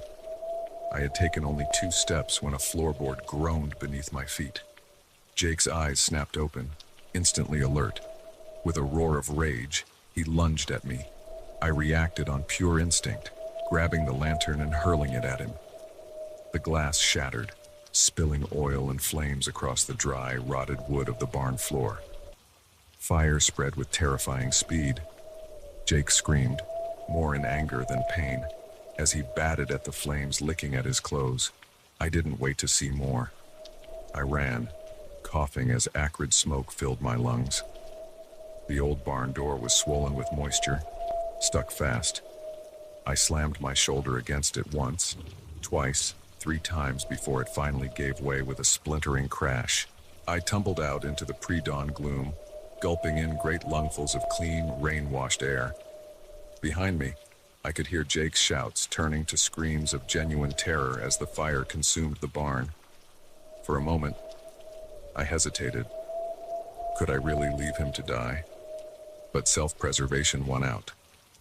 I ran to my car, fumbling with the keys, my hands shaking so badly I could barely get them into the ignition. As I peeled away, gravel spraying, I caught a final glimpse in the rearview mirror of the barn fully engulfed in flames, a pillar of fire and smoke rising into the lightening sky. I drove for hours, putting as much distance between myself and that nightmarish scene as possible. It wasn't until the sun was high in the sky that I finally pulled over at a truck stop, my body shaking with exhaustion and delayed shock. As I sat there, staring blankly at the steering wheel, a news report on the radio caught my attention. A manhunt was underway for an escaped convict, considered armed and extremely dangerous. The description matched Jake perfectly. Relief washed over me, followed quickly by a wave of nausea. I had come so close to becoming just another victim, another statistic. The realization of what I had narrowly escaped hit me like a physical blow. In the days that followed, I wrestled with whether to go to the police. In the end, I decided against it. The barn had burned to the ground, Jake's fate unknown. There was no evidence of what had transpired, just my word against the ashes. But the experience changed me profoundly. I became more cautious, more aware of the potential dangers lurking behind even the most innocent-seeming situations. The open road, once a symbol of freedom and possibility, now filled me with unease. And on rainy nights, when I see a lone figure standing by the roadside, thumb extended, I drive past without slowing. The memory of Jake's wild eyes and the gleam of his knife are all the reminder I need that sometimes it's better to leave a stranger in the rain than to invite danger into your car. The simple act of kindness I had extended that night had nearly cost me everything. It was a lesson I would never forget, that the darkest threats often come disguised as those in need of help, and that the road to hell is sometimes paved with good intentions.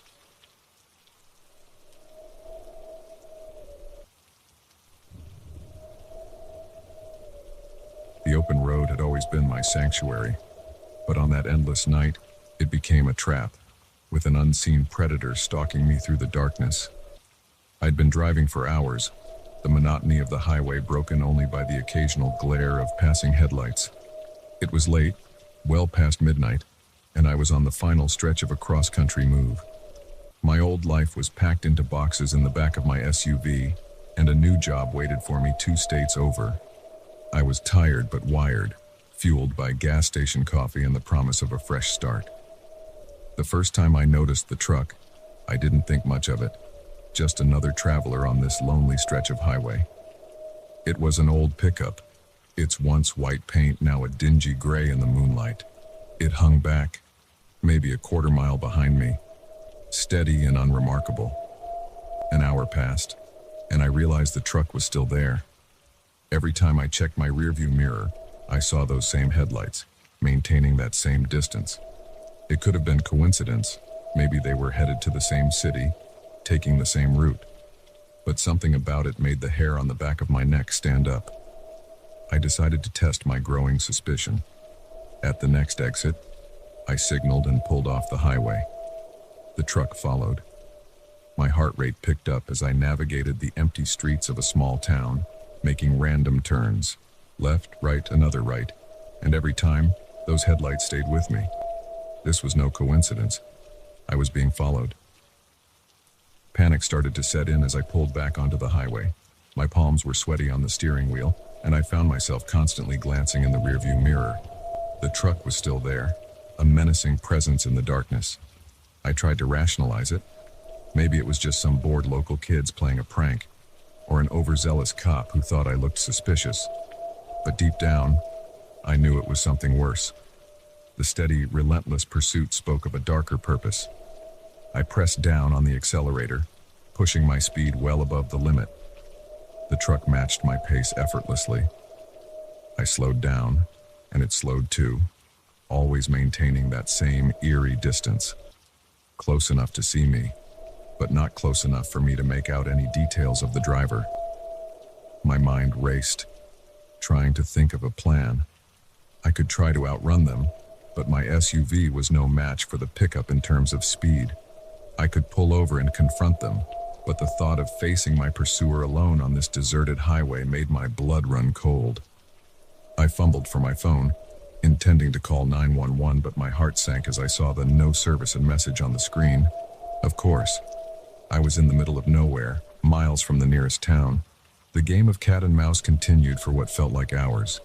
Every mile marker that flew by was a reminder of how alone I was, how far from help. The fuel gauge was dipping dangerously low, and I knew I'd have to stop soon. The thought filled me with dread. What would happen when I couldn't run anymore?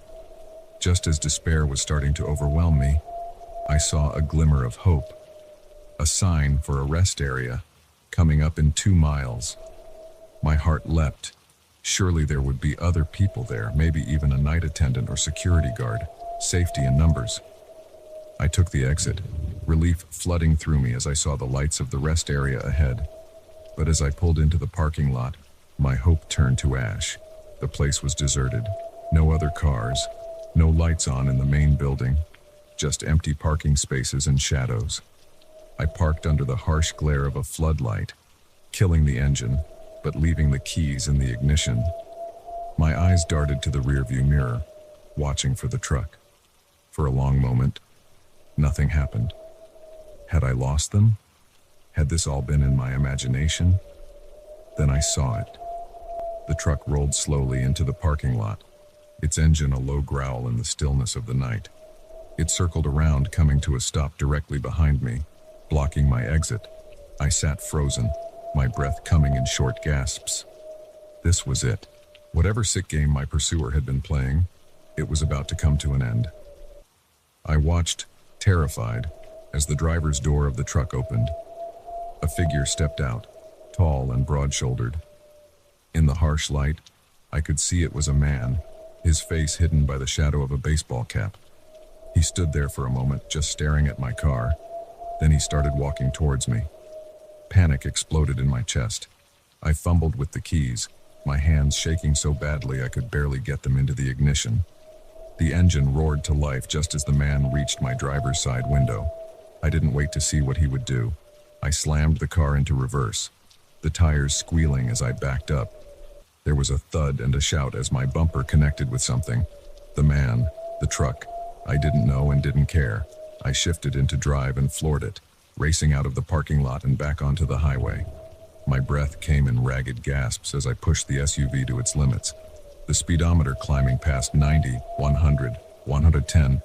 I didn't dare look back, terrified of what I might see. The rational part of my brain screamed at me to slow down, that I was going to get myself killed. But the fear was stronger, driving me forward into the night. It wasn't until I saw the flashing lights in my rearview mirror that I finally eased off the gas. For a moment, terror gripped me. Had the truck caught up? But no, this was different. Red and blue lights, the distinctive shape of a police cruiser. I pulled over, my whole body shaking. As the officer approached my window, I burst into tears, the stress and fear of the night finally overwhelming me. The next few hours passed in a blur.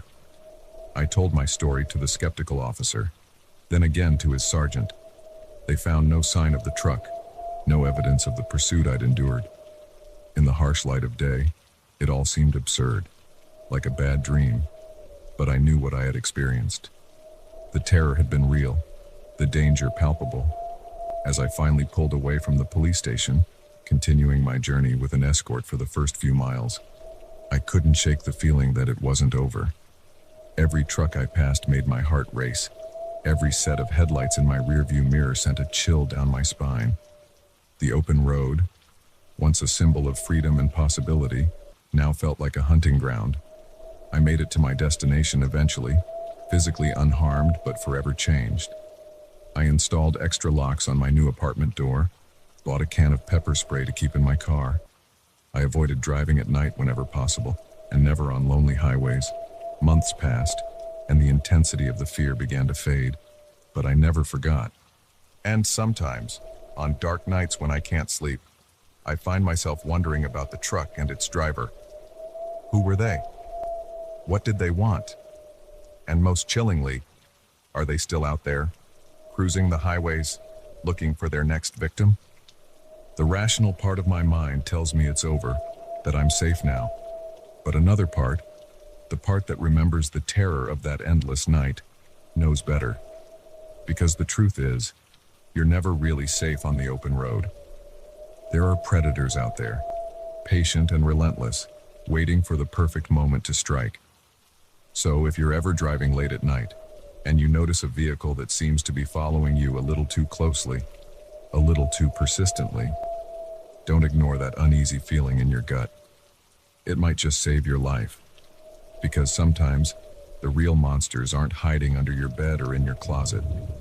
Sometimes, they're right behind you, their headlights steady in your rearview mirror, waiting for you to let your guard down. The open road may seem like freedom, but it can quickly become a trap. And once you're caught, there's no telling where that long, dark highway might lead you.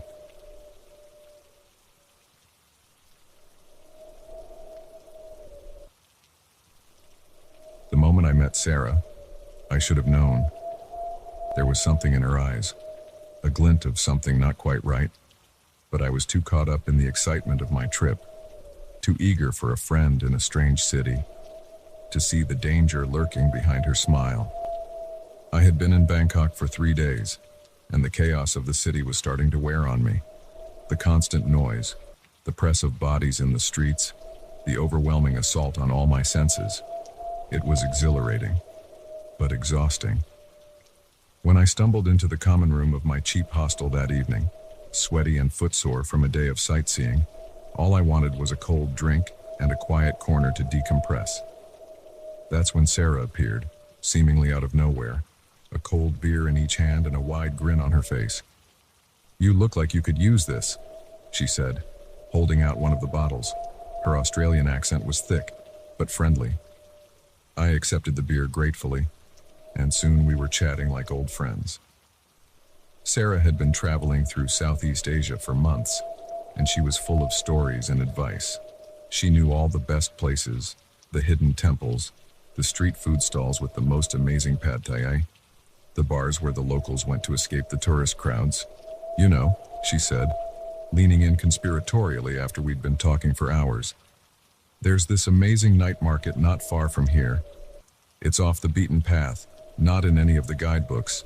The food is incredible, and they have the most unique souvenirs. Want to check it out?" I hesitated for a moment. It was getting late, and I was tired, but Sarah's enthusiasm was infectious, and the promise of seeing a side of Bangkok that most tourists missed was too tempting to pass up. "Sure," I said, ignoring the small voice in the back of my mind that urged caution. "Let's do it." We caught a tuk-tuk, the three-wheeled taxi weaving through the crowded streets with alarming speed. I noticed we were heading away from the city center, into areas that looked less polished, more run down. But Sarah kept up a steady stream of chatter, pointing out interesting sights and telling me about her adventures in Vietnam, and I pushed my unease aside. Finally, the tuk-tuk dropped us off on a dimly lit street. The buildings here were older, their paint peeling and faded. A few people moved about, but it was nothing like the bustling markets I'd seen in the tourist areas. "Are you sure this is the right place?" I asked, looking around uncertainly. Sarah nodded, her eyes bright with excitement. "Oh yeah, it's just down this way. Come on." She led me down a narrow alley, the sounds of the main street fading behind us. The buildings pressed in close on either side, and the air felt thick and oppressive. I was about to suggest we turn back when the alley suddenly opened up into a small square. There were a few stalls set up, selling fruits and vegetables I didn't recognize. An old woman stirred a huge pot of something that smelled spicy and delicious, but it was nothing like the vibrant, crowded night markets I'd seen in my guidebook. "Let's grab a drink while we wait for things to pick up," Sarah suggested, steering me towards a small, dimly lit bar tucked into one corner of the square. The bar was nearly empty, just a couple of locals nursing beers at a table in the corner. We sat at the bar, and Sarah ordered for us in fluid Thai. The bartender, a heavy-set man with a face like weathered leather, grunted and placed 2 glasses of clear liquid in front of us. "Cheers," Sarah said, raising her glass. I clinked mine against hers and took a sip. The alcohol burned going down, but left a pleasant warmth in my stomach. We talked as we drank, Sarah regaling me with more stories of her travels. But as time passed, I began to feel strange. The room seemed to be swaying slightly, and my thoughts felt sluggish and confused. I glanced at my watch, surprised to see that barely half an hour had passed. It felt like we'd been sitting there for hours. I think I need some air," I mumbled, struggling to form the words. My tongue felt thick in my mouth. Sarah's face swam in front of me, her smile now seeming predatory rather than friendly. "Oh, honey," she said, her voice sounding distorted and far away. "I don't think you're going anywhere." Panic surged through me as I realized what was happening. The drink. It had been drugged. I tried to stand, but my legs wouldn't cooperate. The room spun wildly, and I felt myself slipping from the bar stool. Strong hands caught me before I hit the floor. Through the haze that was rapidly overtaking my vision, I saw the bartender coming around from behind the bar. He and Sarah exchanged words in Thai, their tones businesslike, as if discussing a transaction. I wanted to scream, to fight, to run, but my body wouldn't respond. The last thing I saw before darkness claimed me was Sarah's face, that friendly smile now twisted into something cold and calculating. I awoke to pain and darkness. My head throbbed, my mouth was dry as sandpaper, and every muscle in my body ached. I tried to move, only to discover that my hands and feet were bound. Panic clawed at my throat as the memories came flooding back. Sarah, the bar, the drugged drink. As my eyes adjusted to the gloom, I could make out that I was in a small, bare room. The air was hot and stale, and I could hear muffled sounds from somewhere nearby. Traffic, maybe, or voices. The door creaked open, flooding the room with harsh fluorescent light. I squinted against the sudden brightness, making out two figures silhouetted in the doorway. One was Sarah. The other was a man I didn't recognize, tall and broad-shouldered with a face like a carved stone mask. Well, the man said, his English heavily accented. Our sleeping beauty awakes. Sarah hung back by the door, not meeting my eyes. The man crouched down in front of me, gripping my chin roughly and forcing me to look at him. "You've caused us quite a bit of trouble," he said. "Your embassy is asking questions. Your family has been calling the hotels. It's all very inconvenient." I tried to speak, but my tongue felt swollen and useless in my mouth. The man chuckled, a sound devoid of any real humor. "Don't worry. You won't be our problem for much longer. There are people who will pay good money for a pretty young thing like you. Maybe in a factory, maybe in a brothel. Who knows? The possibilities are endless." Cold terror washed over me as the full horror of my situation became clear. This wasn't a simple robbery. This was human trafficking, and I was the commodity being sold. The man stood, brushing off his hands as if he'd touched something distasteful. "Get her ready for transport," he said to Sarah. "The buyers will be here in an hour." As the door closed behind them, leaving me alone in the darkness once more, despair threatened to overwhelm me. How had I been so stupid? How had I fallen for Sarah's act so completely? But as the initial shock wore off, a new emotion began to take hold. Determination. I wasn't going to give up without a fight. I began to work at my bonds, ignoring the pain as the rough rope bit into my wrists. Time passed, minutes or hours, I couldn't tell. But finally, I felt the ropes begin to loosen. With a final, desperate effort, I managed to slip one hand free. Just then, I heard footsteps approaching. Quickly, I repositioned myself to hide that I'd freed my hand. The door opened, and Sarah entered alone. She wouldn't meet my eyes as she approached with a bottle of water. "You should drink," she said, her voice flat and emotionless. "It's a long journey ahead." As she bent to hold the bottle to my lips, I made my move. With all the strength I could muster, I swung my freed hand, catching her square across the jaw. She stumbled backward, shock written across her face. I didn't waste a second. I lunged forward, tackling her to the ground. We grappled silently, each of us knowing that to cry out would bring the others running. Finally, my desperation won out. I managed to get my hands around her throat, squeezing until her eyes rolled back and she went limp. With shaking hands, I searched her pockets, finding a small knife. I cut my remaining bonds and crept to the door, listening intently. The hallway beyond was silent. I don't remember much of my escape. It's a blur of adrenaline and terror, creeping down hallways, ducking into shadows every time I heard a noise, finally finding a window I could squeeze through. I ran through unfamiliar streets, ignoring the stares of passers-by, until I found a police station. The next few days were a whirlwind of questioning, embassy visits, and tearful phone calls to my family. They caught Sarah and her associates eventually. The police told me I wasn't their first victim, but I was one of the few who had managed to escape. The knowledge brought little comfort. As I boarded the plane that would take me home, I couldn't shake the feeling that I'd left a part of myself behind in that dark room. My trust in strangers, my belief in the fundamental goodness of people, it had all been shattered. The scars from those ropes have long since faded, but the internal wounds remain. I still travel, still seek out new experiences and connections, but now, there's always a part of me on guard, watching for the danger that might be lurking behind a friendly smile, because I learned the hard way that sometimes, the most dangerous predators are the ones who come to you with open arms and promises of adventure.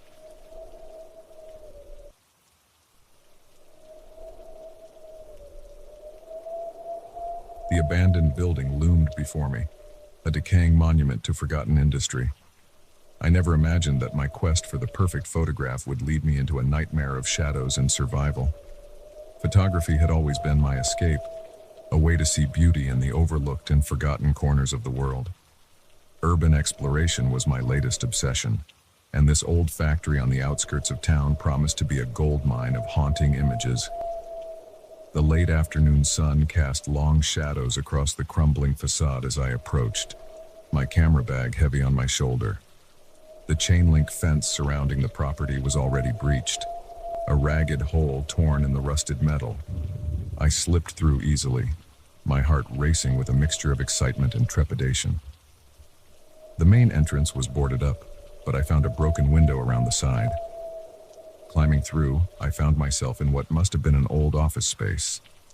Dust motes danced in the shafts of sunlight streaming through the dirty windows, and the musty smell of decay filled my nostrils. I took my time, moving carefully through the building, capturing shots of peeling paint, rusted machinery, and nature slowly reclaiming the space. The play of light and shadow was mesmerizing, and I lost track of time as I worked my way deeper into the sprawling complex. It was as I was setting up a shot in a vast, echoing room filled with silent conveyor belts that I first heard the voices. At first, I thought it was just the wind playing tricks, whistling through broken windows or gaps in the walls. But as I strained my ears, I could make out the low murmur of conversation. My first instinct was to call out, to let whoever it was know they weren't alone. But something held me back. The tone of the voices, though muffled, didn't sound like other urban explorers or even teenagers looking for a place to hang out. There was an edge to them, a tension that made the hair on the back of my neck stand up. Quietly, I packed up my camera and crept towards the sound. It was coming from a room at the far end of the factory floor. As I got closer, I could make out snippets of conversation. Shipment coming in tonight. Gotta be careful. Cops have been sniffing around. Boss won't tolerate any more screw-ups. My blood ran cold as I realized what I was overhearing. This wasn't just some harmless trespassing. I had stumbled onto something far more dangerous. I started to back away slowly, planning to retrace my steps and get out as quickly and quietly as possible.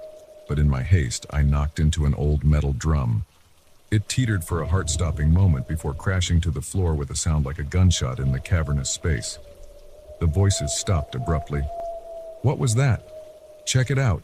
Now! Panic surged through me. I turned and ran, no longer caring about stealth. Behind me, I could hear shouts and the sound of running feet.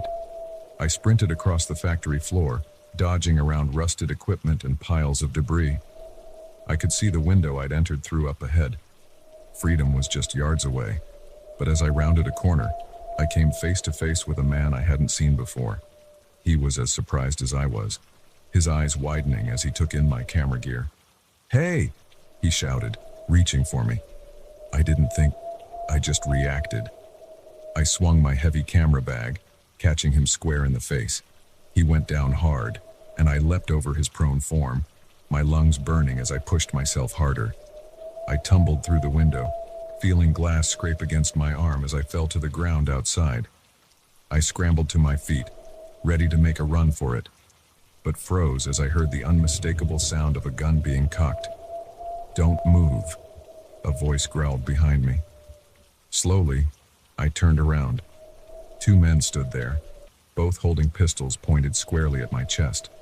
A third was helping the man I'd hit with my bag to his feet. Blood streamed from his nose, and the look he gave me promised retribution. Well, said one of the armed men, his tone casual but his eyes hard. "Looks like we've got ourselves a little spy." "I'm not a spy," I said, my voice shaking. I'm just a photographer. I didn't mean to disturb anyone. Please, just let me go. I won't say anything." The man laughed, but there was no humor in it. "Oh, I don't think so. You've seen too much already. Boss will want to have a chat with you." They marched me back inside, my mind racing as I tried to think of a way out of this nightmare. They took me to a small office on the second floor, pushing me roughly into a chair. One of them used zip ties to secure my hands behind my back, while another went through my camera bag. "Well, ain't you the artist?" he sneered, flipping through the images on my camera. "Got some real nice shots here. Too bad you won't be having your exhibition." The one who seemed to be in charge paced in front of me, tapping his gun against his leg thoughtfully. "So, photographer, who sent you? The cops? A rival outfit?" "Nobody sent me," I insisted. "I swear, I'm just an urban explorer. I come to places like this to take pictures, that's all. I had no idea anyone else was here." He studied me for a long moment, his eyes boring into mine. Whatever he saw there must have convinced him because he nodded slowly. "Maybe you are telling the truth," he said, "but that doesn't change the fact that you're a problem we need to deal with." A chill ran down my spine at his words. I opened my mouth to plead my case again, but was cut off by the sound of a phone ringing. The leader pulled out a cell phone, glancing at the screen before answering. "Yeah, boss. We've got a situation here." He walked to the far side of the room, speaking in low tones. I looked around desperately, searching for anything that might help me. The other men were distracted, arguing over something they'd found in my bag. My eyes fell on a rusty nail sticking out of the decaying windowsill next to me.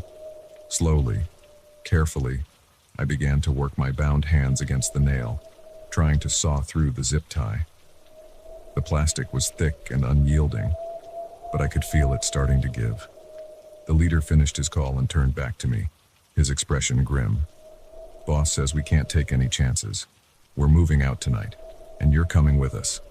After that, well, let's just say you should hope you're a good swimmer." My heart raced as I realized what he was implying. They were going to kill me, dump my body somewhere it might never be found. With renewed desperation, I worked at the zip tie, feeling it begin to fray. Just as I felt the binding give way, there was a commotion from outside. The sound of squealing tires and shouted commands drifted up from the street. "Cops!" one of the men yelled, peering out the window. Chaos erupted in the small office. The men grabbed bags, shoving papers and what looked like bundles of cash inside. In the confusion, no one was paying attention to me. This was my chance. With a final, desperate effort, I snapped the weakened zip tie. In one fluid motion, I grabbed my camera bag and bolted for the door. Shouts followed me as I raced down the stairs, taking them 3 at a time. I could hear the thunder of footsteps behind me, but I didn't dare look back. I burst out of the building, blinking in the sudden brightness. The scene outside was pandemonium. Police cars had the building surrounded. Officers crouched behind open doors with weapons drawn. I heard someone shout, "Freeze!" but I couldn't tell if they were yelling at me or the men behind me. I ran towards the police line, my hands raised. "Help!" I screamed. "They're right behind me." What followed was a blur of activity. I was tackled to the ground by an officer, handcuffed, and shoved into the back of a police car. Through the window, I watched as more police stormed the building. There were sounds of gunshots, more shouting. It wasn't until hours later, after I'd been questioned extensively and my story corroborated by the evidence found in the factory, that I was finally released. As I stood outside the police station, my camera bag returned to me and a blanket draped over my shoulders. The full weight of what had happened hit me. I had gone looking for interesting photographs and instead found myself in the middle of a police raid on a major criminal operation. I had nearly been killed, had seen things I could never unsee. As I hailed a cab to take me home, I realized that my days of urban exploration were over. The thrill of capturing forgotten places on film no longer seemed worth the risk.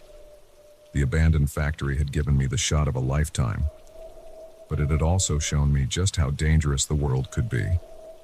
From now on, I decided I'd stick to photographing sunsets and landscapes. Sometimes, the most beautiful images are the ones that don't come with a side of mortal peril.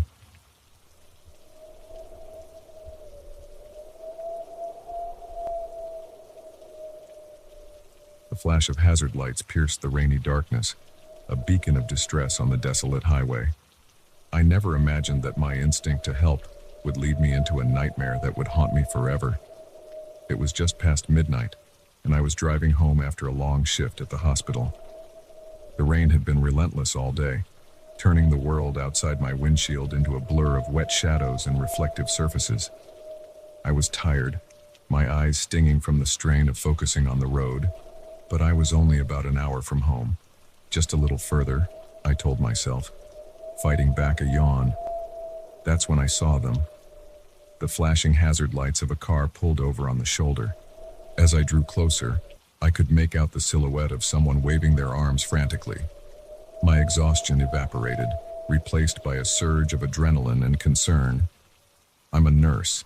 Helping people is ingrained in me. Without a second thought, I slowed down and pulled over, my tires crunching on the gravel shoulder.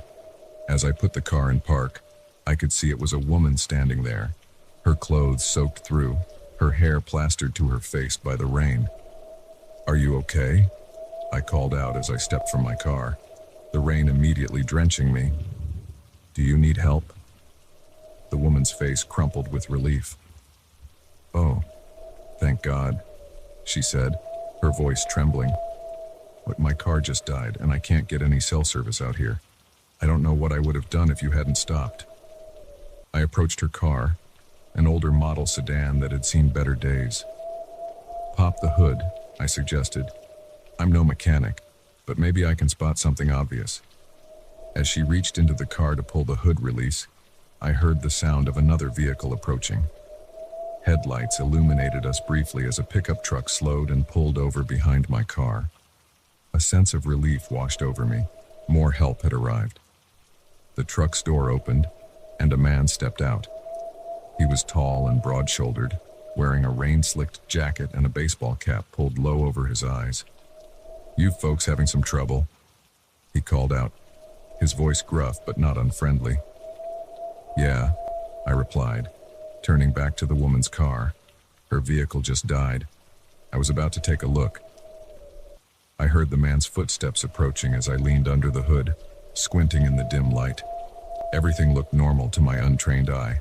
But then again, I wouldn't know a carburetor from a catalytic converter. Suddenly, I felt something cold and hard press against the back of my neck. My blood ran cold as I realized what it was. The barrel of a gun. "Don't move," the man's voice growled, all pretense of friendliness gone. "But you make one sound and I'll blow your head off." I froze, my mind reeling. This couldn't be happening. It had to be a nightmare, a product of my exhausted brain, but the metal digging into my skin felt all too real. "All right, nice and easy now," the man said. "Stand up slowly and turn around. Keep your hands where I can see them." I did as I was told, my heart pounding so hard I thought it might burst from my chest. As I turned, I saw the woman standing next to the man, no longer looking distressed. In fact, she was smiling. A cold, predatory grin that sent chills down my spine. "Well, well," she said, her voice dripping with mock sympathy. "Looks like we caught ourselves a good Samaritan." How sweet. The reality of the situation hit me like a physical blow. This had all been a setup. They had been waiting for someone like me to stop. Someone whose kindness they could exploit. "Please," I said, my voice barely above a whisper. "I don't have much money, but you can have it all. Just let me go." The man laughed, a harsh, humorless sound. "Oh, we'll take your money, don't you worry. But that's not all we're after. You've got a nice car there, and I bet you've got some fancy medical equipment at home, don't you, nurse?" I felt a jolt of fear. How did he know I was a nurse? Then I remembered. My scrubs. I was still wearing them under my jacket. "Now, here's what's going to happen," the woman said, her tone businesslike. "You're going to drive your car and we'll follow in ours. You'll take us to your house, and you'll give us everything valuable you've got. If you try anything stupid, like signaling for help or trying to lose us, well, She nodded at the gun still pointed at me. I don't think I need to spell it out for you. My mind raced, trying to think of a way out. But with the gun trained on me and no other cars in sight, I knew I had no choice but to comply. At least for now. They marched me back to my car, the man keeping the gun pressed against my back. As I slid into the driver's seat, the woman leaned in close, her breath hot on my ear. Remember, we'll be right behind you. One wrong move, and it's all over. I nodded mutely, my hands shaking as I turned the key in the ignition. As I pulled back onto the highway, I could see their headlights in my rearview mirror, a constant reminder of the danger I was in. The drive was a nightmare. Every set of headlights I saw sparked a moment of hope, quickly extinguished as they passed by, oblivious to my plight. I considered deliberately causing an accident, anything to attract attention, but the thought of the gun pointed at me kept me in line. As we neared my neighborhood, a plan began to form in my mind. It was risky, potentially suicidal, but it was the only chance I had. I turned onto my street, my heart racing. As I pulled into my driveway, I saw my neighbor, Mr. Johnson, out walking his dog despite the late hour and the rain. He was an insomniac, often up at odd hours. Tonight, he might be my salvation. I parked the car and got out slowly, making sure to leave the door open. The couple pulled up behind me, the man getting out with the gun held low but still visible. "Evening, Sarah," Mr. Johnson called out, waving cheerfully. "Bit late for visitors, isn't it?" This was my chance. I took a deep breath and screamed at the top of my lungs, "Help! They have a gun!" Everything happened in a blur after that.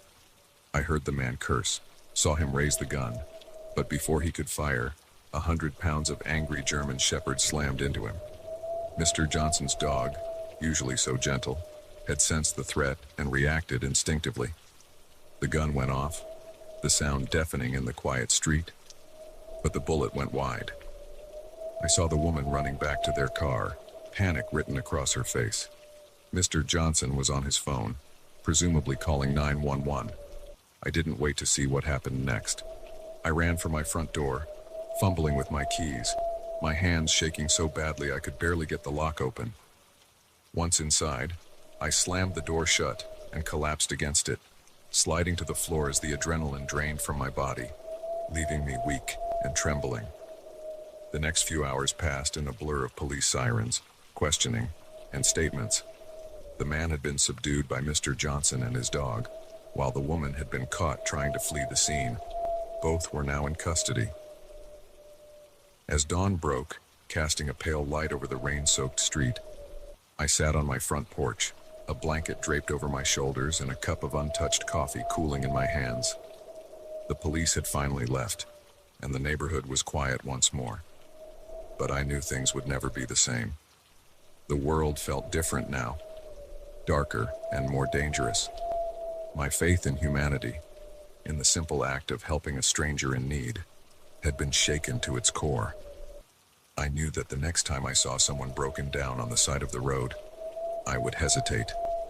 The thought filled me with sadness and anger. Anger at the people who had done this to me, who had turned an act of kindness into a weapon.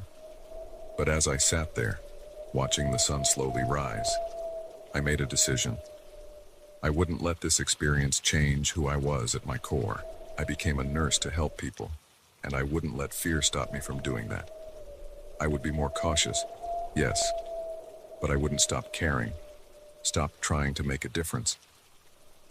The rain had finally stopped, and a rainbow arched across the sky, a vibrant splash of color against the gray clouds. It felt like a sign, a reminder that even after the darkest storms, beauty and hope can still exist. I stood up, my muscles protesting after the long, stressful night.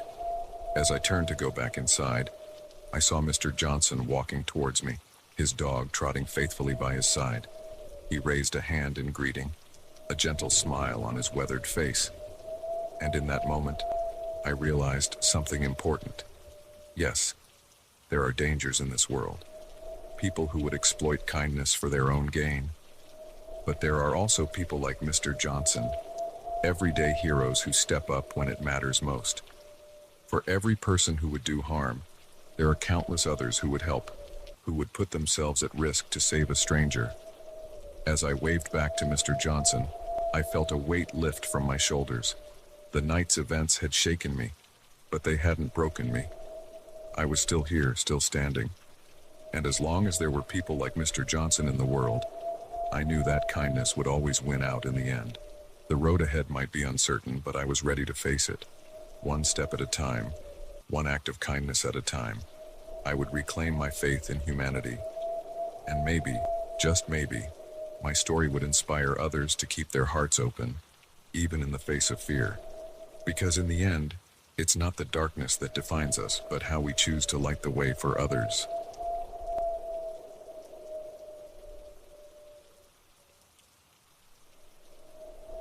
The vast expanse of the ocean had always been my sanctuary, but on that sun-drenched afternoon, it became my prison, with an unseen predator circling ever closer. I'd been planning this solo boat trip around the Florida Keys for months. As a marine biologist, I was no stranger to the water, but this was different. This was about freedom, about losing myself in the endless blue and finding something, peace, maybe, or purpose. The messy breakup and the stress of my research grant falling through had left me feeling adrift. I needed this. The day started perfectly. I set out just after dawn, the air crisp and salty, full of promise. My little motorboat, the Sea Sprite, wasn't much to look at, but she was reliable. I'd packed enough supplies for a full day of exploring some of the more secluded spots around the Keys. For the first few hours, it was bliss. I found a quiet cove and spent some time snorkeling, marveling at the vibrant coral and the fish darting around my legs. Back on the boat, I stretched out on the deck, letting the sun warm my skin as I flipped through a dog-eared paperback. It was early afternoon when I first noticed the other boat, just a speck on the horizon at first, barely visible against the glare of the sun on the water. I didn't think much of it. The Keys were popular after all. Plenty of other people out enjoying the perfect weather. But as time passed, I realized something was off. No matter which direction I went, that boat seemed to be there, always maintaining the same distance, close enough to see, but not close enough to make out any details. I told myself I was being paranoid. It was probably just another day tripper, happening to follow a similar route. But the nagging feeling in my gut wouldn't go away. I found myself constantly glancing over my shoulder, tension building in my muscles. I decided to test my theory. I changed course abruptly, heading towards a cluster of small islands I knew were mostly uninhabited. The mangroves there were thick, the channels between the islands narrow and tricky to navigate if you didn't know what you were doing. For a while, I thought I'd lost them. The twisted waterways and overhanging vegetation provided good cover, and I allowed myself to relax a little. But as I emerged from the far side of the island chain, my heart sank. There it was again, that same boat, still keeping its distance but unmistakably following my path. Fear began to set in, real and cold. This was no coincidence. Whoever was on that boat was following me, and they'd been doing it for hours. But why? What did they want? I ran through the possibilities in my mind, each one worse than the last. Pirates, drug runners, or something even more sinister. The Keys had a dark side, I knew. People disappeared out here sometimes, their boats found drifting and empty. I needed help. I reached for my phone, but my stomach dropped when I saw there was no signal. Of course, I'd gone too far out, too remote. I was on my own. My hands shook as I gripped the wheel, trying to think through my options. I could try to outrun them, but my little boat was no match for theirs in terms of speed. I could head for the nearest populated island, but that was hours away, and the sun was already starting to dip towards the horizon. As I debated, squinting at my charts and trying to formulate a plan, a movement caught my eye. The other boat was changing course, angling directly towards me. My breath caught in my throat. This was it, whatever game they'd been playing. It was coming to an end. Panic surged through me. Without thinking, I yanked the wheel hard, turning the Sea Sprite in a tight circle. Water sprayed over the sides as I opened up the throttle, pushing the little boat to its limits. I didn't know where I was going. I just knew I had to get away. I raced across the open water, my eyes darting between the path ahead and the boat behind me. They were gaining, their larger engine eating up the distance between us. Sweat trickled down my back despite the cool spray of the ocean. In desperation, I veered towards a section of reef I knew was just below the surface. It was dangerous, one wrong move, and I'd tear the bottom out of my boat. But I was smaller, more maneuverable. Maybe I could lose them in the maze of coral. The Sea Sprite bounced and skidded as we hit the shallows, the bottom scraping ominously against hidden rocks. I gritted my teeth, hands white-knuckled on the wheel as I navigated by memory and instinct. Behind me, I heard a shout and the sudden cut of an engine. Had they run aground? I didn't stop to find out. I kept going, pushing deeper into the reef system, my heart pounding in time with the slap of waves against the hull. It wasn't until the sounds of pursuit had faded entirely that I finally eased off the throttle, gasping for breath. As the adrenaline began to ebb, I realized I had a new problem. In my panic, I'd lost all sense of direction. The sun was setting rapidly, painting the sky in vivid oranges and pinks. Soon it would be dark, and I was in treacherous waters with no clear way out. I killed the engine, letting the boat drift as I tried to get my bearings. The silence was oppressive, broken only by the gentle lapping of waves and the distant cry of seabirds. I fumbled for my charts, but in the fading light, it was hard to make sense of them. A sharp crack split the air, making me jump. For a moment, I thought it was a gunshot. But no, it was the distinctive sound of a boat hull hitting coral. They were still out there, still hunting me. Fear gave way to determination. I wasn't going to be some statistic, another mysterious disappearance in the vastness of the ocean. I was a scientist, damn it. I knew these waters. I could do this. I took a deep breath, forcing myself to think logically. The reef. It had to be the elbow reef. I recognized the pattern of coral heads breaking the surface. If that was true, then safety was to the northwest. Islamorada would be busy, populated. I could find help there. With shaking hands, I restarted the engine, wincing at how loud it sounded in the gathering darkness. I pointed the bow northwest and began to move, slowly and carefully. Every shadow looked like a lurking boat. Every wave sounded like an approaching engine. The journey seemed to take forever. I strained my eyes in the darkness, searching for familiar landmarks, all the while expecting to feel the impact of another boat ramming into me.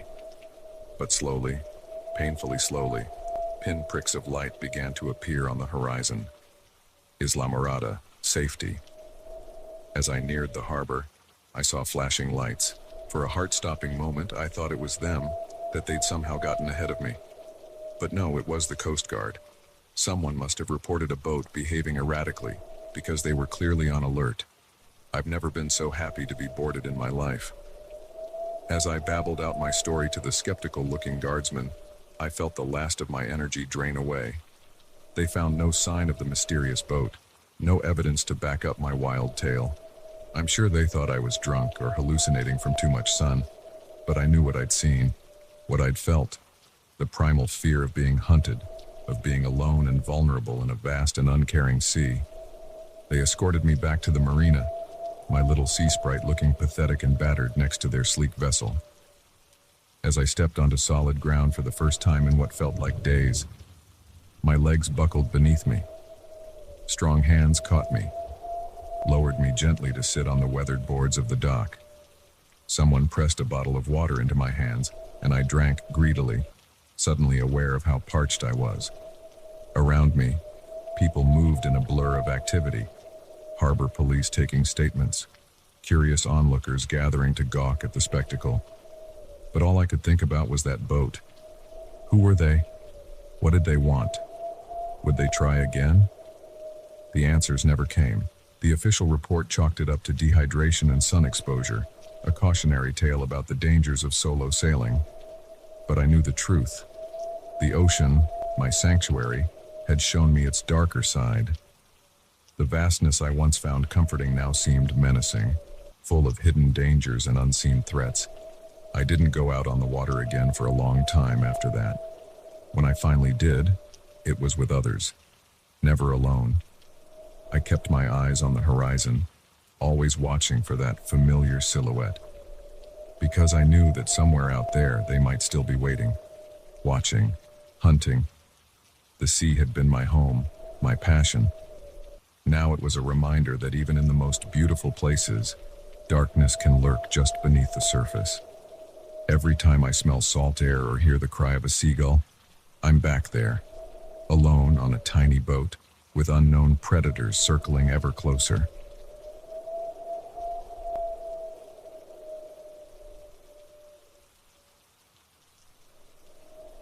The forest had always been my escape, a place of tranquility and adventure. But on that fateful day, it became a labyrinth of terror, where every shadow concealed a potential threat and every sound could mean discovery. I'd been hiking these trails for years, always alone, always reveling in the solitude. There was something magical about being the only human for miles, surrounded by nothing but ancient trees and the whisper of wind through leaves. This trip was supposed to be no different, a weekend getaway to clear my head and recharge my spirit. The day started like any other. I set out at dawn, the morning mist still clinging to the forest floor, my backpack comfortably heavy with supplies. The familiar scent of pine and damp earth filled my lungs as I made my way deeper into the woods, following trails I knew by heart. It was late afternoon when I stumbled upon it. I'd gone off the main path, following a deer trail out of curiosity. The underbrush was thick, and I had to push my way through, the branches scratching at my arms and face. And then suddenly, the forest opened up, and there it was, a bunker, half hidden by vines and moss, its metal door standing slightly ajar. My heart raced with excitement. I'd heard rumors of old military installations scattered throughout these woods, leftover relics from a war long past, but I'd never actually found one. This was the kind of discovery that made all those solo hikes worth it. Throwing caution to the wind, I approached the bunker. The door creaked ominously as I pushed it open wider, the sound echoing in the stillness of the forest. I flicked on my flashlight and stepped inside. The beam of light cut through the darkness, revealing a space much larger than I'd expected. Dust motes danced in the air, disturbed for the first time in decades. But as my eyes adjusted, I realized this was no abandoned military outpost. The room was filled with crates and boxes, stacked haphazardly from floor to ceiling. Curiosity got the better of me, and I pried open the nearest crate. My breath caught in my throat as I saw what was inside.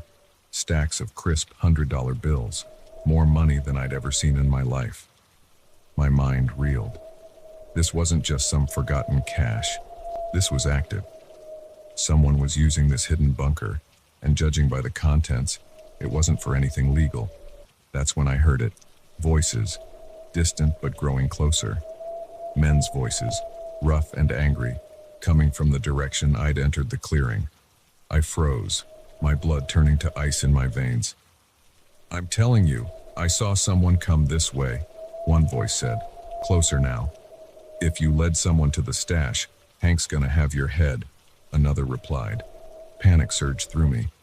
I had to hide, and fast. I looked around frantically, finally spotting a small alcove behind some of the crates. I squeezed into the tight space, barely daring to breathe as I heard the bunker door swing open. Footsteps echoed on the metal floor, accompanied by the beam of a powerful flashlight sweeping the room. I pressed myself further into the alcove, praying the crates would keep me hidden. "See? Nothing here?" one of the men said, his voice gruff. "You're jumping at shadows."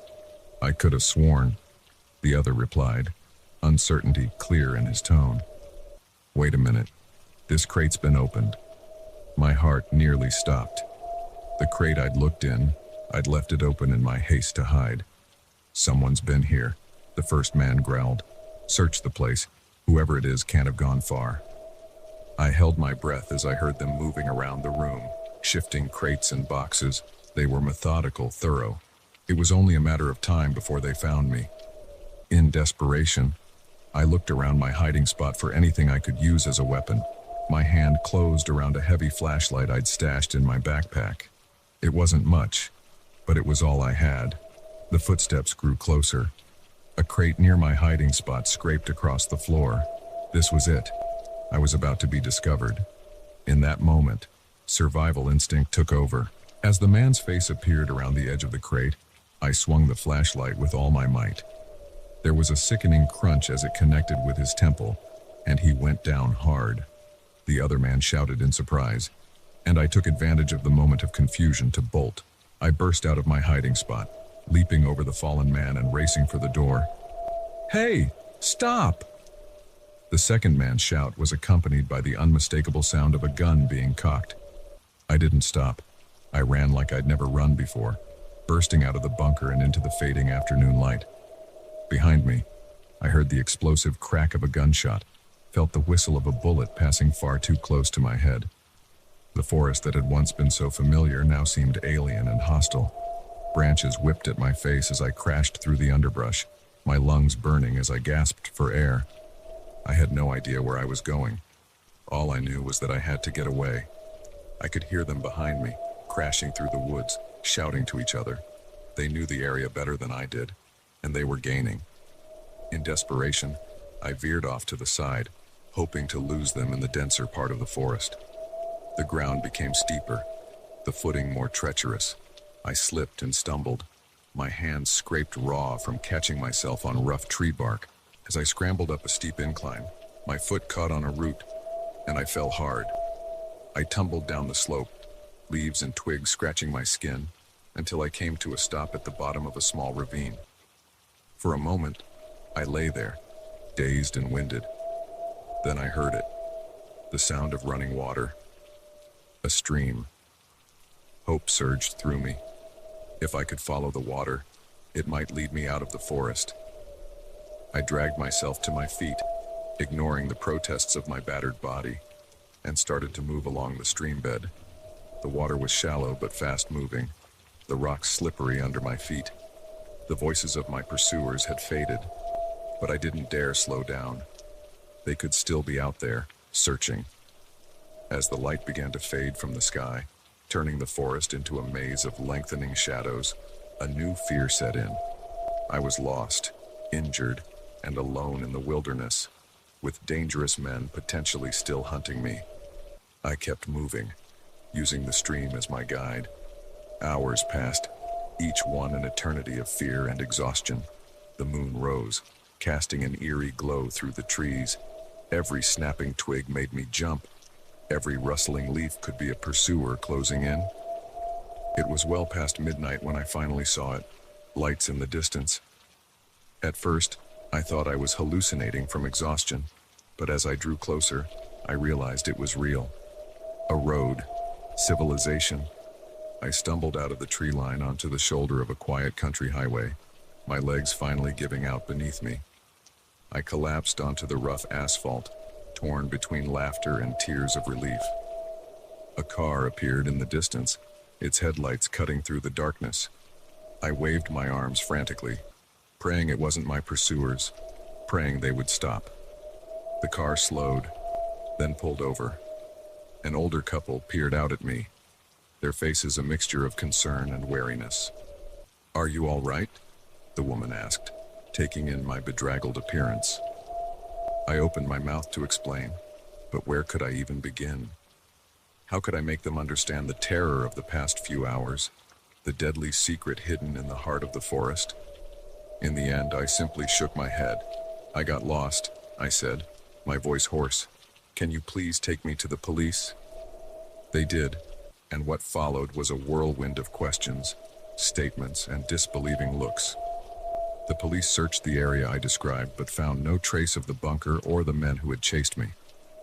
Without evidence, It was just the wild story of a hiker who had gotten in over his head. In the days and weeks that followed, I found myself jumping at shadows, startling at every unexpected sound. The forest, once my sanctuary, now loomed in my mind as a place of hidden dangers and deadly secrets. I never went hiking alone again. The solitude I once craved now felt too much like vulnerability. But more than that, I could never shake the feeling that somewhere out there, in the depths of the woods, those men were still waiting, still guarding their secret.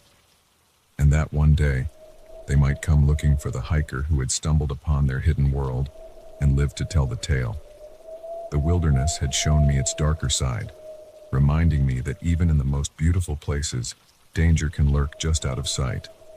Every time I see the edge of the forest now, I can't help but wonder, what other secrets lie hidden among those ancient trees, waiting to be discovered by some unsuspecting wanderer?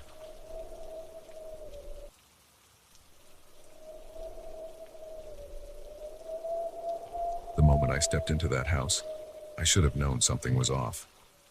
But desperation has a way of blinding you to the warning signs, even when they're staring you right in the face. I'd been scrolling through house-sitting gigs for weeks, hoping to find a place to crash while I figured out my next move. When the listing for the Thompsons' place popped up, it seemed too good to be true. A sprawling suburban home, good pay, and only one weekend of work. I jumped at the chance, firing off an application before I could second-guess myself. The Thompsons were nice enough when I met them, if a bit distracted.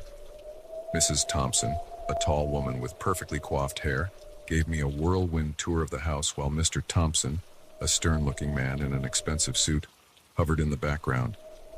"Oliver's already in bed," Mrs. Thompson said, referring to their 5-year-old son.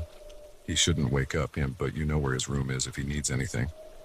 I nodded, having babysat for them once before, but something in her tone made me pause. She seemed nervous. It was hard to tell with her Botoxed features. "One more thing," Mr. Thompson said, leading me to a sleek tablet mounted on the wall in the living room. "We've upgraded our security system. You can monitor all the cameras from here." I blinked in surprise. Cameras? I don't remember there being cameras before. Mrs. Thompson laughed, a high, brittle sound. "Oh, you know how it is these days. Can't be too careful. Just keep an eye on things, will you? We'll feel so much better knowing you're watching." Before I could ask any more questions, they were out the door in a flurry of expensive perfume and final instructions. The house fell silent, save for the faint hum of the high-tech security system. I wandered into the kitchen, helping myself to a soda from the fridge. The tablet on the wall caught my eye, its screen divided into a grid showing various areas of the house. Most were dark and still: the backyard, the driveway, the upstairs hallway. As I sipped my drink, a notification popped up on my phone. A text from an unknown number. "I see you're settling in nicely." I froze, my blood running cold. How could anyone know that? I glanced at the cameras, suddenly feeling exposed. With shaking fingers, I typed out a reply. "Who is this?" The response came almost immediately. "A friend, just keeping an eye on things, like you." My heart raced as I looked around the empty house. Was this some kind of joke? A test from the Thompsons? Another text. "The blue sweater looks good on you." I looked down at myself in shock. I was indeed wearing a blue sweater. Whoever this was, they could see me right now. "Where are you?" I typed, my hands trembling. "How can you see me?" "I have my ways," came the cryptic reply. "But don't worry, I'm not here to hurt you. I'm here to warn you." Warning bells went off in my head. I should leave, I thought. Call the police. Call the Thompsons. Just get out of here. But curiosity, and, I admit, a touch of fear, kept me rooted to the spot. "Warn me about what?" I asked. There was a long pause before the next message arrived. "The Thompsons aren't who you think they are.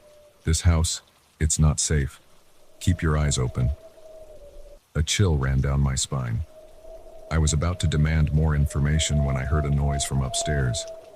A soft thud, like something heavy being set down. My breath caught in my throat.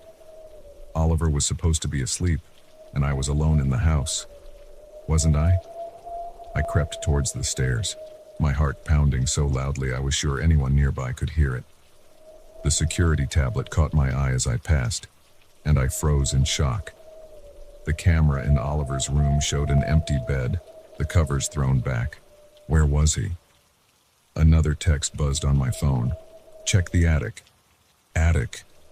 I didn't remember seeing an attic during the tour, but as I reached the top of the stairs, I noticed a narrow door at the end of the hallway that I hadn't paid attention to before. Every instinct screamed at me to run, to get out of the house and never look back. But what if Oliver was in trouble? I couldn't just leave him. With trembling hands, I reached for the door handle. It turned easily, revealing a set of steep stairs disappearing into darkness. "Hello?" I called softly, my voice quavering. "Oliver, are you up there?" No response, just an eerie silence that seemed to press in on me from all sides. I took a deep breath and began to climb, using my phone's flashlight to illuminate the way. The stairs creaked ominously under my weight, each sound impossibly loud in the quiet house. As I neared the top, I began to make out shapes in the gloom, boxes piled high, old furniture draped in sheets, and there, in the far corner, a small figure huddled under a blanket. "Oliver," I whispered, relief flooding through me. "It's okay. You can come out. What are you doing up here?" The figure didn't move, didn't respond. A tendril of unease curled in my stomach as I approached. I reached out, gently pulling back the blanket, and screamed. It wasn't Oliver. It was a doll, life-sized and unnervingly realistic. Its glassy eyes stared up at me, a painted smile frozen on its porcelain face. My phone buzzed again, making me jump. With shaking hands, I looked at the message. "Now you see. Get out while you can." Panic surged through me. I turned to flee, only to find my path blocked. Mr. Thompson stood at the top of the stairs, his expression unreadable in the dim light. "I'm disappointed, Emma," he said, his voice cold. "We gave you such simple instructions. All you had to do was watch the cameras." Mrs. Thompson appeared beside him. Oliver clutched tightly in her arms. The boy's eyes were wide with fear, his mouth covered by his mother's manicured hand. "We can't have you running off to tell tales," Mrs. Thompson said, her polite mask slipping to reveal something hard and cruel beneath. "Such a shame. We had such high hopes for you." I backed away, my mind racing. There had to be a way out, some way to escape. But I was trapped, cornered in this dusty attic with no way past them. "Why?" I managed to choke out. "What is all this?" Mr. Thompson smiled, but it didn't reach his eyes. "Let's just say we have specific tastes, and we need someone to cater to them, someone who won't be missed." The implications of his words hit me like a physical blow. This wasn't just some weird game or test. This was something far more sinister. In that moment of realization, my survival instincts kicked in. I lunged forward, catching them off guard. I managed to slip past Mr. Thompson, shoving him aside as I raced down the stairs. Behind me, I could hear shouts, the thunder of footsteps in pursuit. I ran through the house, my only thought to get to the front door, to freedom. My hand was on the doorknob when I felt a sharp pain in my shoulder.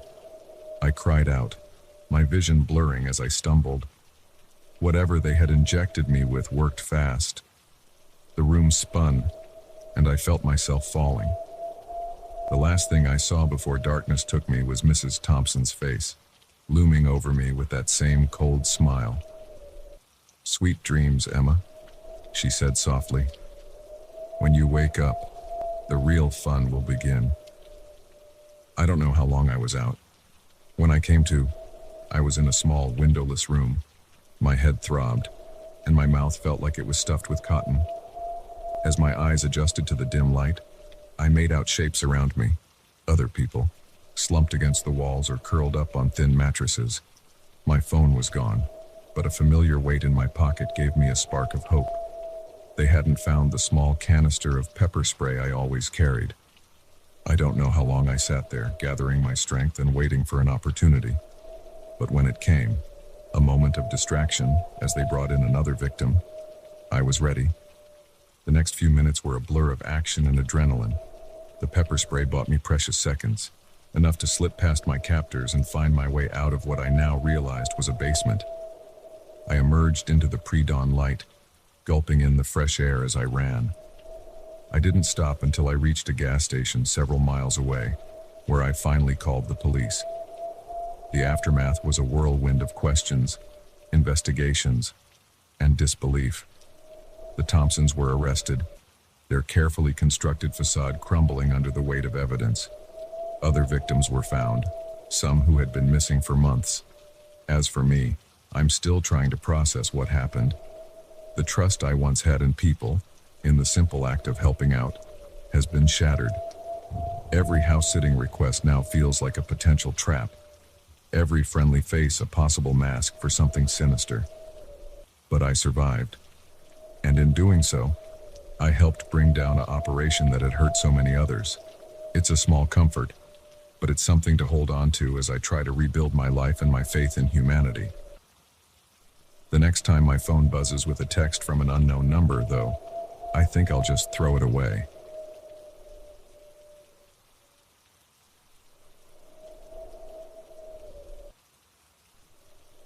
The night sky erupted, turning pitch black into a dazzling display of lightning.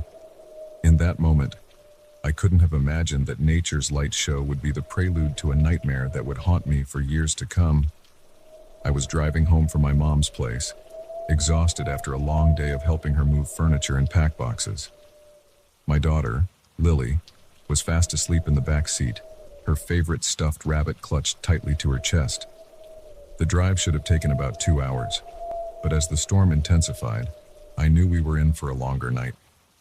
The rain came down in sheets, so heavy that even with the wipers on full speed, I could barely see 10 feet in front of the car. The road, a winding stretch of asphalt cutting through dense forest, became treacherous.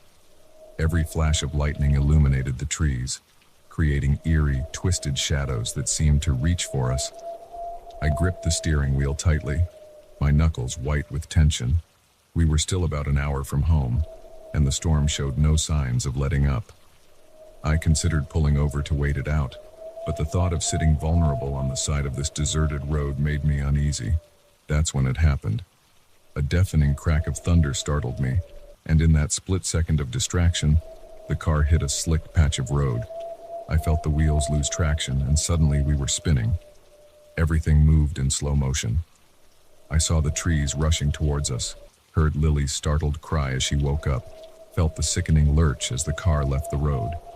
Then, with a bone-jarring impact, we came to a stop. For a moment, all I could hear was the pounding of rain on the roof and my own ragged breathing. Then, Lily's whimpers broke through the haze. "Mommy, what happened?" I twisted in my seat, ignoring the sharp pain in my neck. "It's okay, baby. We just had a little accident. Are you hurt?" She shook her head, eyes wide with fear. I breathed a sigh of relief, then turned my attention to our situation. The car had slid partway down an embankment, coming to rest at an awkward angle against a large tree. When I tried to start the engine, it sputtered weakly before dying completely. My heart sank.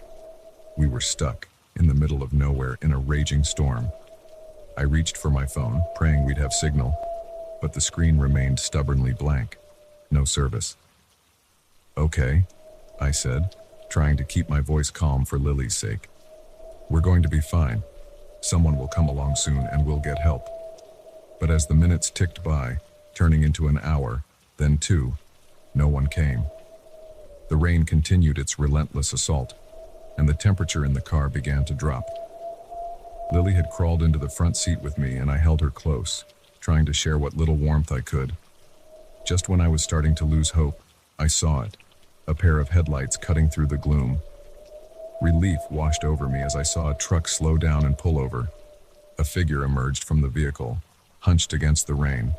As they approached our car, I rolled down the window a crack. "You folks all right?" A deep voice called out. In the flashes of lightning, I could make out a man's face under the brim of a baseball cap. "We've had an accident," I replied, my voice shaking with cold and leftover adrenaline. "Our car won't start. Do you have a phone we could use to call for help?" The man shook his head. "No service out here, ma'am, but I can give you a ride to the nearest town. It's about 20 miles up the road." I hesitated. Every instinct told me not to trust a stranger, especially not in these circumstances. But what choice did we have? We couldn't stay here all night. "That would be great, thank you," I said, trying to sound more confident than I felt. The man nodded. "All right then, grab what you need and come on over to my truck. We'll get you folks sorted out." I gathered our jackets and Lily's rabbit, then helped her out of the car. The rain soaked us instantly as we made our way up the embankment. The man was waiting by his truck, the passenger door already open. As we got closer, something made me pause. There was something off about his expression, a glint in his eye that sent a chill down my spine. "Actually," I said, pulling Lily closer to me, "maybe we should wait for the police. I'm sure someone will come looking for us soon." The man's demeanor changed instantly. The friendly facade dropped away, replaced by something hard and dangerous. "That wasn't really a request," he said, his voice low and menacing. My blood ran cold as I saw him reach into his jacket. The glint of metal caught my eye. A knife, its blade catching the dim light from the truck's interior. "Get in the truck," he ordered, "both of you." "Now." Lily whimpered, pressing herself against my side. My mind raced, trying to think of a way out of this nightmare. We were alone, unarmed, with nowhere to run in this storm. "Please," I said, my voice barely above a whisper. "We don't want any trouble. Just let us go." He laughed, a harsh sound that was drowned out by another crack of thunder. "Oh, you're in trouble, all right. Now get in the damn truck before I lose my patience." I looked down at Lily, her eyes wide with terror, then back at the man with the knife. In that moment, I knew I had to do something, anything, to protect my daughter. With a surge of adrenaline, I shoved Lily behind me and lunged at the man. The move caught him off guard, and we both went down in the mud. I heard Lily scream as we grappled, the knife inches from my face. Rain and mud made everything slippery, and somehow I managed to knock the knife from his hand. But he was stronger, and soon he had me pinned, his hands around my throat. As my vision started to darken, I heard a dull thud, and suddenly, the pressure was gone. I gasped for air, rolling to my side to see Lily standing there, a large branch clutched in her small hands. She had hit him from behind, giving me the chance I needed. I scrambled to my feet, grabbing Lily's hand. "Run!" I shouted, and we took off into the woods. The undergrowth tore at our clothes as we ran blindly through the darkness. Behind us, I could hear the man cursing, the sound of his pursuit spurring us on despite our exhaustion. We ran until my lungs burned and Lily was sobbing with every breath. Finally, I spotted a hollow beneath a fallen tree. It wasn't much, but it was the only hiding spot available. I pulled Lily into the small space, covering her mouth gently with my hand to muffle her cries. We huddled there, shivering and terrified, as the sound of footsteps grew closer. "You can't hide forever." The man's voice rang out, unnervingly close. "I'll find you, and when I do..." His threat was cut off by a new sound. Sirens, growing louder by the second. Someone must have reported our abandoned car. The man swore loudly, and I heard his footsteps retreating rapidly. Still, we didn't move, too afraid that it might be a trick.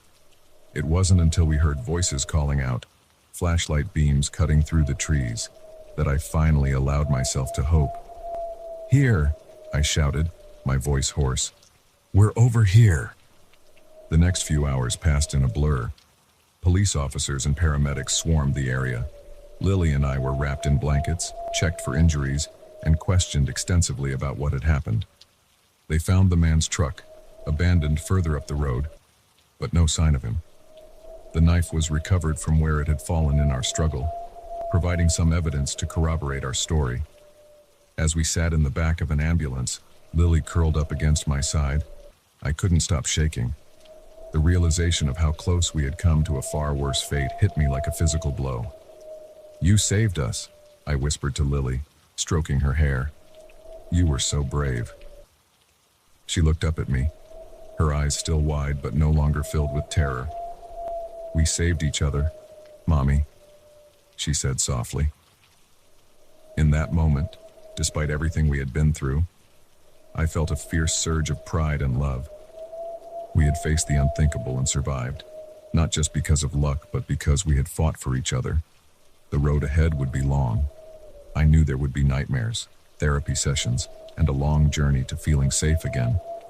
But we were alive, and we were together. Whatever came next, we would face it as we had faced that stormy night, side by side, drawing strength from each other. As the ambulance pulled away, taking us to the hospital for a thorough checkup, I held Lily close. The storm was finally beginning to subside, the first hints of dawn peeking through the clouds. It was a new day, and we had survived to see it. The memory of that night would stay with us forever, a reminder of the darkness that can lurk in the world. But it would also serve as a testament to our strength, our love, and the unbreakable bond between a mother and her child. In the face of true terror, we had discovered a resilience we never knew we possessed. And that, I realized, was a light no storm could ever extinguish.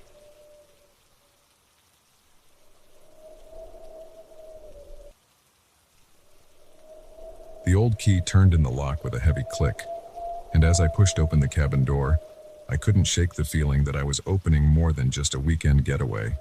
Little did I know, I was stepping into a nightmare that would challenge everything I thought I knew about solitude and safety. I had rented the cabin for a month, desperately needing an escape from the chaos of city life and the pressures of my high-stress job. The listing had promised seclusion, peace, and a chance to reconnect with nature. No Wi-Fi, no cell service, just me and the great outdoors. It sounded perfect. The cabin itself was charming in a rustic sort of way. A single large room with a loft bedroom, a small kitchenette, and a fireplace that dominated one wall. It smelled of pine and wood smoke, and for a moment, I felt the tension in my shoulders begin to ease. I spent that first day settling in, unpacking my supplies and exploring the surrounding woods. The autumn air was crisp, filled with the scent of fallen leaves and the distant call of birds. As night fell, I built a fire and curled up on the worn but comfortable sofa with a book, feeling more relaxed than I had in months. It was sometime in the middle of the night when I first noticed something odd. I woke up, disoriented, the fire now just glowing embers. Something had disturbed my sleep, but I couldn't put my finger on what. As I lay there, straining my ears in the darkness, I realized what had woken me. Footsteps, soft but distinct, moving across the cabin's wooden floor. My heart began to race. I was alone out here, miles from the nearest neighbor. There shouldn't be anyone else in the cabin. I held my breath, listening intently, but the sound had stopped. After a few minutes of tense silence, I convinced myself it must have been the old building settling, or perhaps an animal on the roof. I was a city girl after all, not used to the sounds of nature. I fell back into an uneasy sleep, but when I woke the next morning, the unsettling feeling lingered. As I moved around the cabin, making coffee and preparing breakfast, I couldn't shake the sense that things were slightly off. A chair that I didn't remember moving. A book on the table that I could have sworn I'd left by the bed. Small things, easy to dismiss, but they niggled at the back of my mind. Over the next few days, the oddities continued to pile up. I'd come back from a hike to find a window open that I was certain I'd closed. One morning I woke to find all the cupboard doors in the kitchen standing open. Each time, I tried to rationalize it. Maybe I was more forgetful than I thought. Maybe the isolation was making me paranoid. But on the fifth night, something happened that I couldn't explain away. I woke up suddenly, that same sense of wrongness pulling me from sleep. As my eyes adjusted to the darkness, I saw a figure standing at the foot of the bed. My blood turned to ice in my veins. It was just a silhouette, motionless, watching me. I squeezed my eyes shut, praying that when I opened them, it would be gone. When I finally gathered the courage to look again, the figure had vanished. I spent the rest of the night huddled under the blankets, every creak of the cabin making me flinch. When morning came, I seriously considered packing up and leaving, but the rational part of my brain insisted it must have been a particularly vivid nightmare, brought on by stress and an overactive imagination. I decided to stay, but I couldn't shake my unease. I began to take precautions, checking and double-checking the locks, setting up makeshift alarms using cans and string at the doors and windows. I kept a heavy flashlight by the bed, both for light and as a potential weapon. For a couple of days, things seemed to calm down. No more mysterious movements, no more unexplained open windows. I started to relax again, enjoying long walks in the woods and peaceful evenings by the fire. I even laughed at myself for getting so worked up over nothing. Then came the night that changed everything. I woke up to the sound of humming, a soft, melodic tune that seemed to be coming from the main room of the cabin. My first thought was that I'd left a radio on, but I knew that was impossible. There was no radio, and even if there had been, there was no signal out here. Gripping my flashlight tightly, I crept down from the loft bedroom. The humming stopped abruptly. In the dim light from the dying fire, I could make out a figure sitting in the armchair by the window. My heart pounded so hard I thought it might burst from my chest. "Who's there?" I managed to croak out, my voice barely above a whisper. The figure stood slowly, and I raised my flashlight, ready to swing it if necessary. But what the beam illuminated made me freeze in confusion and terror. It was me. Or rather, someone who looked exactly like me. Same hair, same face, even wearing a copy of the pajamas I had on. The doppelganger smiled, but it wasn't a friendly expression. There was something predatory in those familiar eyes. "Who are you?" I asked, my voice shaking. "What do you want?" The other me tilted its head, the smile never wavering. When it spoke, it was with my voice. But there was an underlying tone that sent chills down my spine. "I'm you," it said simply. "The you that belongs here." I shook my head, backing away. "No, that's impossible. You can't be me. I'm me." It took a step forward for every step I took back. "I've been waiting for you to notice me," it said. "I've been trying to warn you. This isn't your place. You need to leave." My back hit the wall, and I realized I was cornered. The thing wearing my face was only a few feet away now. "Why?" I asked, stalling for time as I frantically tried to think of a way out of this nightmare. "Why do I need to leave?" The doppelganger's smile widened, showing too many teeth. "Because if you don't leave on your own, I'll have to make you leave. And you won't like that. The others didn't." A chill ran through me at its words. Others? Had there been others before me who had rented this cabin, only to disappear? In that moment of distraction, it lunged at me. I swung the flashlight instinctively, feeling it connect with a sickening thud. The thing wearing my face stumbled back, a look of surprise and anger distorting its features. I didn't wait to see what it would do next. I ran for the door, fumbling with the lock with shaking hands. Behind me, I could hear it recovering, its footsteps hurrying across the wooden floor. Finally, the door swung open, and I burst out into the cool night air. I ran blindly into the woods, branches whipping at my face, roots threatening to trip me with every step. I could hear it pursuing me, its breathing unnaturally even despite the chase. I ran until my lungs burned and my legs felt like lead. When I couldn't run anymore, I dove behind a fallen tree, trying to muffle my gasping breaths. I strained my ears, listening for any sign of pursuit, but the forest had gone eerily silent. For hours, I huddled there, too terrified to move. As the first light of dawn began to filter through the trees, I finally gathered the courage to peek out from my hiding spot. There was no sign of the doppelganger, no sign of anything unusual at all. Slowly, cautiously, I made my way back to the cabin. Everything looked normal in the pale morning light, but I knew I couldn't stay. I threw my belongings haphazardly into my bag, not bothering to clean up or leave things as I'd found them. I just needed to get out. As I was about to walk out the door for the last time, something caught my eye. There, on the small table by the entrance, was a note that hadn't been there before. With trembling hands, I picked it up and read, "Next time, listen to the warnings. Not everyone will be as kind as I was. This place isn't for you. Don't come back." It was written in my handwriting.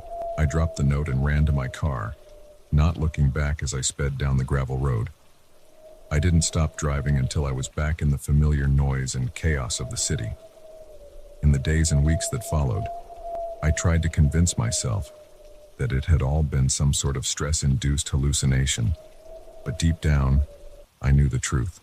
Something impossible, something terrifying, had happened in that cabin. I never told anyone the full story. Who would believe me? But I also never went back to the woods, never rented another secluded cabin. The solitude I once craved now feels too much like an invitation for the unexplainable. Sometimes, late at night, I catch a glimpse of movement in a mirror or a window reflection, and for a heart-stopping moment I think I see that other version of myself, watching and waiting. And I wonder, not for the first time, if I truly escaped that night, or if some part of me is still there in those woods, warning away the next unsuspecting visitor. The peace I sought in that cabin came at a price I never expected to pay. Now, I live with the knowledge that sometimes the most terrifying thing you can encounter is yourself.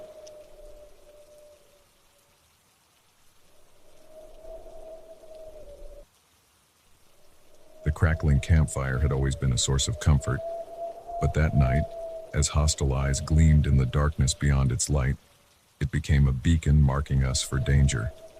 I'd been camping and hiking solo for years, finding solace in the quiet majesty of the wilderness. This trip to the Ozarks was supposed to be no different. A week of solitude, surrounded by nothing but trees and sky. I'd carefully planned my route, packed my gear, and set out with a spring in my step, eager to leave the noise and stress of the city behind. The first few days were blissful. I hiked deep into the backcountry, setting up camp each night in picturesque spots beside babbling brooks or atop ridges with breathtaking views. The weather was perfect, cool nights and warm, sunny days. I spent my time exploring, identifying plants, and even managed to catch a few trout for dinner. As I sat by my campfire each evening, watching the stars emerge in the velvety sky, I felt a profound sense of peace. It was on the fourth day that everything changed. I was following a less traveled trail, enjoying the challenge of navigating the rougher terrain, when I first saw them. 3 men emerging from the trees ahead. They were dressed in worn clothes that had seen better days, and there was something in their stance, in the way their eyes locked onto me, that set off alarm bells in my head.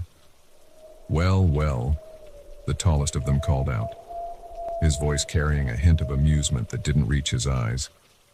"Looks like we got ourselves a tourist." I forced a smile, trying to keep my voice steady as I replied, "Just out for a hike. Beautiful country you have here." The shortest man, his face obscured by a scraggly beard, spat on the ground. "Ain't our country. It's everyone's country. Ain't that right, boys?" The third man, who had remained silent until now, took a step forward. There was something predatory in his movement that made my heart rate spike. "Thing is, stranger, not everyone knows how to respect the land. Some folks, they come out here thinking they can do whatever they want, trample all over the place, leave their trash behind. We don't take kindly to that sort of behavior." I held up my hands in a placating gesture. I completely understand. I always follow leave no trace principles. Pack in, pack out. I have nothing but respect for the wilderness. The tall one laughed, but it was a harsh sound, devoid of any real humor. That so? Then I reckon you won't mind if we take a look at your camp. Make sure you're keeping things nice and tidy. It wasn't a request. I could feel the tension in the air, thick and oppressive. These men weren't park rangers or conservationists. They were looking for trouble, and I had the sinking feeling that I was about to become the target of their hostility, regardless of how I answered. My camp is a few miles back, I said, gesturing vaguely over my shoulder. I'm just out for a day hike, but I'd be happy to show you how I've left my previous campsites if you'd like to backtrack. The bearded man stepped closer, invading my personal space. I could smell stale sweat and something else. Moonshine, maybe. Now why don't I believe you? He growled. I think you're lying to us, city boy, and we don't like liars in these parts. My mind raced, trying to find a way out of this increasingly dangerous situation. I was outnumbered and unarmed, save for my hiking poles.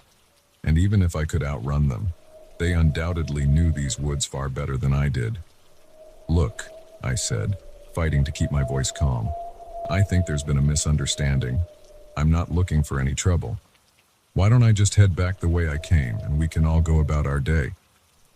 The third man, who had been quiet until now, suddenly lunged forward, grabbing the front of my shirt. You ain't going nowhere, he snarled. Not until we teach you a lesson about respecting other folks in our territory. In that moment, survival instinct took over. I brought my knee up hard, catching him in the groin. As he doubled over, I shoved him back into his companions, creating a moment of chaos that I used to my advantage. I ran. I didn't know where I was going, didn't have time to consult my map or compass. All I knew was that I had to put as much distance between myself and those men as possible.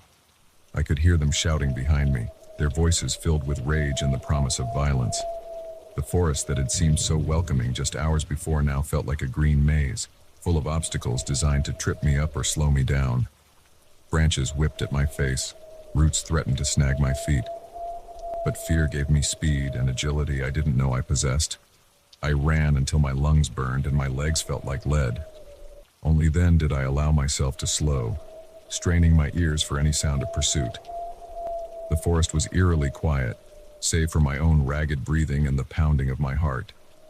As the adrenaline began to fade, I realized I had a new problem.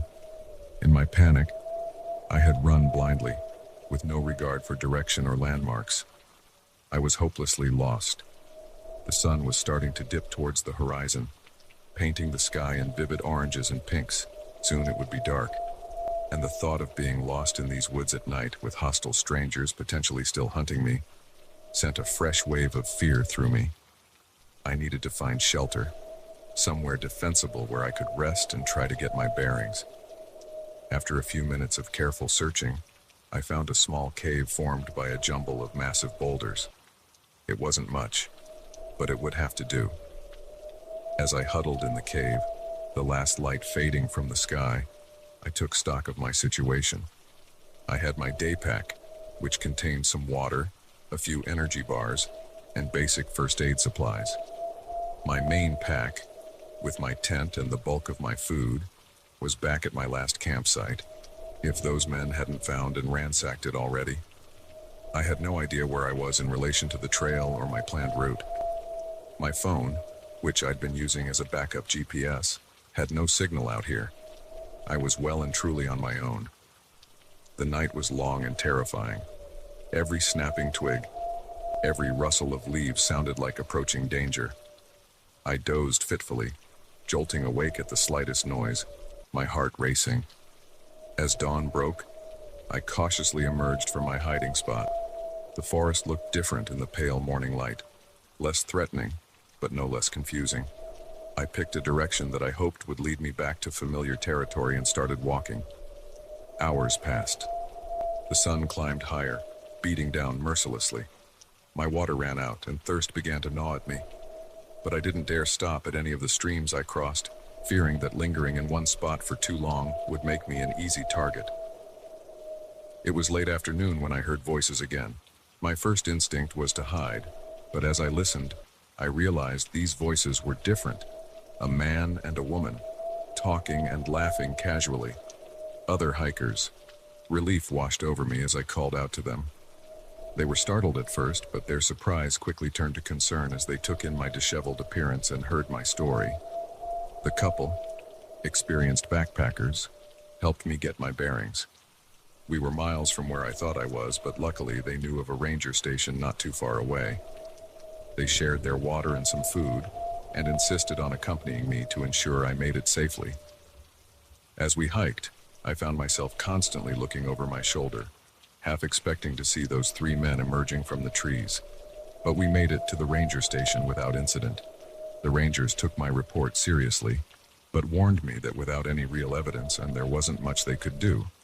They offered to escort me back to my original campsite to retrieve my gear, but the thought of returning to that area filled me with dread. In the end, I decided to cut my trip short and head home.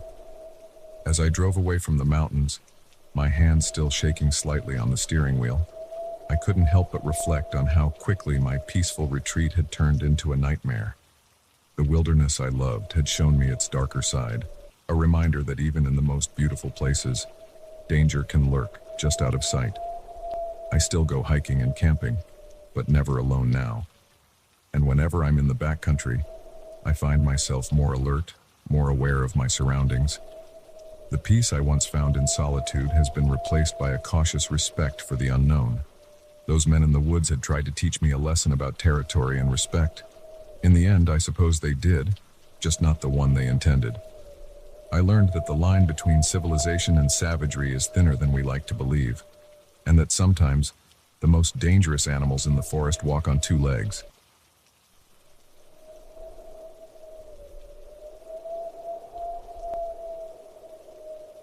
The neon sign flickered weakly in the rain, casting an eerie glow across the empty parking lot. Little did I know, as I pulled into that rundown motel, that I was checking into a nightmare that would haunt me for years to come. I'd been driving for hours, my eyes stinging from the strain of focusing on the rain-slicked highway. The storm had been relentless, turning what should have been a routine cross-country drive into a white-knuckle ordeal. When I saw the vacancy sign glowing in the distance, it felt like a beacon of hope. The Paradise Inn was anything but paradise. The paint was peeling, the windows grimy, and the whole place had an air of neglect that made my skin crawl. But it was late, I was exhausted, and the next town was miles away. Beggars can't be choosers, I told myself as I pulled into a parking spot. The man at the front desk barely looked up from his ancient TV as I walked in, shaking off the rain. He was old, with a face like weathered leather and eyes that seemed to look right through me. "Need a room," I said, trying to keep the desperation out of my voice. He grunted, reaching for a key without taking his eyes off the flickering screen. $30, cash only. I handed over the money, trying not to think about what kind of place doesn't take credit cards in this day and age. He passed me the key, an actual metal key, not a key card, and went back to ignoring me. My room was at the far end of the building, as far from the office as possible. The key stuck in the lock, and I had to jiggle it a few times before the door finally swung open with a creak that set my teeth on edge. The room itself was about what I expected, small, musty, with decor that hadn't been updated since the 70s, but it was dry, and the bed looked clean enough. I dropped my bag on the faded carpet and sank onto the mattress with a sigh of relief. That's when I noticed the silence. The rain had stopped, and in its absence, the quiet felt oppressive. No traffic noise, no sounds of other guests. It was as if the whole world had disappeared, leaving just me and this dilapidated motel. I must have dozed off because the next thing I knew, I was jolting awake, my heart racing. Something had woken me, but I couldn't put my finger on what. As I lay there in the darkness and straining my ears, I heard it. Voices, muffled but distinct, coming from somewhere nearby. At first, I thought it must be other guests, but as I listened, I realized the voices were coming from outside my window. I crept over, careful not to make a sound, and peered through a gap in the dusty curtains.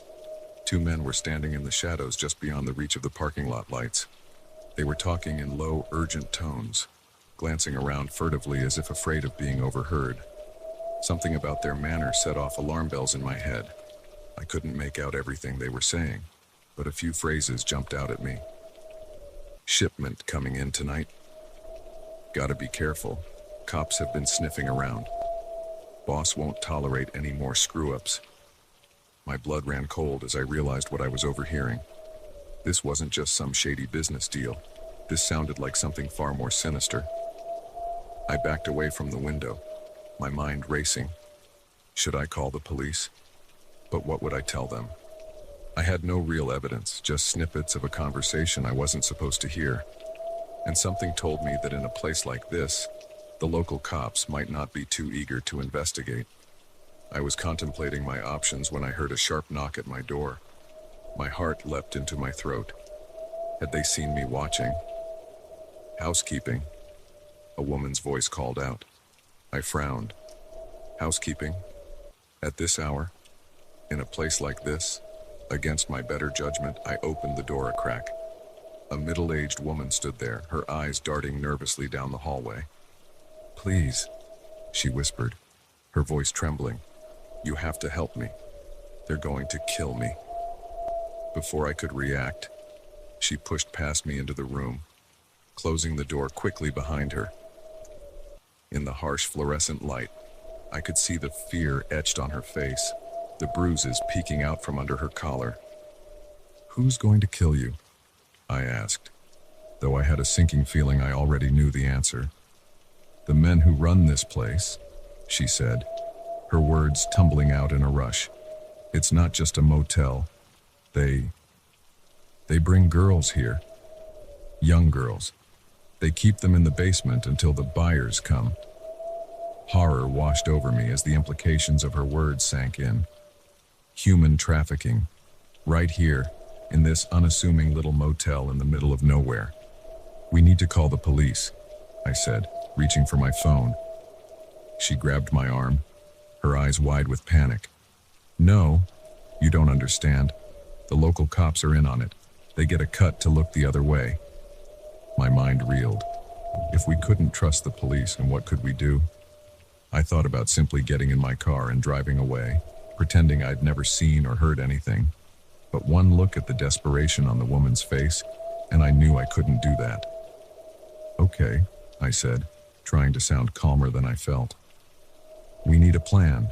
Is there anyone we can trust? Anyone who can help? She shook her head, tears welling up in her eyes. I don't know. I've been trying to find a way out for months, but they watch us so closely. Tonight was my only chance. They're distracted because of the new shipment coming in. A cold dread settled in my stomach. New shipment? You mean... She nodded, unable to meet my eyes. More girls. They'll be here soon. In that moment, I knew we had to act. We couldn't wait for help that might never come. Somehow, we had to find a way to stop this, to save those girls and anyone else trapped in this hellish place. Tell me everything you know, I said. Every detail about how this place operates, where they keep the girls, everything. For the next hour, she filled me in on the inner workings of the Paradise Inn's dark underbelly. As she spoke, a plan began to form in my mind. It was risky, possibly suicidal, but it was the only chance we had. Using the motel's ancient landline, we made a series of calls to the state police and to the FBI, to every news outlet I could think of. We reported a major human trafficking operation, giving as many details as we could. We knew the local authorities might try to cover it up, but with enough outside pressure, they wouldn't be able to. Then came the dangerous part. While the woman, Maria, she finally told me her name was, created a distraction in the parking lot, I snuck down to the basement.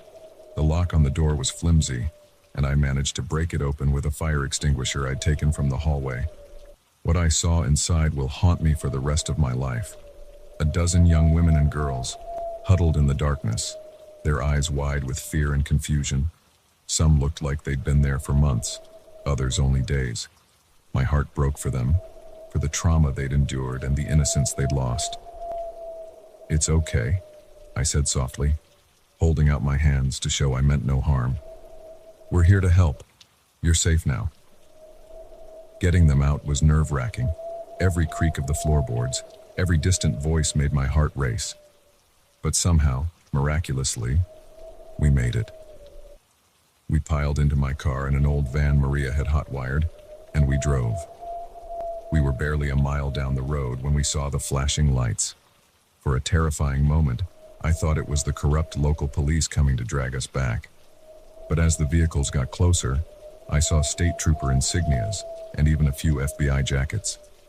The next few hours were a blur of questions, statements, and tearful reunions as parents were contacted.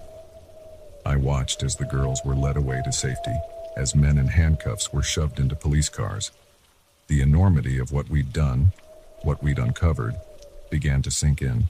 Maria found me as things were winding down, her eyes red from crying but a smile on her face. "Thank you," she said simply, pulling me into a tight hug. "You saved us, all of us." As dawn broke, casting a pale light over the scene, I sat on the hood of my car, watching the Paradise Inn sign being taken down. The nightmare was over, but I knew the effects would linger, for the girls, for Maria, for me. I had set out on a simple road trip and stumbled into a den of horrors. But in doing so, I had also discovered a strength I never knew I possessed. I had faced true evil and, against all odds, emerged victorious.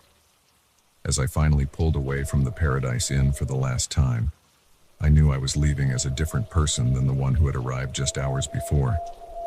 The world seemed darker now, knowing what people were capable of.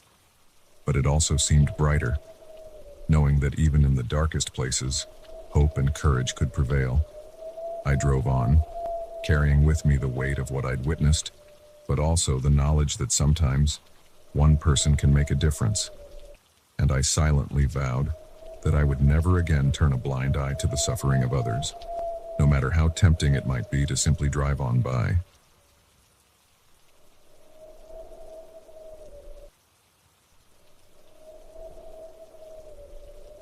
The dusty key slid into the lock with a satisfying click, and as I pushed open the heavy oak door, I had no idea I was stepping into a mystery that would consume my life and nearly end it. I'd always been fascinated by old houses, their history, the stories held within their walls. So when I stumbled upon the listing for the Blackwood Manor, a sprawling Victorian on the outskirts of town that had been abandoned for decades, I couldn't resist. The price was surprisingly low, and the real estate agent seemed almost too eager to close the deal. I should have known then that something was off, but my excitement blinded me to the red flags. The house was everything I'd dreamed of and more. High ceilings, intricate woodwork, a grand staircase that swept up to the second floor. Yes, it needed work, a lot of work, but I could see the potential beneath the layers of dust and neglect. I spent that first day exploring, mapping out renovation plans in my head. It wasn't until I reached the attic that things took a turn for the strange. The space was cluttered with old furniture and boxes, typical attic fare, but tucked away in a corner, partially hidden by a sheet, I found something unexpected, a door. It was smaller than a regular door, maybe 4 feet high, and seemed out of place in the slanted attic wall. Curious, I tried the handle, but it was locked. I made a mental note to ask the real estate agent about it later. As I turned to leave, something caught my eye, a glint of metal peeking out from under an old trunk.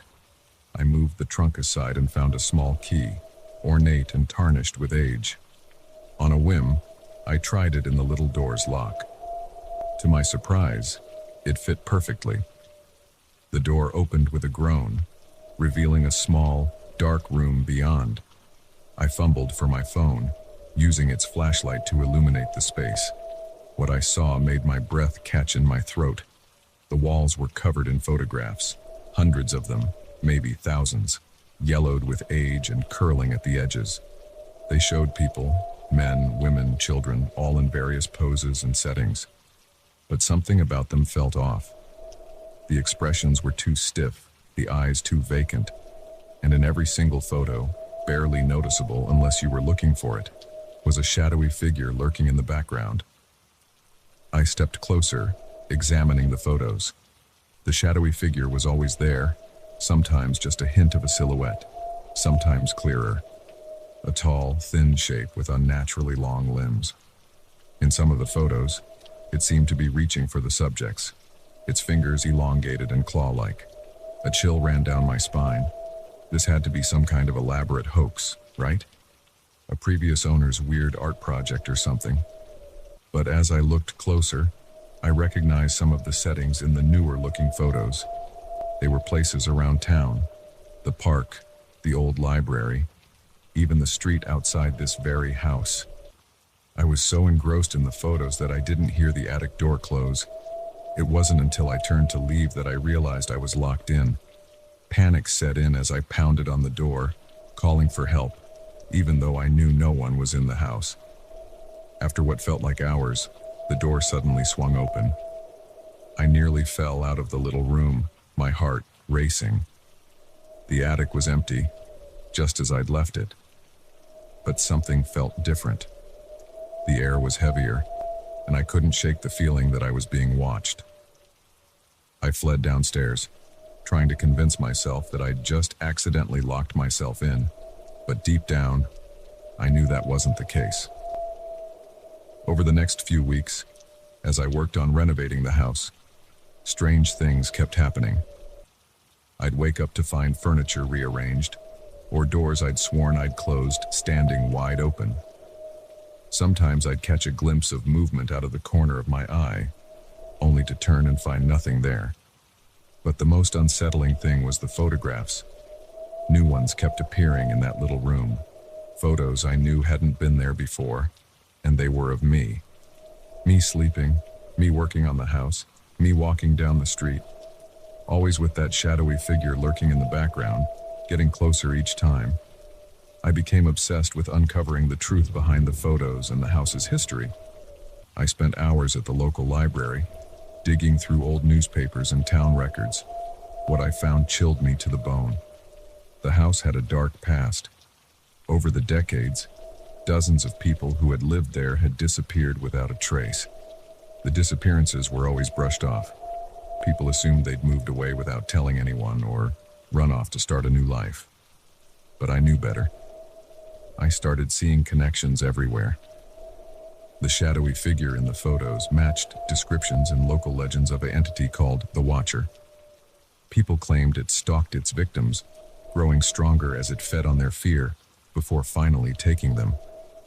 I knew how it sounded. I knew that if I told anyone, they'd think I was crazy, but I couldn't deny what was happening. The Watcher was real, and it was after me. I tried to leave, to sell the house and run, but something always stopped me.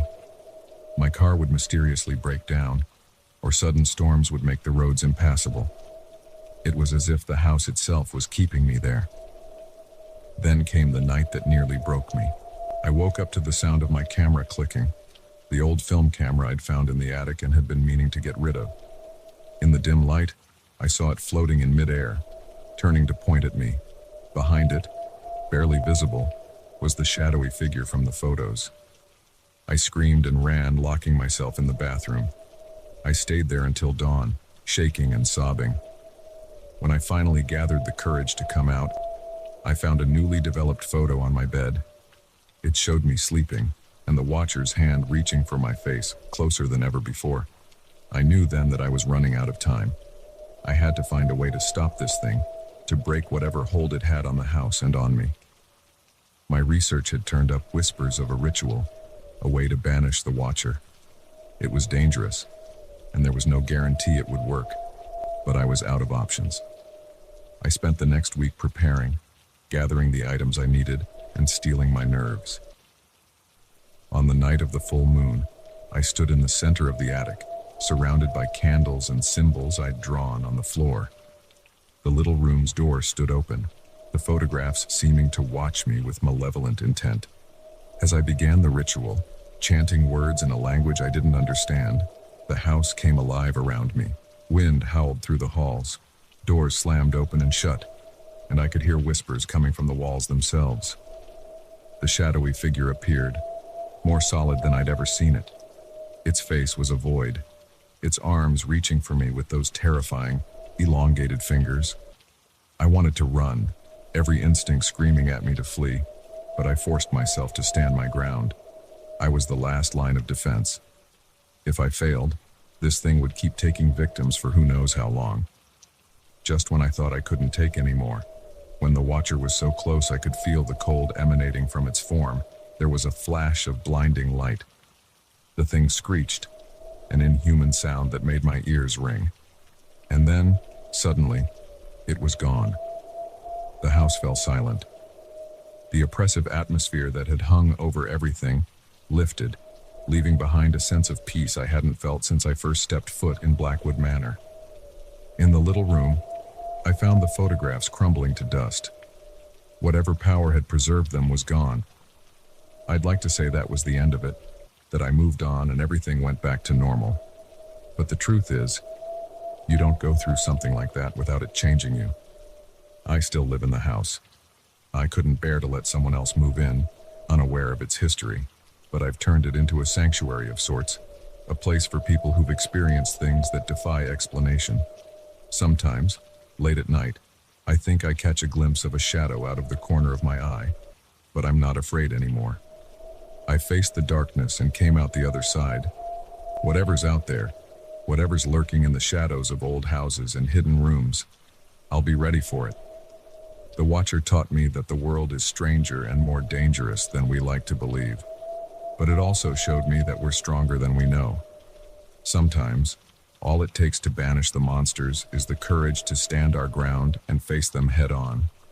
As for the camera that started it all, it sits on my mantelpiece, a reminder of what I've been through and what I've overcome. I keep it there, not out of fear, but as a testament to the fact that sometimes the most terrifying things can be captured in a single frame, and that with bravery and determination, even the darkest shadows can be brought into the light.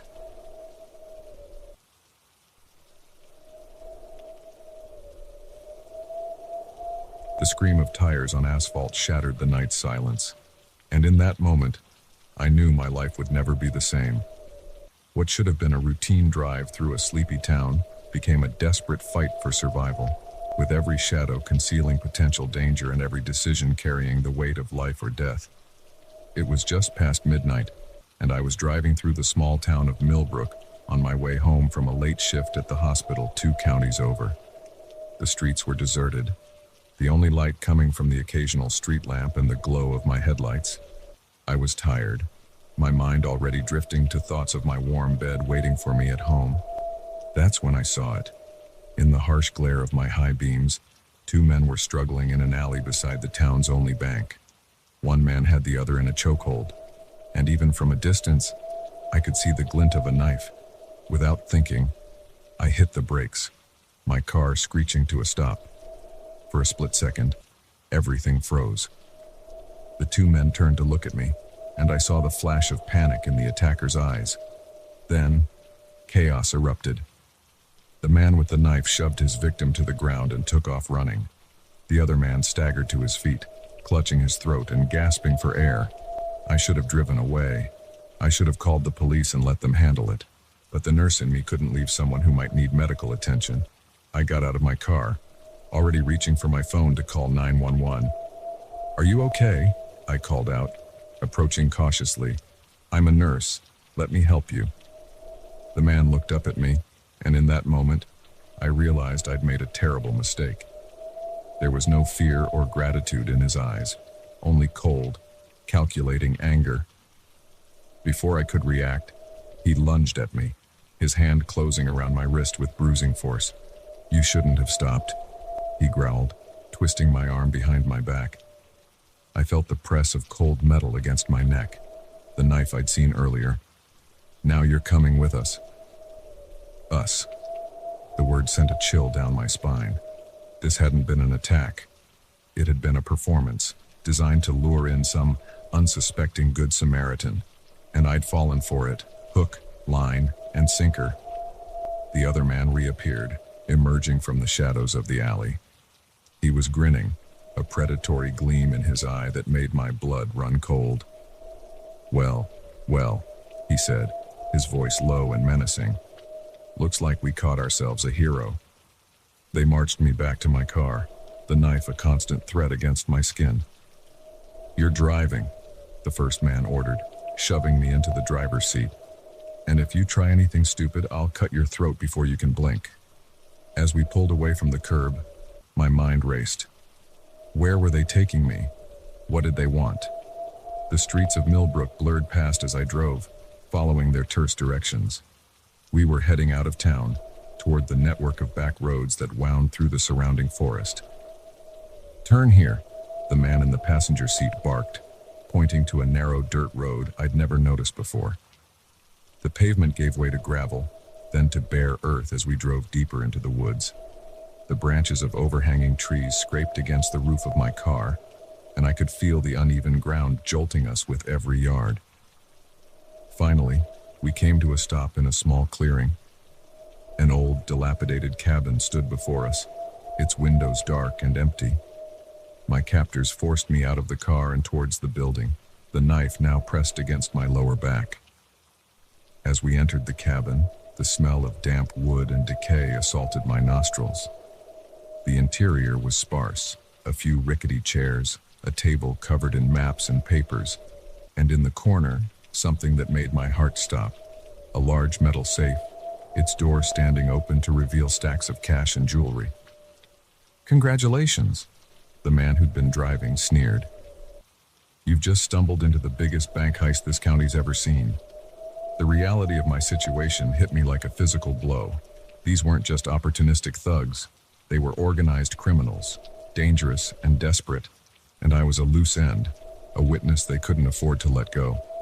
For the next few hours, I sat tied to a chair, listening as they argued about what to do with me. One wanted to kill me outright, while the other thought I might be useful as a hostage if things went south. All the while, my mind worked frantically, searching for any chance of escape. It came in the most unexpected way. A loud crack of thunder shook the cabin, making us all jump. A moment later, rain began to pour down, drumming on the tin roof with deafening intensity. In the confusion, I saw my opportunity. I threw myself backwards, the force of my fall breaking the old, rotting chair. Before my captors could react, I was on my feet, my hands still bound but free from the chair. I ran, crashing through the cabin's flimsy back door and into the storm-lashed night. The rain was a blessing and a curse. It obscured my vision, making it hard to see where I was going, but it also masked the sound of my flight and washed away any trail I might have left. I ran blindly through the forest, branches whipping at my face, roots threatening to trip me with every step. Behind me, I could hear shouting and the crash of pursuit. They were coming after me, and they knew these woods far better than I did. Panic threatened to overwhelm me, but I forced it down. I was lost, alone, and in more danger than I'd ever been in my life. But I refused to give up. I don't know how long I ran. Time lost all meaning in that dark, wet maze of trees. Every sound made me flinch, certain that at any moment I'd feel the bite of that knife or the impact of a bullet. But somehow, miraculously, I kept going. Just when I thought I couldn't take another step, I saw something through the trees. Lights. As I got closer, I realized it was a highway. Relief flooded through me, giving me a final burst of energy.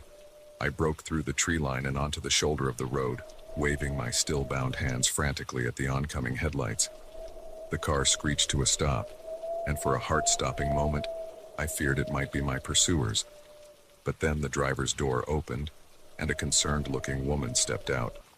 "Oh my God," she gasped, taking in my bedraggled, rain-soaked appearance and the ropes around my wrists. "What happened to you?" The story poured out of me in a rush as she used a pocket knife to cut me free. By the time I'd finished, she was already on the phone with the police, relaying our location and the details of what had happened. The next few hours passed in a blur of flashing lights and questions. The police swarmed the area, and by dawn, they'd found the cabin and arrested one of my captors. The other was still at large, but with the evidence seized from the cabin, it was only a matter of time before he was caught too. As I sat in the back of an ambulance, a shock blanket draped over my shoulders, I watched the sun rise over Millbrook. The town was waking up, blissfully unaware of the drama that had unfolded in its quiet streets and surrounding woods. People were going about their morning routines, heading to work or school, their lives unchanged. But I knew I'd never see this place or anywhere the same way again. The world suddenly seemed more dangerous, full of hidden threats and unseen dangers, but it also felt more precious. I had stared death in the face and come out the other side. I had found strength and resilience I never knew I possessed. In the days and weeks that followed, as I gave statements and testified in court, people called me a hero, but I didn't feel like one. I felt like a survivor, someone who'd been thrust into an impossible situation and somehow made it through. The experience changed me in ways I'm still discovering. I'm more cautious now, more aware of my surroundings. But I'm also more appreciative of the little things. A quiet night at home, a walk in the park without looking over my shoulder, the simple joy of feeling safe. Sometimes late at night, I still hear the sound of footsteps pursuing me through a rain-soaked forest. But then I remind myself that I'm safe, that I survived. And in those moments, I feel a fierce pride and a deep gratitude for the strength I found within myself on that terrifying night. The scream of tires that started it all still echoes in my memory. But now, it's not just a sound of danger and fear. It's a reminder of the night I discovered what I was truly capable of, and the beginning of a journey that taught me the true meaning of survival.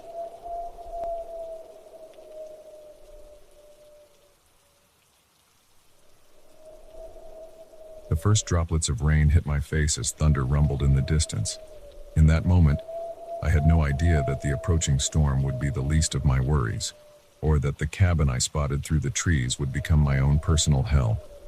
I'd been hiking the Appalachian Trail for 3 days, enjoying the solitude and the challenge. The weather forecast had predicted clear skies, but anyone who spent time in the mountains knows how quickly things can change. As the wind picked up and the sky darkened ominously, I knew I needed to find shelter fast. That's when I saw it, a small cabin nestled in a clearing about 100 yards off the trail.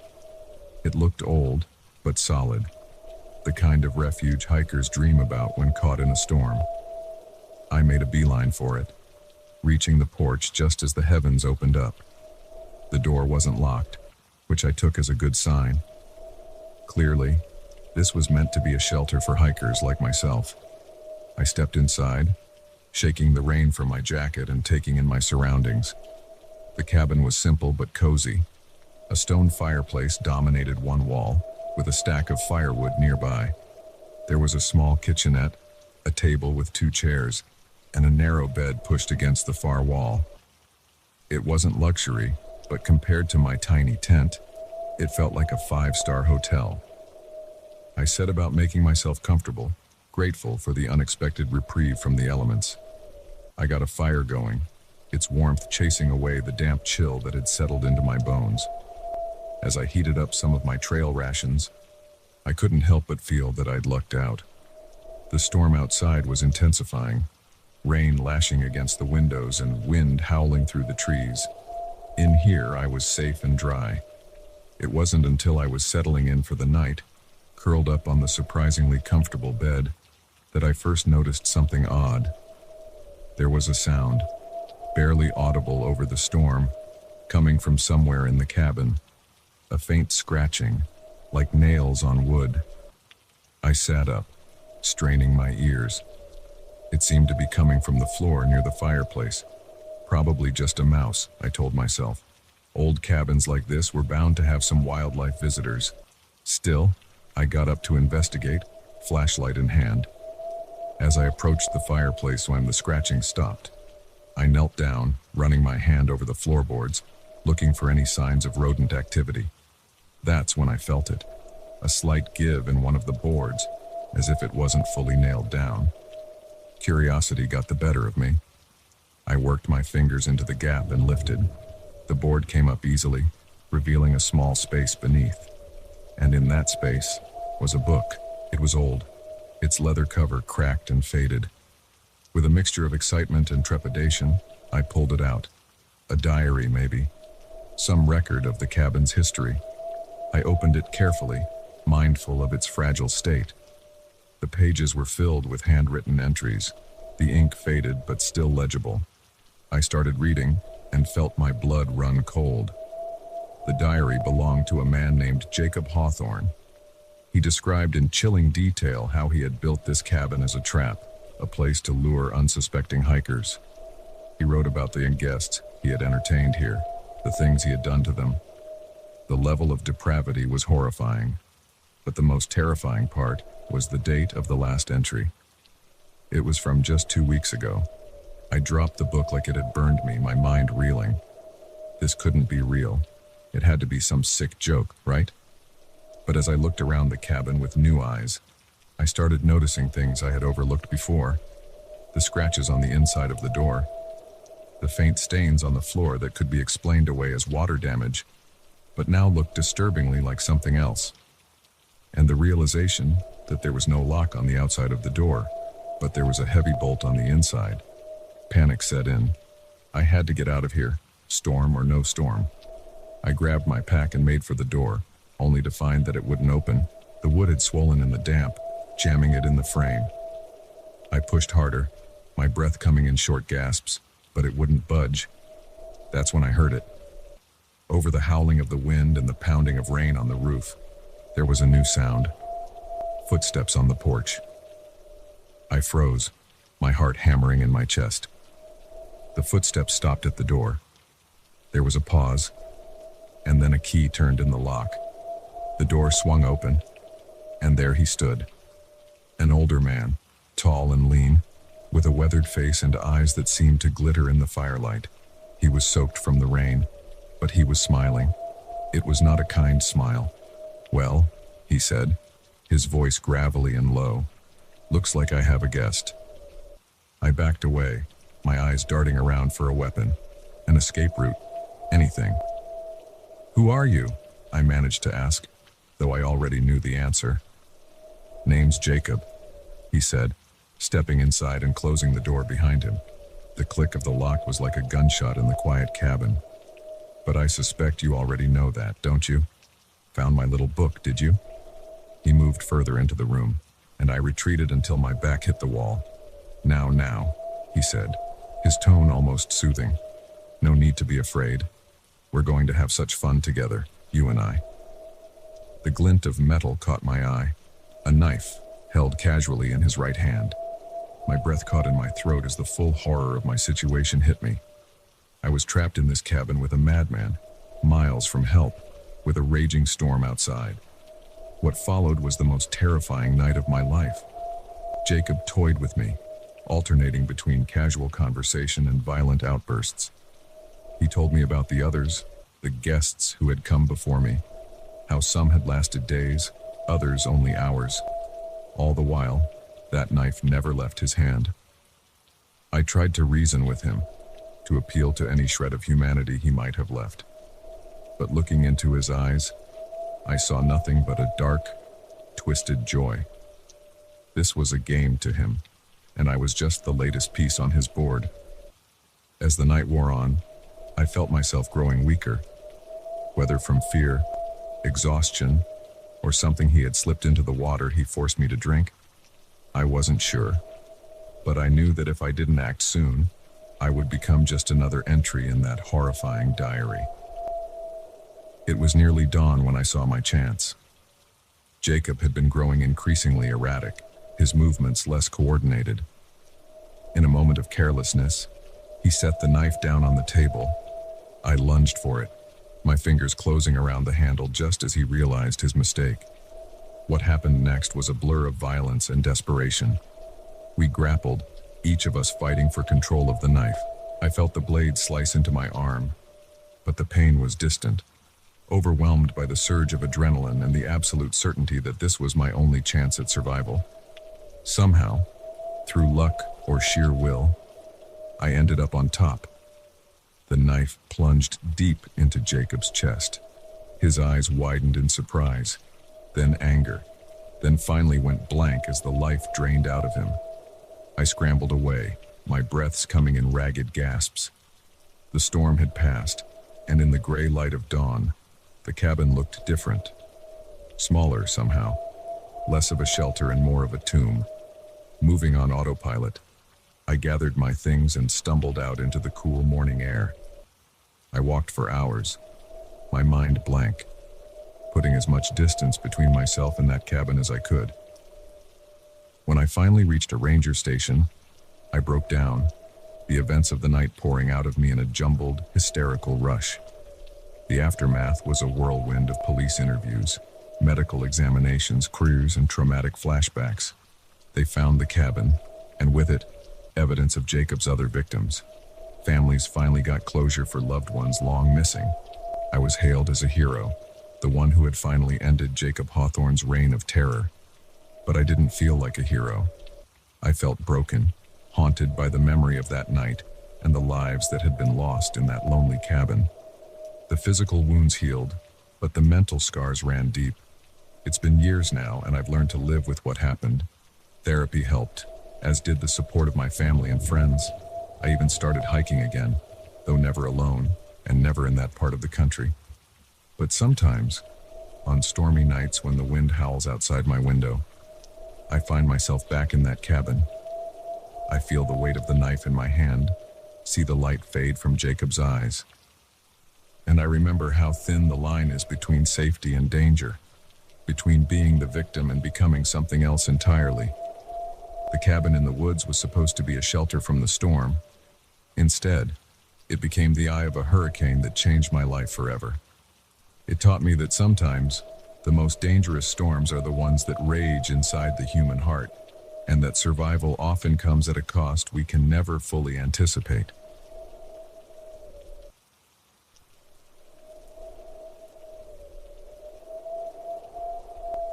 The laughter of children filled the air, a stark contrast to the chill that ran down my spine as I spotted him.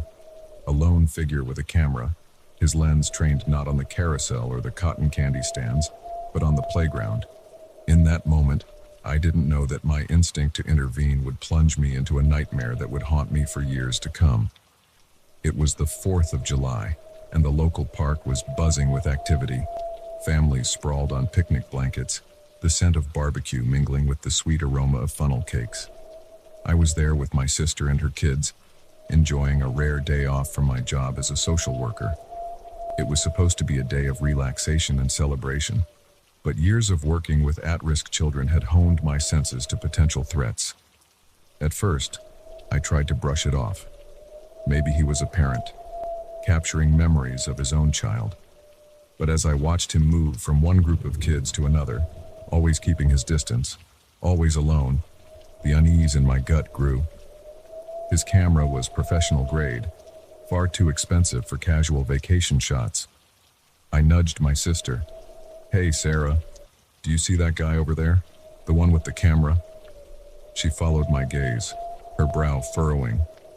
"Yeah, what about him?" "I don't know," I said, trying to keep my voice low. "Something feels off. He's been taking pictures of the kids for the last half hour, but I haven't seen him with any family." Sarah's eyes widened slightly. "You don't think?" I nodded grimly. "I'm going to go talk to him. Can you keep an eye on the kids?" She grabbed my arm. "Be careful, Alex. What if he's dangerous?" I gave her what I hoped was a reassuring smile. "I deal with all sorts of people at work. Remember? I'll be fine. Just maybe have your phone ready, just in case." As I approached the man, I tried to project an air of casual friendliness. He was middle-aged, unremarkable in appearance, dressed in khakis and a polo shirt. He could have been anyone's neighbor or co-worker. "Beautiful day for pictures, isn't it?" I said, coming to stand beside him. He startled slightly, lowering his camera. "Oh, yes, it is. You must be getting some great shots of your kids," I probed, watching his reaction carefully. A flicker of something, panic, anger, crossed his face before he smoothed it into a smile. No kids of my own. I'm a freelance photographer. Just capturing the spirit of the holiday, you know? Alarm bells were ringing in my head now. Oh, who do you freelance for?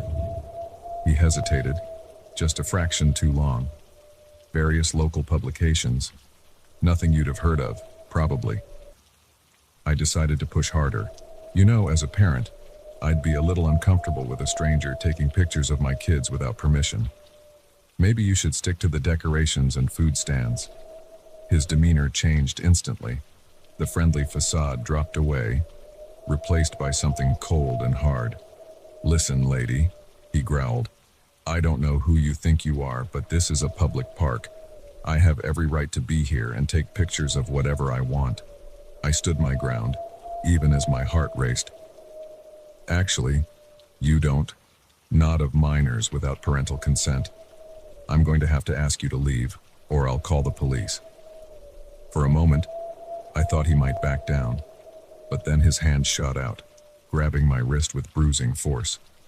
You're not calling anyone, he snarled. What happened next was a blur of motion and adrenaline. I twisted, breaking his grip the way I'd been taught in self-defense classes. He lunged at me, his camera swinging wildly. I ducked, feeling the rush of air as it missed my head by inches. People were starting to notice now. I could hear shouts, the screams of frightened children. Out of the corner of my eye, I saw Sarah on her phone, presumably calling 911. The man must have realized he was drawing too much attention. He turned to run, but I couldn't let him get away, not when I was sure now that my suspicions had been right. I tackled him from behind, sending us both crashing to the ground. We grappled in the dirt, him trying to break free, me desperately trying to hold on until help arrived. He was stronger than me, but I had the advantage of righteous anger and the determination of someone who had seen too many children hurt by predators like him. Finally, I heard the blessed sound of police sirens. The man redoubled his efforts to escape, landing a solid punch to my ribs that left me gasping. But it was too late for him. Strong hands pulled him off me, and I looked up to see two officers wrestling him into handcuffs. As I sat up, wincing at the pain in my side, I saw his camera lying in the grass where it had fallen during our struggle. The screen was cracked, but it was still on. And what I saw on that screen made my blood run cold. It wasn't just pictures of children at the park. There were other images, darker, more sinister. Children in various states of undress, in poses no child should ever be in. My stomach churned, and I had to look away. The next few hours passed in a blur of police statements and medical checks. The man, it turned out, was wanted in 3 states for production and distribution of child pornography. My instincts had been right, and my actions had likely saved countless children from becoming his victims. But as the adrenaline wore off, and the reality of what had happened sank in, I found myself shaking uncontrollably. Sarah hugged me tightly, tears in her eyes. You could have been killed, she whispered. But I wasn't, I replied, my voice steadier than I felt, and neither was anyone else. In the days and weeks that followed, I was hailed as a hero. Local news stations wanted interviews. Parents from the park reached out to thank me. But I couldn't shake the darkness of what I'd seen, the knowledge of what that man had been doing and what he had planned to do. I threw myself into my work with renewed vigor, determined to do more to protect vulnerable children. I advocated for stronger laws, better resources for law enforcement to catch predators. But at night, I was haunted by nightmares, of the struggle in the park, of the images on that camera, of all the children I couldn't save. It took time and therapy, but eventually I learned to live with what had happened. I couldn't unsee what I'd seen, couldn't unknow the darkness that lurked in some people's hearts, but I could use that knowledge, that experience, to make a difference. Years later, I still go to that park on the 4th of July. I watch the children play, listen to their laughter, and feel a bittersweet mixture of joy and vigilance. The world can be a dangerous place, but it's also full of beauty and innocence worth protecting. Sometimes, I catch myself scanning the crowd, looking for lone figures with cameras, Old habits die hard, I suppose. But now, instead of fear, I feel a sense of determination, because I know that for every predator out there are people like me, willing to stand up, to intervene, to protect those who can't protect themselves. The man with the camera taught me a harsh lesson about the realities of the world, but he also showed me the power of trusting your instincts, of being willing to act even when it's scary or uncomfortable. One person can make a difference. One moment of courage can change lives. As the fireworks explode overhead, painting the sky in bursts of red, white, and blue, I silently renew my commitment to be that person, to have that courage. Because in the end, that's what true freedom is about. Not just celebrating our nation, but protecting the most vulnerable among us. The 4th of July will always be a day of mixed emotions for me now. A reminder of a terrifying encounter, yes, but also of the strength I found within myself, and the knowledge that sometimes, ordinary people can be the heroes our world so desperately needs.